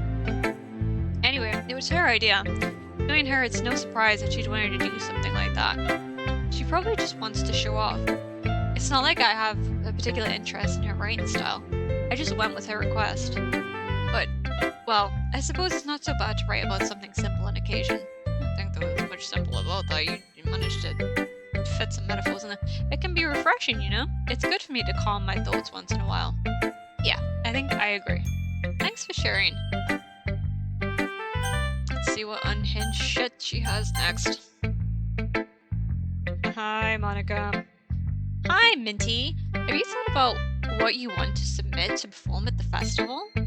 Well, being in this club is one thing, but performing in front of a bunch of people, I'll have to give it some more thought. Okay, no pressure. But whatever you do, I'm sure it'll turn out great. It would also make me happy to see. Ha ha ha ha. Anyway, I already read your poem, but you can go ahead and read mine now. What has she got this time? The Lady Who Knows Everything. An old tale tells of a lady who wanders Earth, the lady who knows everything. A beautiful lady who has found every answer, or meaning, or purpose, in all that was ever sought, and here I am, a feather, lost adrift, the sky, victim of the currents of the wind. Day after day, I search. I search with little hope, knowing legends don't exist. But when all else has failed me, when all others have turned away, the legend is all that remains, the last dim star glimmering in the twilight sky, until one day the wind ceases to blow. I fall, and I fall, and fall, and fall even more. Gentle as a feather, a dry quill, expressionless, but a hand catches me between the thumb and forefinger, the hand of a beautiful lady. I look at her eyes and find no end to her gaze. The lady who knows everything, knows what I am thinking. Before I can speak, she responds in a hollow voice. I have found every answer, all of which amount to nothing. There is no meaning, there is no purpose, and we seek only the impossible. I am not your legend doesn't exist. And with a breath, she blows me back afloat, and I pick up a gust of wind. That was a lot. Oh, I'm so ready for Halloween. I actually had first pumpkin spice latte today. Not a Starbucks one, a Greg's one. And it's pretty damn good, actually. It's pretty good. This is very white girl of me, but you know, embrace it. Enjoy the little silly pumpkin spice lattes. They're very good. You know, I feel like learning and looking for answers are the sort of things that give life meaning. Not to get too philosophical or anything. Butcher that one. But it was kind of on my mind, so that's what I wrote about. I see.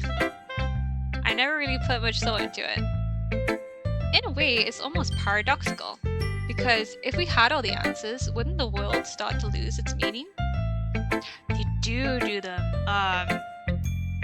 Only the big stores get like the iced ones. Like there's a big store in Newcastle that gets some. But my little local store does hot ones, which is what I want anyways. So it's fine. Yeah, pretty good. Depending on who serves it, but my local one's pretty trustworthy. I do good pumpkin spice lattes, so I'm happy. I'm sorted. You know, there's one thing I noticed. It seems like everyone in the club prefers writing about things that are more sad than happy. Haha, are you surprised? I mean, if everything was okay, we wouldn't really have anything to write about, would we? Greg doesn't do. Is it not a national thing? I thought all the Gregs were doing them. I'm so sorry for you. Humans aren't two-dimensional creatures. I think you'd know that better than anyone. You mean one-dimensional? Ha, yeah, that. Anyway, here's Monica's writing tip of the day. You have a Gregs. Gregs is hands down the best thing about the UK. It is a national treasure. Beautiful. I could not live in a world without my Gregs. Are you ever too shy to share your writing because you're afraid it's not that good? It can be really disheartening to get a lukewarm response to something you put so much into. But if you find other people who enjoy writing, then sharing becomes a lot easier. Because instead of just telling you your writing is good, or okay, or bad, they'll want to focus more on everything that went into it and the things you can work on. It's so much more encouraging that way, but it will make you want to continue improving. It's almost like having your own little literature club, don't you think? That's my advice for today. Just join a fucking literature. We're in a literature club. What kind of advice is that? Thanks for listening. Okay, you three. We're all done sharing poems, right? Why don't we start figuring out... Hold the fucking phone, Monica. Hold on a second. Is it just me, or did you see something strange just now? Eh? Something did sound a bit unusual. That's right. You deviated from your usual... Oh, did she? Shit, what did she say? Doesn't she always say things? Thanks for listening. Am I being unobservant? Actually, no, this says, okay, everyone. Oh, shoot. I didn't even notice. Catchphrase. I don't have a catchphrase. Jeez. Why is the mood so weird today? Because Sayori fucked off home weirdly. Look, even Yuri isn't immune to it. Isn't Yuri always like that? Stagnating air is common foreshadowing that something terrible is about to happen. In your books, maybe. Bad friend. I'm the bad friend? I did let Sayori just go home. Look, the only thing different is that Sayori isn't here. Ah, it seems you're right. A sigh. Sayori always helps lighten the mood a little bit, doesn't she? It's almost like everyone's balance is thrown off a little when she's not around. Where the heck did she run off to anyway? I thought she just went to pee. She did not go piss. You went to go piss. She fucked off home. Natsuki, please. Show some decency. Oh, come on. She actually wasn't feeling too well and went home early. Is that so? I hope she's alright. Seriously? Of all the times not to go home with her, you pick the time she's not feeling well? Shit, yeah, that's a good point. Natsuki's gotta fuck him. So much for you two being all lovey-dovey. No. First of all, stop misunderstanding my friendship with Sayori. And second, she's kind of been avoiding me today, so I didn't want to force it. How do I... A curious expression coming from Yuri of all people? Calm down, guys. I talked to her earlier and everything is fine. What did she say? Anyway, we need to figure out the rest of the festival preparations, so let's decide what everyone will be doing this weekend. I already know what I'm doing. That's right. Natsuki will be making cupcakes. You can make those fucking cupcakes. But we might need a lot of them and different flavors. Can you handle that? Can you handle that, Natsuki? Can you handle that all by yourself? Can you cope? Can you do it? Challenge accepted. As for myself, I'm going to be printing and assembling all the poetry pamphlets. Sayori will be helping me design them. And as for Yuri, you can, she's just calling that fucking useless. Good damn. Guys, can you help me come up with... Guys, can you help me come up with something for Yuri? I'm useless. No. It's a big oof. She just called it fucking... She just straight up called it useless. Good damn. That's not it at all. You have so many things you can do. So much. You're the most talented person here. You know? Now Natsuki's pointing too. Jeez, even I can't tell now. I guess I never gave Sayori enough credit, but I can tell things are even harder on you when she's not around. That may be the case. But if I can't also be a leader on my own, then I won't grow as a person. So, Yuri, you have beautiful handwriting, you know? So you should make some banners and decorations to help set the atmosphere. It's hard on. No. Atmosphere. About that, I love atmosphere. What the fuck do you mean I love atmosphere? That's like the same vibe as I love lamp. See you around. It's like the same fucking vibe as I love lamp. I love atmosphere. I love desk. I love banner. I love poem. I love lamp. I love breathing. Yeah, Jebby. God damn, Yuri. That was... Yuri's expression suddenly changes as she stares at her desk in focus and starts nodding to herself. Okay. Your mind is already racing, I see. I love gravity. I love gravity. I love the way I don't fly off into space. I love water. I love air.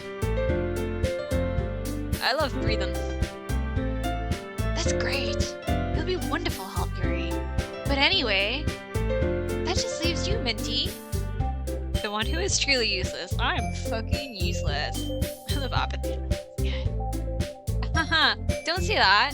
In fact, both Natsuki and Yuri have some pretty heavy tasks to handle. It would probably go a long way to give one of them a hand. Fuck, I'm gonna pick one.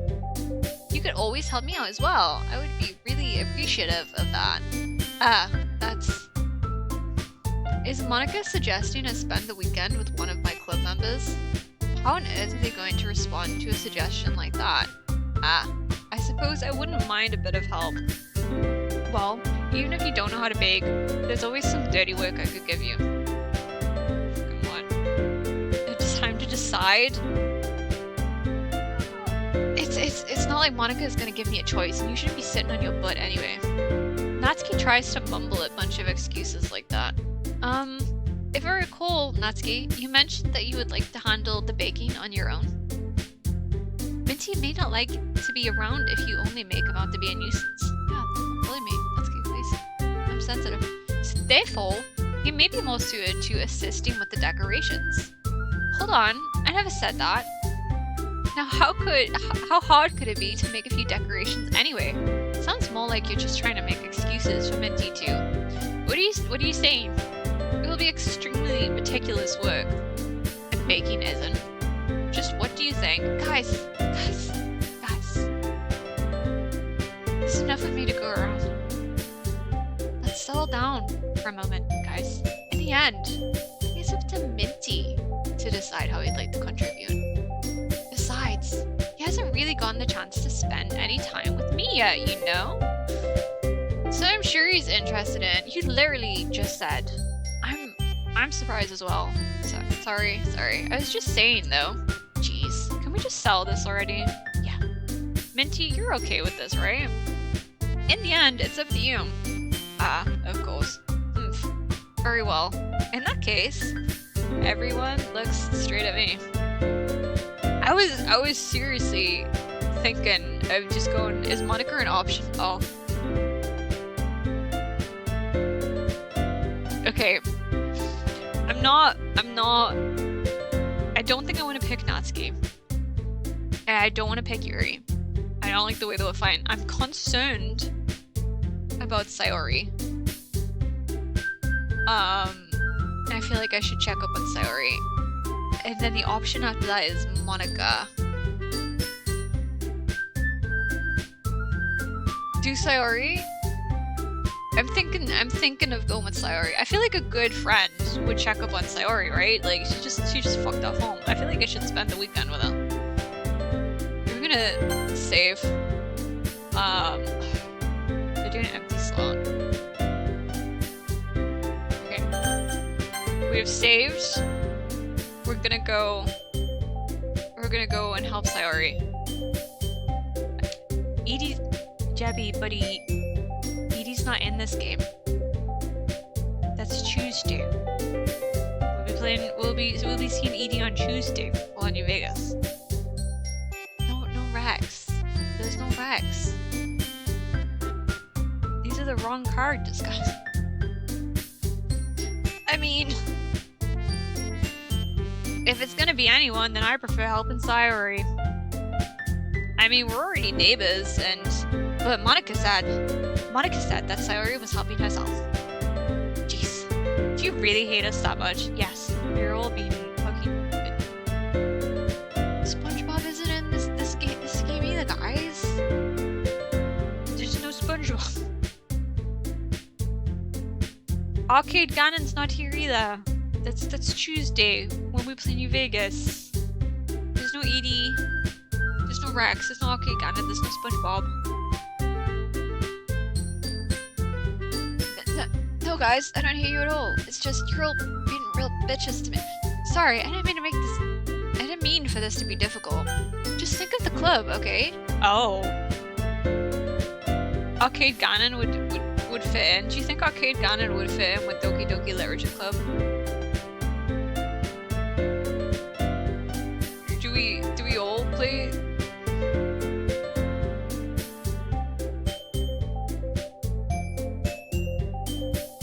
I guess I'm gonna go with Monica then, seeing as I can't pick Monica in a dead-ass day.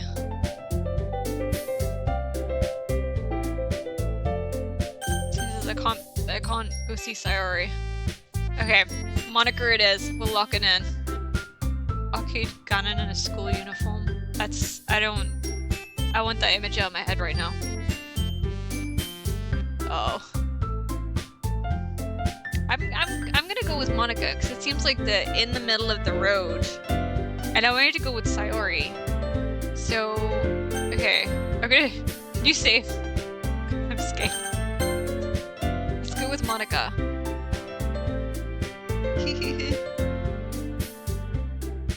Did I make a fucky wookie? Yay, you picked me. Hold on 1 second. Yeah. Monica, you're the one who needs the least help out of all of us. But I agree with Natsuki. Not only is your work already mostly suitable for one person, but you already have Sayori as well. But Minnie was the one who... it doesn't matter. You were the one who scared him into picking you in the first place. You're the club president, Monica. You're supposed to make responsible decisions for the club. Yeah, Monica, you bitch. Monica, you shouldn't let any ulterior motives interfere with this decision. Ulterior motives? What are you saying, Yuri? In fact, it sounds like you guys are the ones with ulterior motives. Excuse me? Otherwise, this wouldn't have been made into such a big deal in the first place. That's completely false, Monica. Yeah. We have a lot of work to do, you know? We won't do as good of a job if you make us work alone. And maybe that's true. Think of the club. Yeah, think of the club, Monica. Women fight over... Yeah. Over this, I bet as well, if we could get a look at what the main character looks like, it would be the most average looking anime main character you've ever seen in your life. Think of that club, Monica. If we want our event to succeed, then we need to appropriately distribute our resources. So you're going to do the right thing, President? Okay, I get it. A sigh. It's technically most logical for Mintie to help one of you. I'm gonna have to fucking choose again. So I guess that's what we'll do. It's really forcing me into this decision. Just women. I like to think it's Tobey Maguire. Yeah, yes. Mintie is Tobey Maguire. I'm secretly Tobey Maguire. Do I have a preference? Do I have a fucking preference? You forced me into having a preference. Ugh.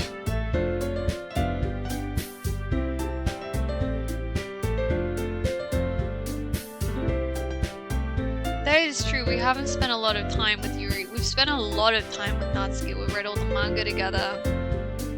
We technically wrote 2 poems for Natsuki, even though we didn't mean to. Yeah, I think if we want to keep it balanced and stop everyone from getting depressed, which I feel like is impossible in this game, I think Yuri is the safe bet. What do you mean loyal? Oh my god, I didn't know this was a...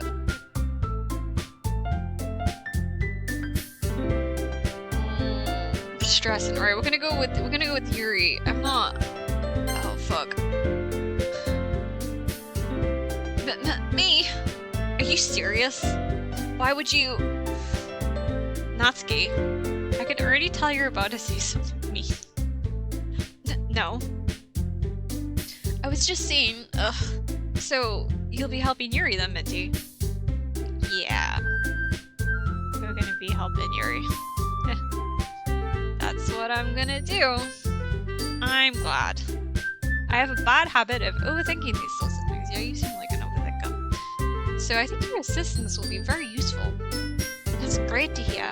Natsuki, will you be able to handle the baking by yourself? Definitely did not read what that said. I mean, yeah, I already said it would be fine. So why are you making a big scene? Why are you making a big scene? There's no loyalty? Oh. Okay. Everyone can tell that Natsuki is feeling a little sour. So is that everything we needed to go over? Yeah, that should be about it. Are you guys excited? Well, excited may not be the right word, but I suppose I'm looking forward to it a little bit. Do you feel the same way, Mintie? Do you feel fucking excited? No, I feel terrified.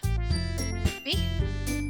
Yes, I guess you could say I'm interested to see how it'll turn out. Yeah, it's accurate. That's good enough for me. What about you, Natsuki? Natsuki?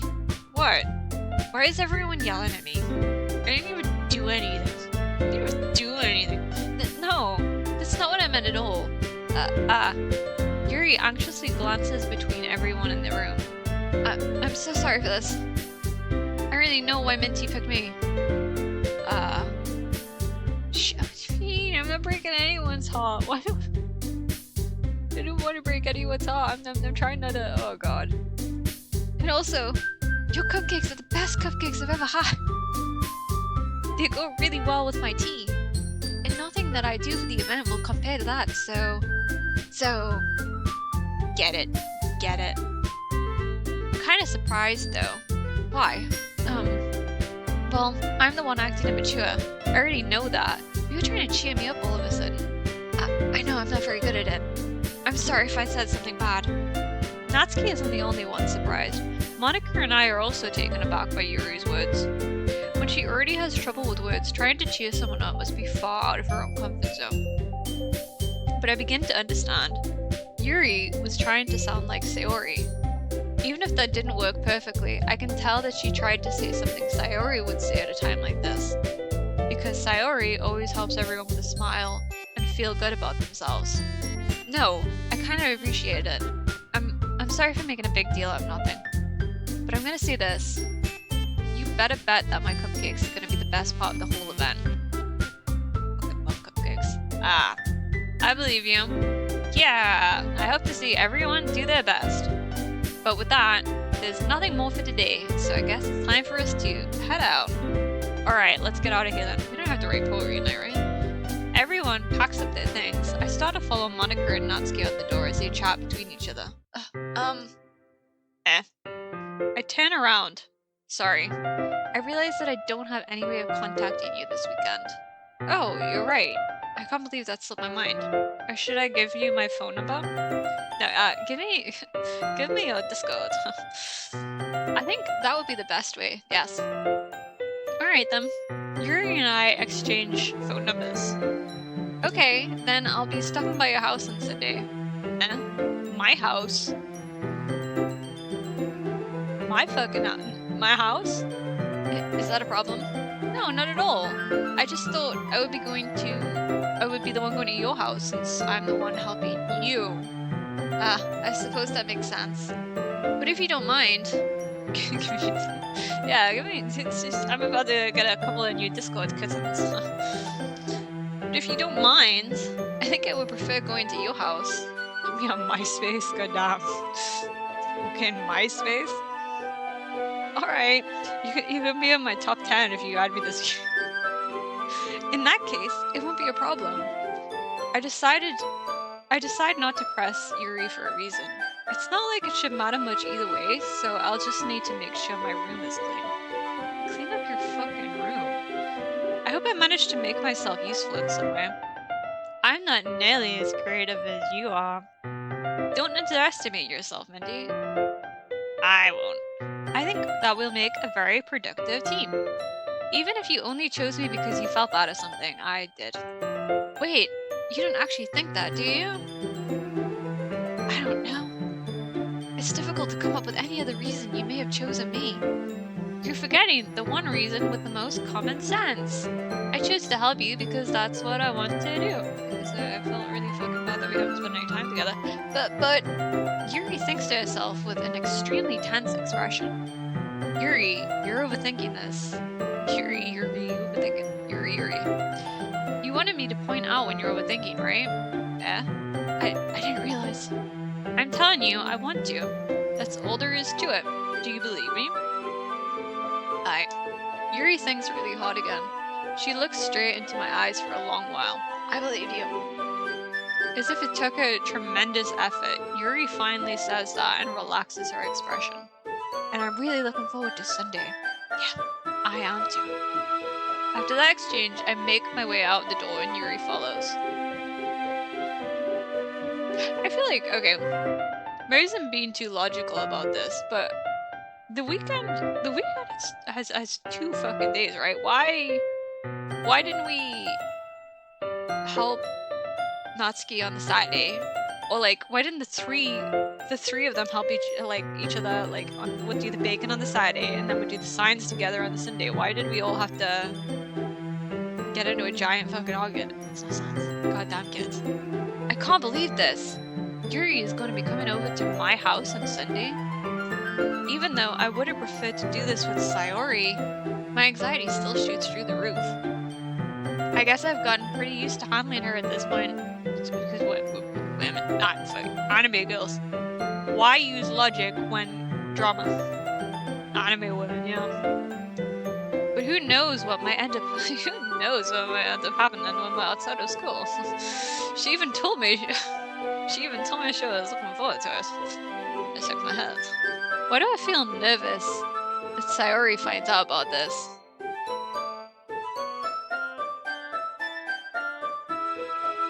Well, now I'm nervous. I wasn't thinking like that until you mentioned it. I It's not like we feel that way about each other. Besides, like Monica said, this is about the club. I don't think she's gonna take it that way though. I have nothing to worry about. If I just go with it, then I'll have a good time.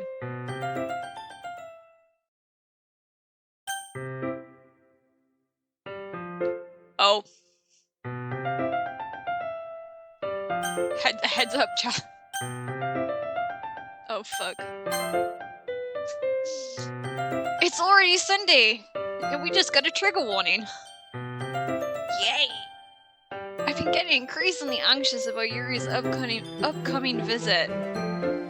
I keep telling myself there's no reason to be nervous, but it doesn't help much. Yuri is clearly an introvert, and also an intimate person in general. Guys, you're making me nervous.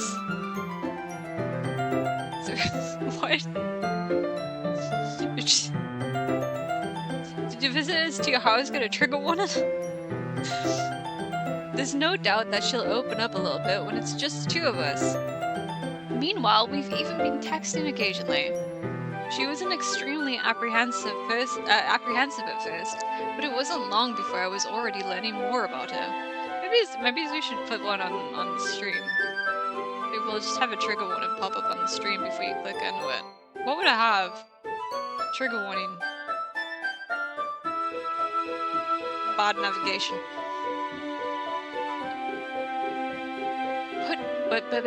But putting Yuri aside, I haven't heard a thing from Sayori since she left the club early the other day.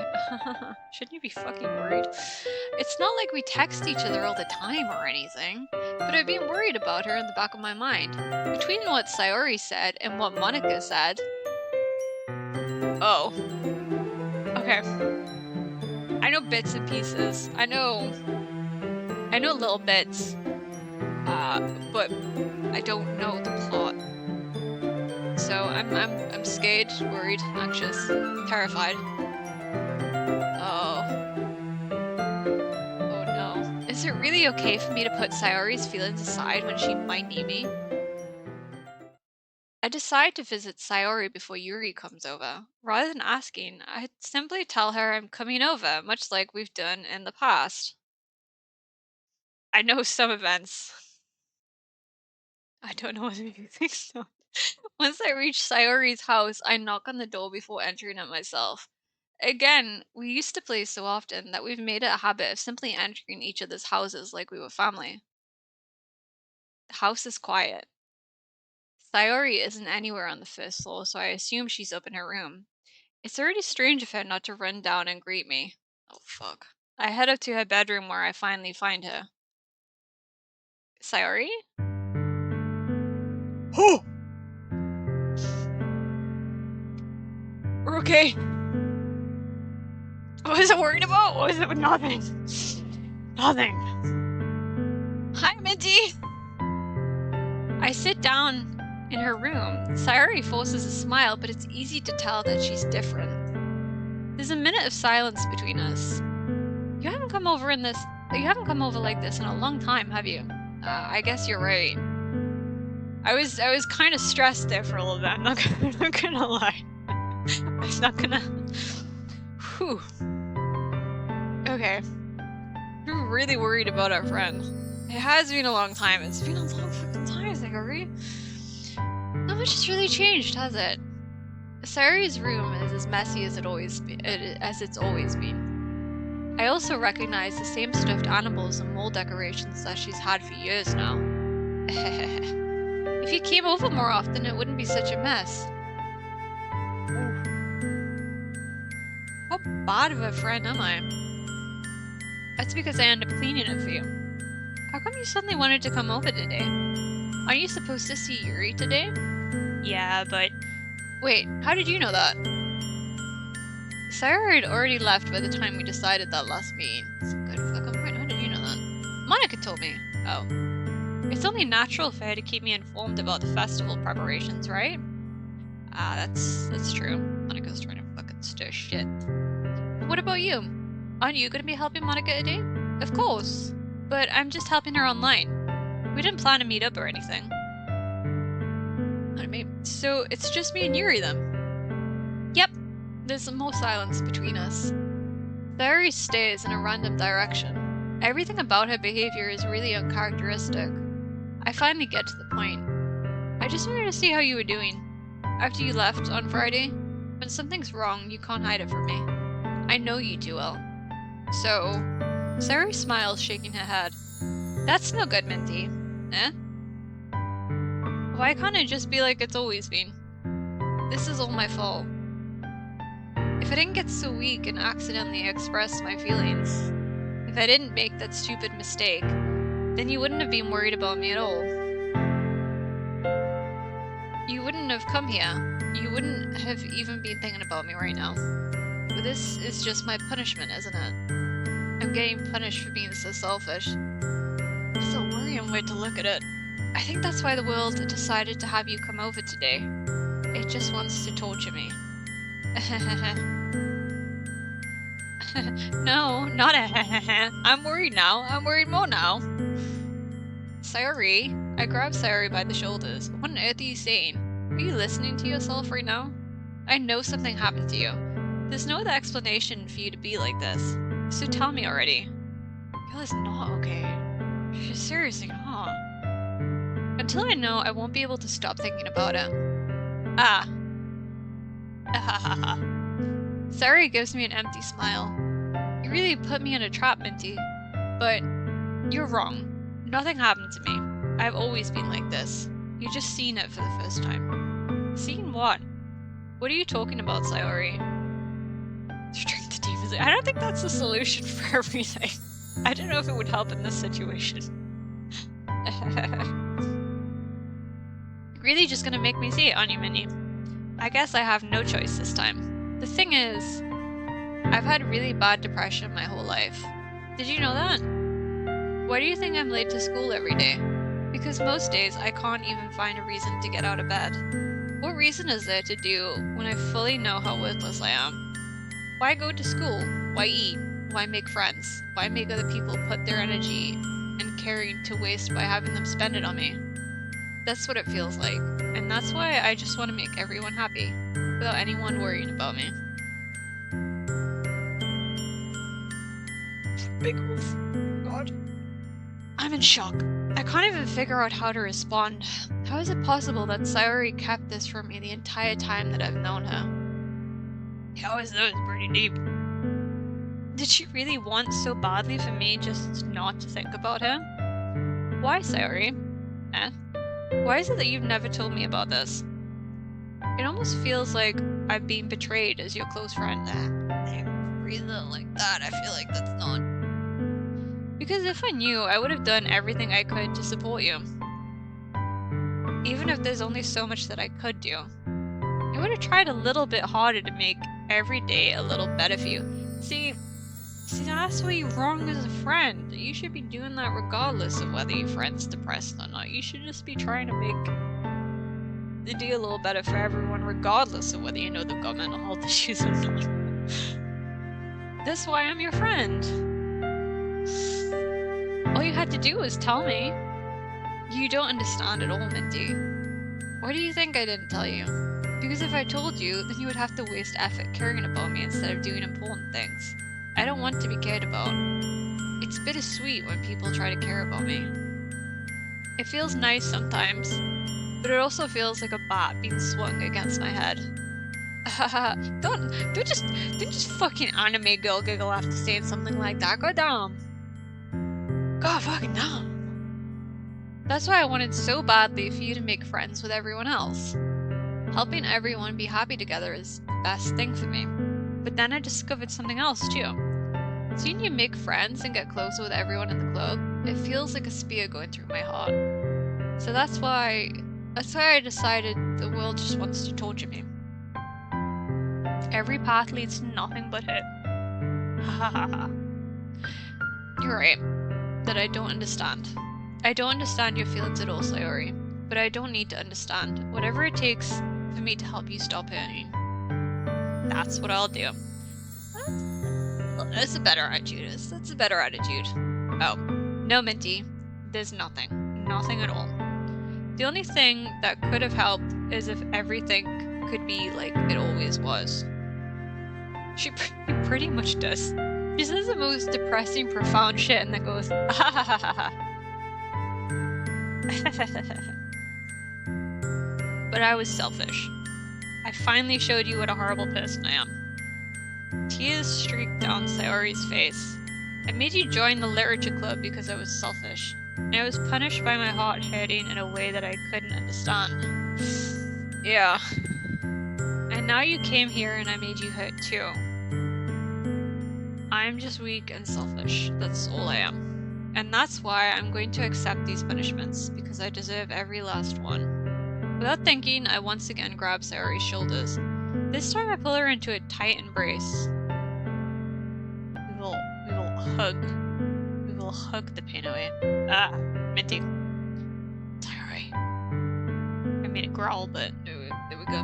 I don't care if you feel selfish. I'm really happy that you convinced me to join the club.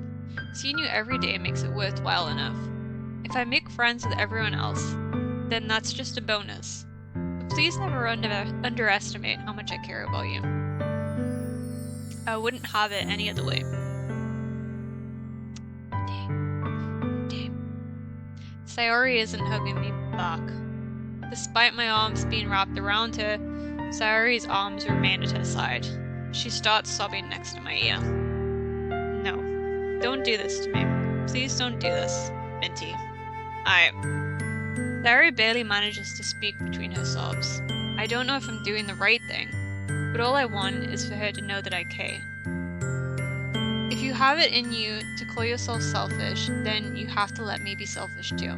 No matter what it takes, I'll figure out what needs to change. I'll make these feelings go away. And if there's anything that you need me to do, then you'd better tell me. I'll get mad if you don't. I don't know. I don't know. I don't know. Gently, Sayori finally puts her arms around me in return. I don't know anything. It's all really scary. I don't understand any of my feelings, Minty. The only time I'm not feeling nothing is when I'm feeling pain. But your hugs are so warm, and that's really scary too. Did we do it? Did we do good? This is getting pretty heavy. Have we done good? Fuck. Sayori lets me go. As she does so, I let her go as well. Is it soccer? Football? This is the most random time you could have asked that, Frog. We're having a heart-to-heart with Sayori right now. But it's football. The festival is tomorrow. Yeah. It's gonna be fun, right? Yeah. How would you like for me to spend it all with you? It's what I want. I promise. I think that would be nice then. Yeah. Sayori wipes her eyes. If I could spend the whole day here, I would. Oh no. Chop, please don't cry. It's gonna be okay. We're gonna be okay.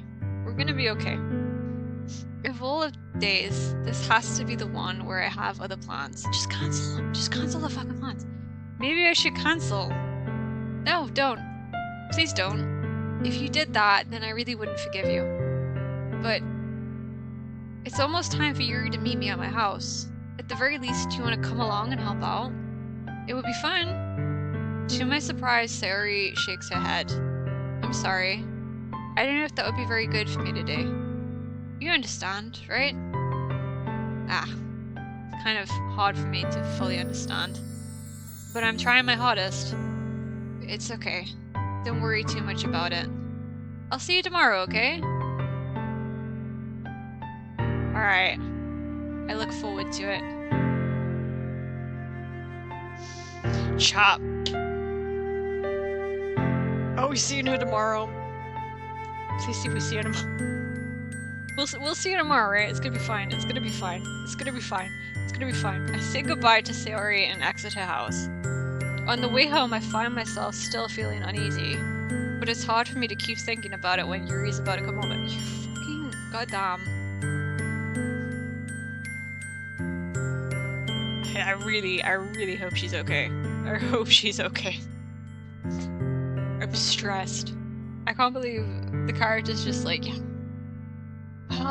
That's sad, but Yuri's coming over, so gotta concentrate on that now. I think Sayori is right. I shouldn't be worrying too much, and we're definitely gonna have a great time tomorrow.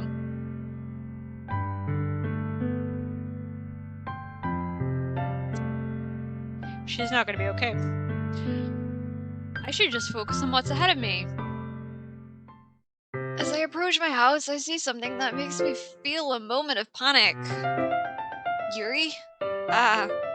Look, we've got the same jumpers on. Kinda similar. Thank goodness. You're a little early. I'm sorry I wasn't home yet. Were you waiting for a long time? No, I just got here. But I started to get really nervous when nobody answered the doorbell. You always could have texted me. If I had known, I would have reassured you and hurried more on my own. You would have hurried more? You would have been like, sorry. I know you're really going through something right now, but gotta run. You'll be fine. It's Mint's long lost sister. My long lost sister, Yuri. We have very different hair colors and eye colors. I suppose that's true. I didn't think of that for some reason. It should be common sense to do that, but I decided to ignore it. Anyway, let's go inside. I see you brought a lot of stuff with you. Sorry, my depressed childhood friend. You understand, right? It's got big gut titties. I can't like. You understand. You understand. You get it. That's right. And did you manage to find everything I asked you to buy as well? Yeah, pretty much. At least I hope I got everything right. I probably fucked it up. I'm sure it will be fine. I take Yuri to my room. The first thing she does is glance around curiously, which makes me feel anxious. It's so clean. I cleaned it before you came over, so that's very considerate of you to do. No. I would be really embarrassed for my room to be a mess while you were here. Well, I do enjoy cleaning. She's trying to sell herself. She's trying to sell herself as a domestic goddess now. I do enjoy cleaning. I would have gladly helped you clean. Yeah. But no. That would have been even more embarrassing. You would have seen my crusty sock collection. Wait, don't look in there. It's my crusty sock collection. Don't touch it. I snatched Yuri's wrist, which was in the process of opening a desk drawer of mine. I'm sorry. I wasn't thinking for some reason. I was just spacing out. It's fine. It's fine. I let go of Yuri's wrist. I let go of Yuri's wrist. She puts both of her hands firmly in her lap, as if making sure she's keeping track of them. So, should we get started? Yes. I have a few things planned out that you can help with. Decorations and other atmospheric enhancements. Atmospheric enhancements. You know, mood lighting, aromatherapy candles. What kind of festival does she think this is? Oh, wow. I didn't know you planned on taking it that far. Of course. I want to help take our guests to a faraway place. Although many will stop by just out of curiosity. And for cupcakes, I guess. I'm determined to provide an experience that will leave them wanting more. That's great. It's easy to forget that you're a pretty intense person. Intense? I guess that's the best way to put it. Is that a bad thing? No, not at all. It's something I like about you, actually. Is that so? That makes me feel relieved. I'm kind of happy. Yeah, no need to be so anxious. When do we get past the awkward flirting and get to the story? You can relax a little. Relax.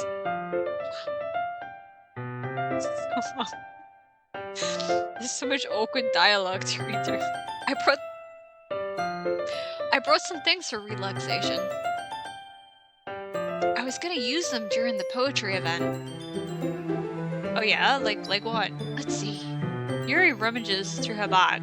She pulls out a few candles and a wooden cylinder-shaped object. I did some shopping on the way here, so I happen to have these in my bag. I plan to cover the windows in black paper and use the candles to light the room. I think that would be amazing, don't you? Yeah, that would be really neat. What's that wooden thing, though? Oh, this? It's a diffuser for essential oils. How familiar are you with aromatherapy? Not familiar at all. Ah, is that so? It's one of my favorite contributors to a positive atmosphere. Depending on the oils or herbs you choose, you can change the mood of the air itself. You can even feel it permeate through your body. Relaxation, positive energy, romance, reflection. It's almost like magic. Yuri takes the cylinder and pushes a switch on the bottom. In just a moment, a thin ray of vapors begins to sprout through a small hole on the top. Wow, that smells wonderful. What kind of mood is that one for? This is a jasmine essential oil. What does jasmine do? Does jasmine help you relax? I thought it would have been like lavender. It smells a little sweet and flowery, right? Yes, it's a good way to describe it. I chose jasmine for the event because it provides more than relaxation. Jasmine enhances your emotions and helps you feel them flow through your body. You feel warmer and your heart pounds more heavily. Don't you think that would be perfect for sharing our poems? This is anthrax. It's an essential oil. It does sound suitable. Yuri is gonna help us relax. I'm kind of scared and intimidated, but oh well, this is the path we've chosen. Well, you seem to know a lot about this, so I'll trust your opinion with anything. I'll trust you with everything. Yuri smiles gently, clearly enjoying herself. She again reaches into her bag and pulls out several spools of thin ribbon.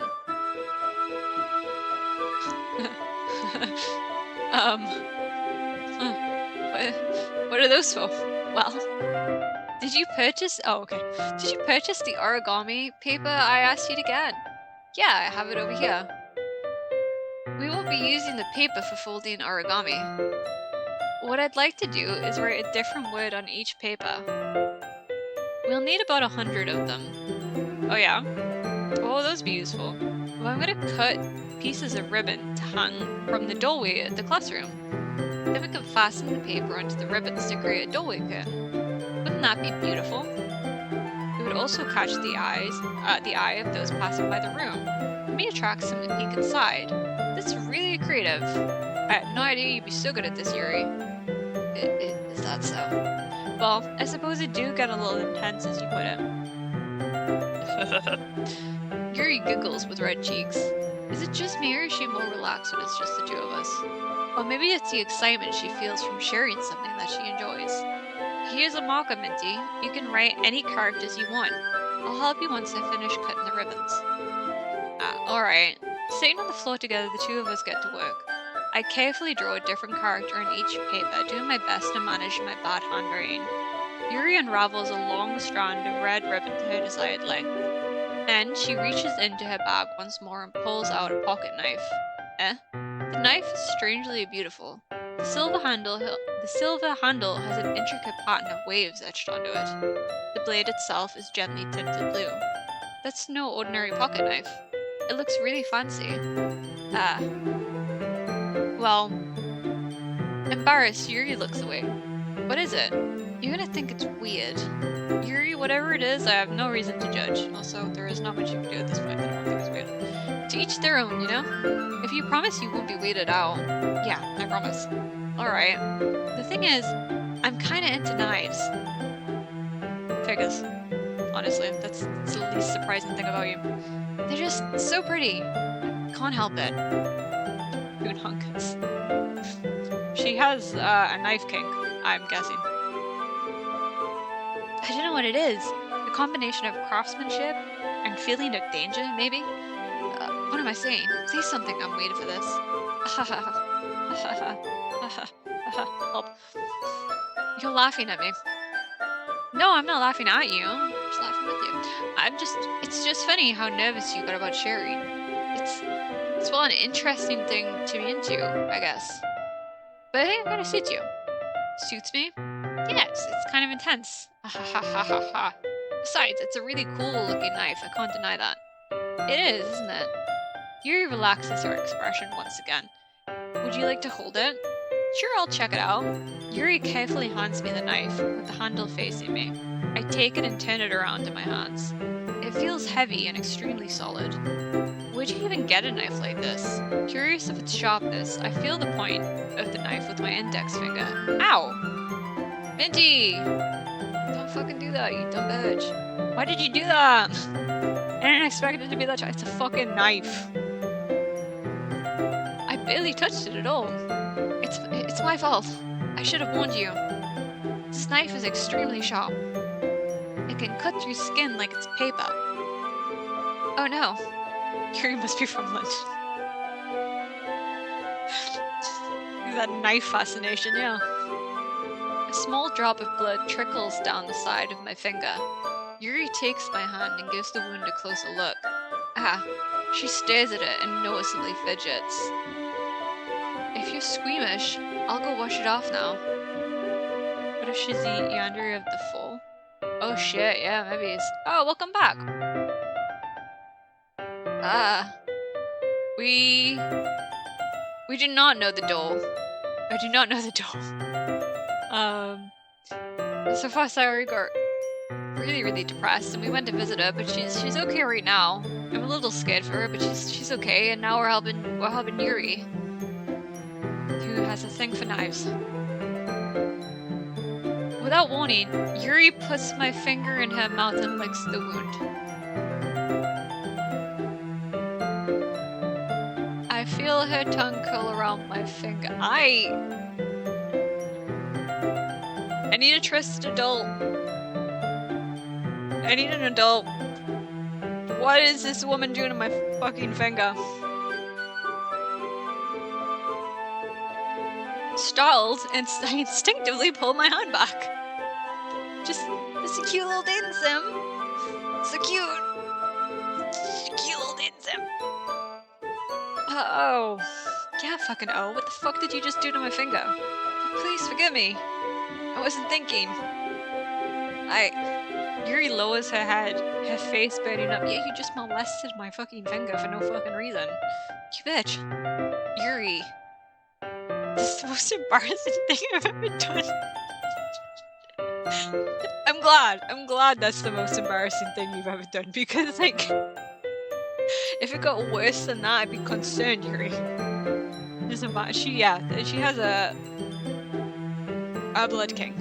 I think I get the raccoon poke now. It wasn't a knife kink. How could I do something like that? Yeah, fucking made him. I'm sorry. I'm sorry. Sure, it was a little weird and took me by surprise, but I kinda liked it. I guess she was just trying to help, right? No, buddy, you naive fuck, she was not. Yuri, I think you're overreacting a little. She doesn't lift her head. What if she doesn't recover from this for the rest of the afternoon? Alright, you know what? This might be a stupid thing to do, but I do it anyway.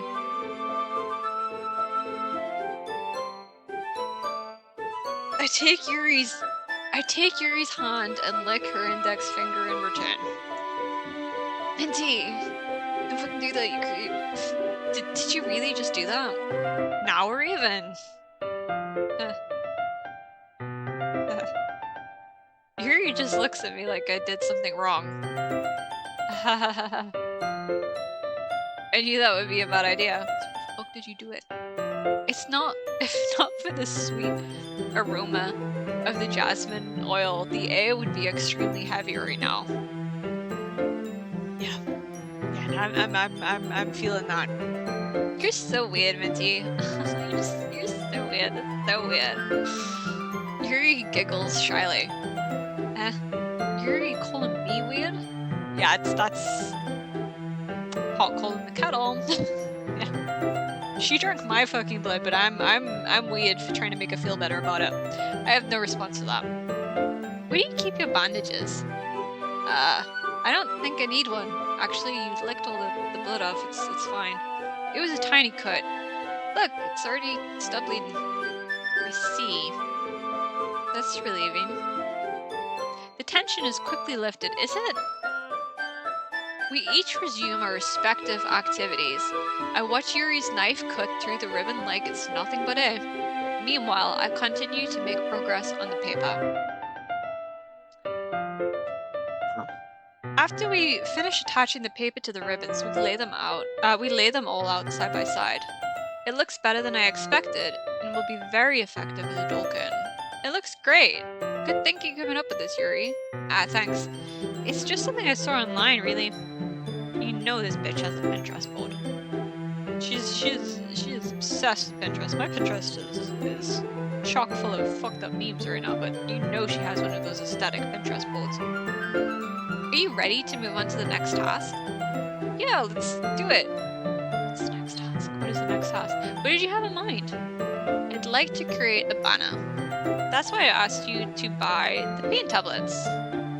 Ah, that's right. One of the items Yuri had asked me to buy was a kit of watercolor paint tablets.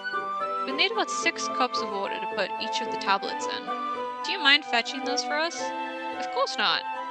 6 cups of water. I'll be right back in a minute. Thank you very much. Oh, and just a little bit of water is okay. If you fill the cups too much, it'll be too diluted. Taking Yuri's advice, I decided to use small plastic bathroom cups rather than full-size glasses. I put them on a plate to catch any paint that drips and bring them back into my room. Yuri? Yes? I come in to see Yuri quickly unrolling her sleeve, pulling it back over her arm.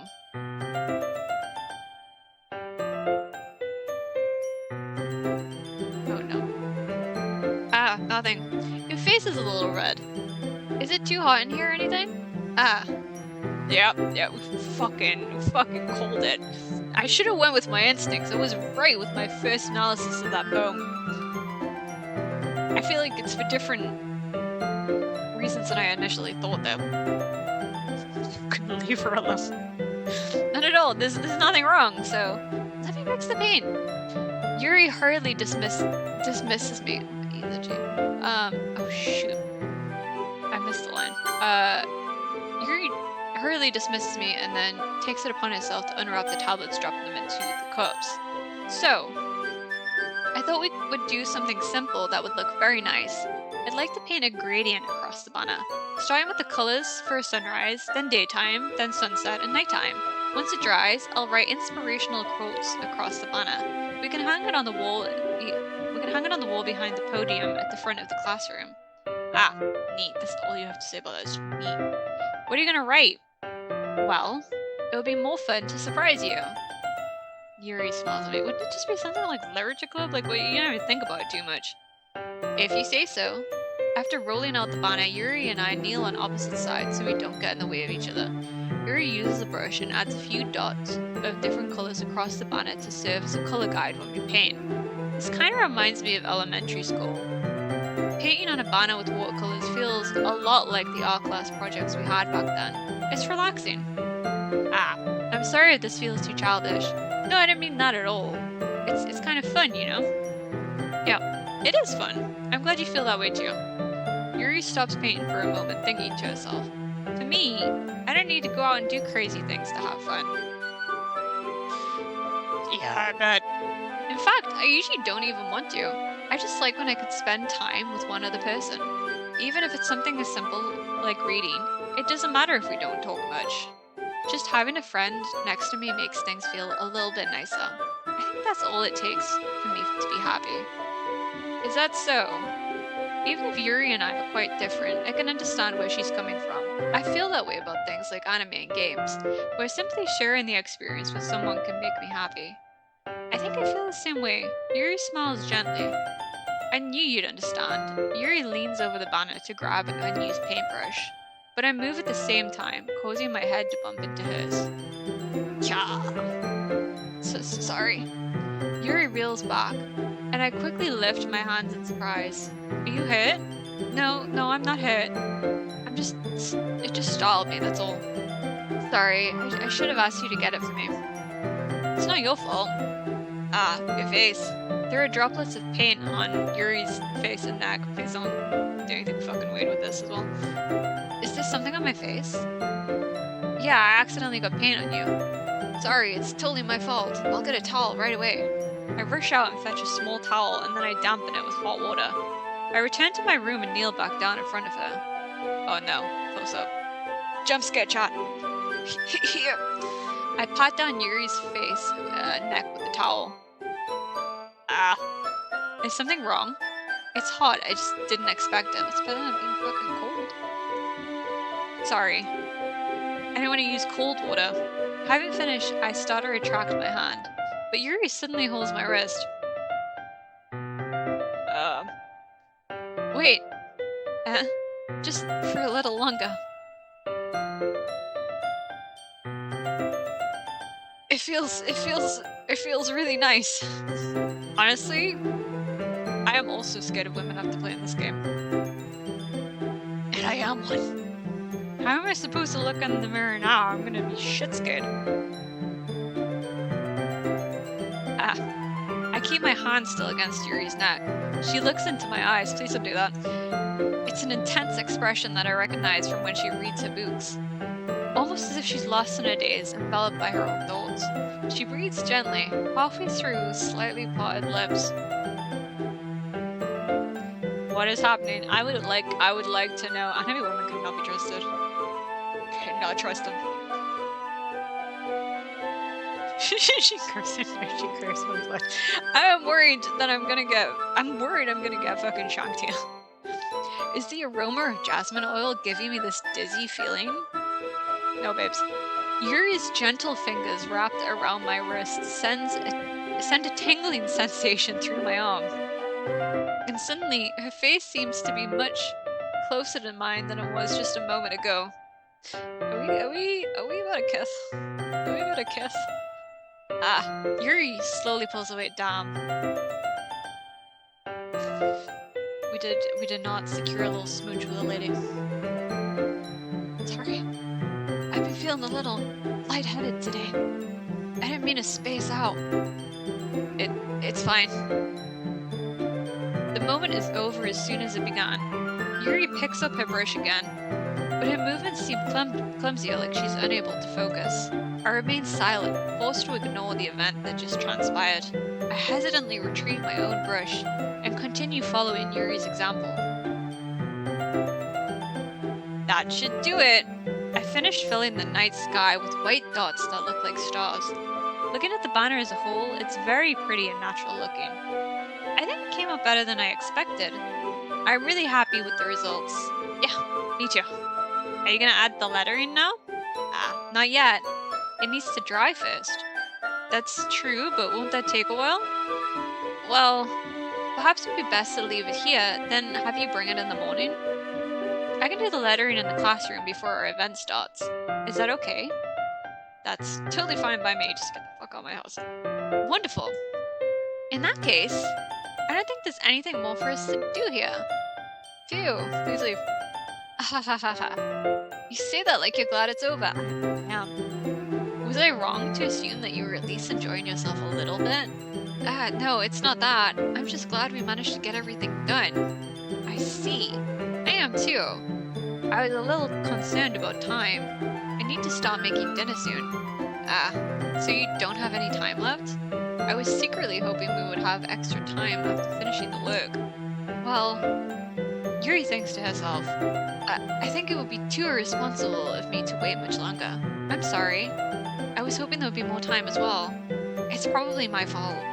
Sorry for being such a slow worker. No, it's not your fault at all.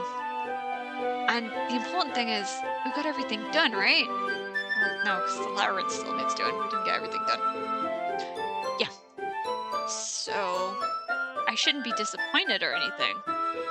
Gathering all her things, Yuri seems to look a little downcast. I understand why.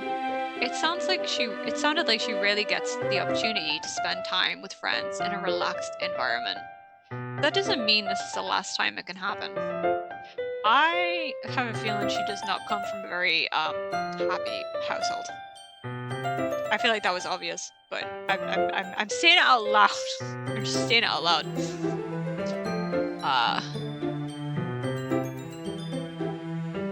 I've just noticed above my head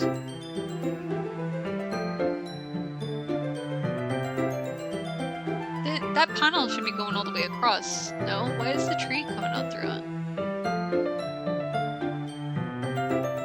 Or am I looking at the perspective wrong?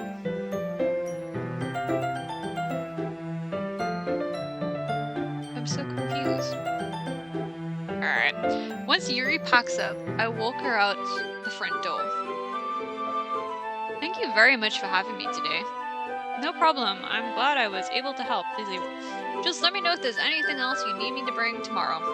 I will. Well then. Please go. Please go. That's a sign of very well made.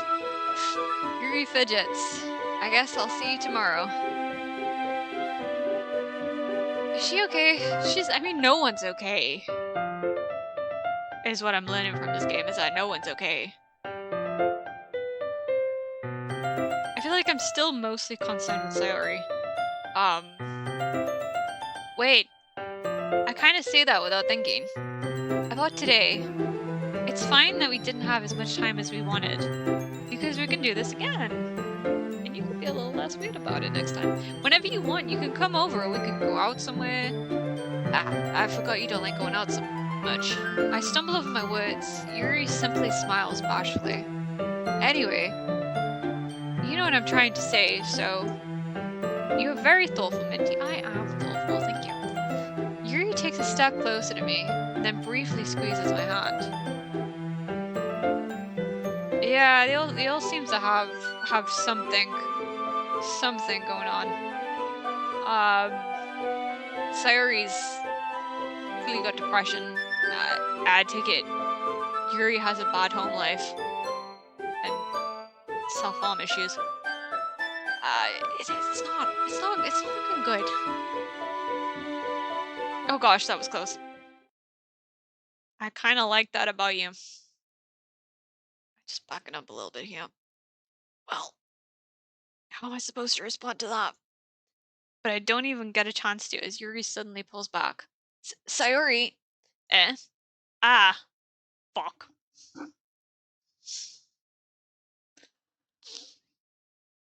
Fuck.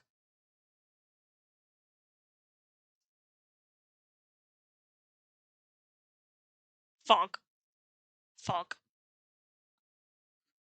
Ah. Hi, Minty. Sayori. Just now we went. It's okay, Minty. I just stopped by to say hi. It's Jova. It's Jova gang. It's fucking Jova. Well, it's nice to see you. I'm sorry, but I'm already on my way to leave. Yeah, you just run away from the situation that you created. Aw, really? That's too bad. I'm sorry. We'll all be together at the festival tomorrow, so that's fine, right? Of course. Sayori beams. Yeah, so I'll see you tomorrow. Clearly embarrassed, Yuri runs off. Sayori waves goodbye after her. Sayori! I think you didn't want to come over today.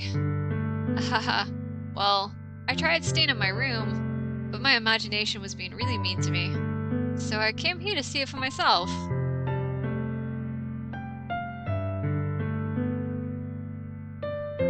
See what? What are you talking about? You know, how much fun you were having with Yuri, and how close you got to her. It makes me really happy. It does not make you fucking happy, don't lie. That you made such good friends. That's all that matters to me. Tears start to fall down Sayori's face. That's all that matters to me. Why am I feeling this way, Minty? I'm supposed to be happy for you. Why does it feel like my heart is split in half? It hurts so much. Everything hurts so much. This would be so much better if it could just disappear. Sayori, don't say that, please. It's true, Minty. If I wasn't here, then you wouldn't have to waste your sympathy on me. You wouldn't have to put up with me being selfish. Monica was right. What the fuck did Monica say? I should just... Monica? Monica was right about what? Sayori, what I said before is true. I'm not gonna let this continue. changed that red bow in her hair to a big red flag. She is being open now, at least. She's talking about her feelings and but let this continue. Caring about you like this isn't the burden your mind is making it out to be. It's something that makes me happy. It's something that I wouldn't trade for anything else. So even if it takes an entire lifetime, I'm gonna be by your side until you don't feel any more pain. But Sayori looks away. I put a hand on his shoulder to reassure her. I'm scared, Mintie. I'm really scared. What are you scared of, Sayori? I'm scared that I might like you more than you like me. Sayori. It's true, isn't it? I was weak and started to like you. To be fair, Sayori, I did try and spend time with you this weekend, and that just wasn't a fucking option, so I was weak, and I started to like you too much. I did this to myself. Mintie, I like you so much that I want to die. That's not healthy. That's how I feel. And that's enough, Sayori. I don't want you to hurt anymore. I slide my hand down Sayori's arm and squeeze her hand in my own. Do you remember how I said I always know what's best for you? Do you still believe me? Wordlessly, Sayori nods. Even if you don't understand all of your own feelings, I know what you need the most right now. Big deep breath. And that's what I'm going to give to you. Oh fuck!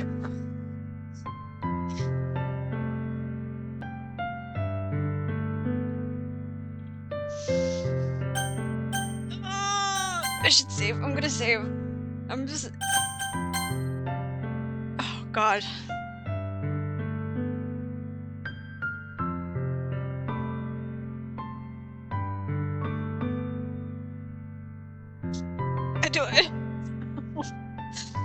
I don't want to live with the consequences of my actions. I don't want to friend zone her. I don't want to friend. We're not gonna friend zone her. I think. Do we just? We're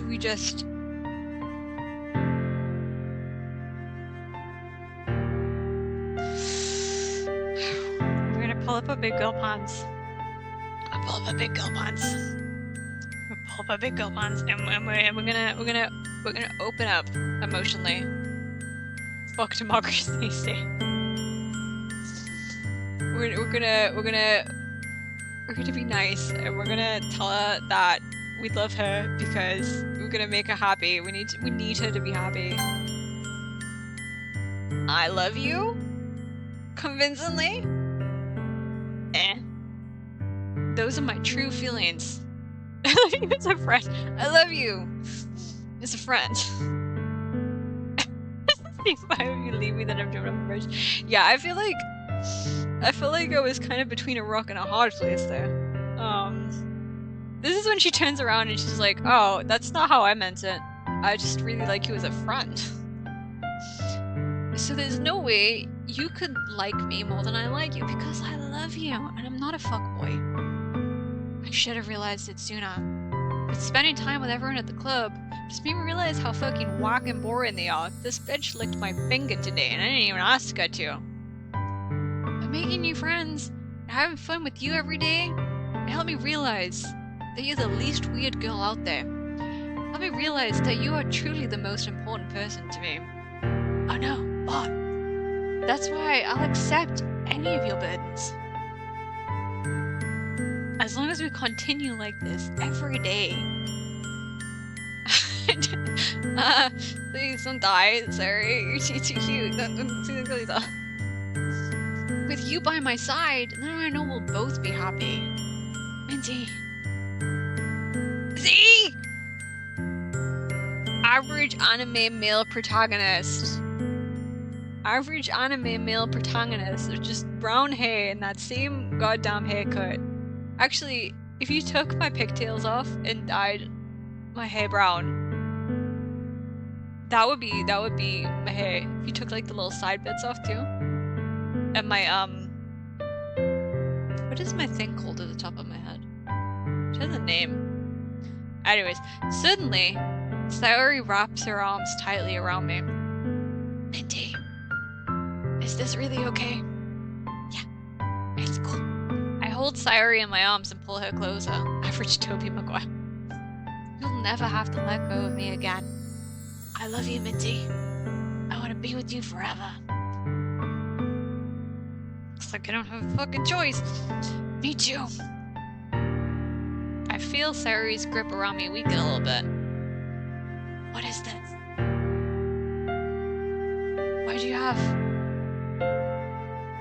Why'd you have a packet of fruit pastels in your pocket? Sayori. Oh, fuck. It's the wrong time for a joke. I'm supposed to be happy right now. I always thought this would be the happiest moment for me. Well, love doesn't cure depression, Sayori. But why, even now, why won't the rain clouds go away? They're not going away at all, Minty.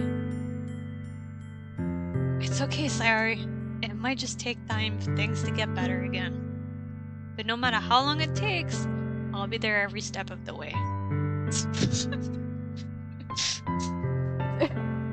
You couldn't just force a depression away with a little bit of love and a hug. It's gonna take time, Jabby. It takes time. It's not how it works. And we're gonna be there. We're gonna help that feel better. That's all that matters right now. Okay. We can't just give the anime girl scotch bravado. You can't just force feed an anime girl scotch until she's happy again. See? Hollow gets it. Love isn't a magic cure-all. You can't just drink the depression away. It won't help. It's not a cure-all. Neither's love, but I feel like love is at least a little bit better than the scotch. I trust you. Sayori and I slowly release each other. Oh, my dad told me. Yeah, yeah. There's some conversations with your dad about that one. So, I guess that makes the festival tomorrow our first date, huh?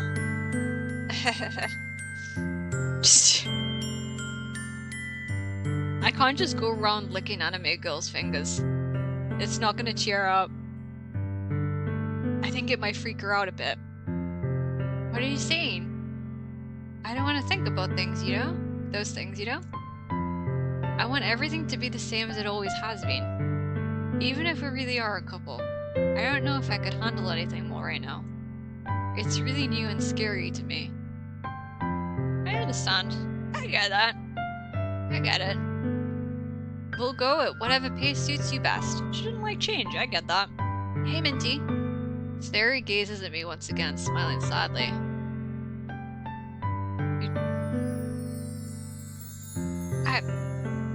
I don't think your dad should be doing that, buddy. I don't think you might have to call someone about that. Even if I get really sad, this is the best thing for me, right? Eh? I don't really understand what Sayori means by that. We're having a touching moment, Jebby. Are you saying that this is making you feel sad, Sayori? I don't know. I don't understand what I'm feeling. I felt like a bunch of thorns when you told me you loved me. I think your dad should have a word with the police. And a jail cell. Yeah. But that's why I went to trust you. You know what's best for me.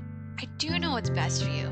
So like, let's go to the festival and let's be happy on the date tomorrow, Sayori. I do know what's best for you. That's my promise. I say that, but in reality, I've never felt more uncertain when it comes to Sayori. I know that I love her, and that she loves me, but I'm having as much trouble understanding Sayori's feelings as she is. Don't worry, Grandma loves it.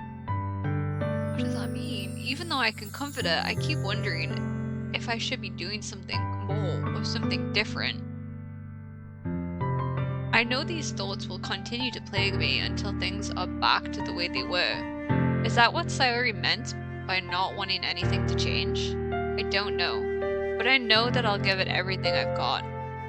Sayori is the most important person to me, and I'll do whatever it takes to have a happy future with her.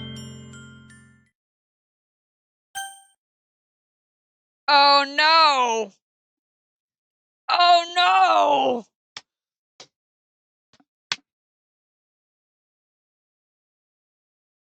What do you mean?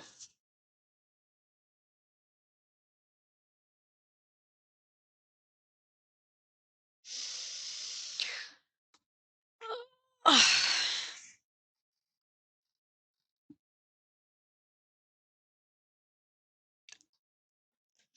have the option to lick our fingers. I feel like that wasn't going to prevent anything. Fuck. I think this is a plus version, so it's got like trigger warnings. Oh, I think honestly, it's Mebby's for the best. It's the day of the festival.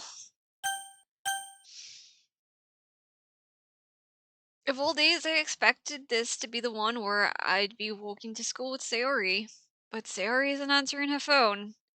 I considered going to her house to wake her up, but I decided that's a little too much. Yeah, I feel like I get why it might like kind of ruin it. At the same time, I also get why they kind of left it in. I feel like it's important when I'm streaming it to leave it in because I don't know what's gonna to bother. Yeah, I don't know what's gonna trigger some people. So it's probably best for me just to leave it in so it's not. Yeah. I didn't have the option to lick our fingers bleach. I also feel like that wasn't gonna fix anything. I considered going to her house to wake her up, but I decided that's a little too much. You are Dane. I feel like that wouldn't be too much, would it? Meanwhile, the preparations for the event should be nearly complete. The banner Yuri and I painted is dry, and I gently rolled it out to take with me. She sent me a pleasant text reminding me not to forget anything, and I reassured her. Funnily enough, I probably feel the same way as Natsuki about the event. I'm more excited for it to be over so I can spend time with Sayori and Yuri at the festival. But knowing Monica, I'm sure the event will be great too. Oh, I have a new file from the game? Oh, okay. Oh, and the door's coming soon? Oh, we're nearly at the end? Okay, okay. Minty! Monica, hi. You're the first one here. Thanks for being early. That's funny, I thought at least Yuri would be here by now. Monica is placing little booklets on each of the desks in the classroom. They must be the ones she prepares to have all the poems of performing. In the end, I found a random poem online that I thought Monica would like and submitted it. So that's the one I'll be performing. There is no music, and it's very unnerving. I'm surprised you didn't bring Sayori with you. Yeah, she overslept again. That dummy? Uh, oh, okay, okay. You'd think on days this important she'd try a little harder. What the fuck am I saying? Am I seriously saying this right now? I say that, but I suddenly remember what Sayori told me yesterday. Yeah, you fucking dick. And suddenly I feel awful, knowing it's not nearly that simple for her. She is a suspicious motherfucker. I only said it because it's the way I'm used to thinking. Yeah, but Sayori, poor fucking Sayori, and you seem like shit like that. But maybe I should have gone to wake her up after all. Maybe you fucking should have. Yeah. Ha ha ha. You should take a little responsibility for her, Minty. I mean, especially after your exchange with her yesterday. You kind of left her hanging this morning, you know.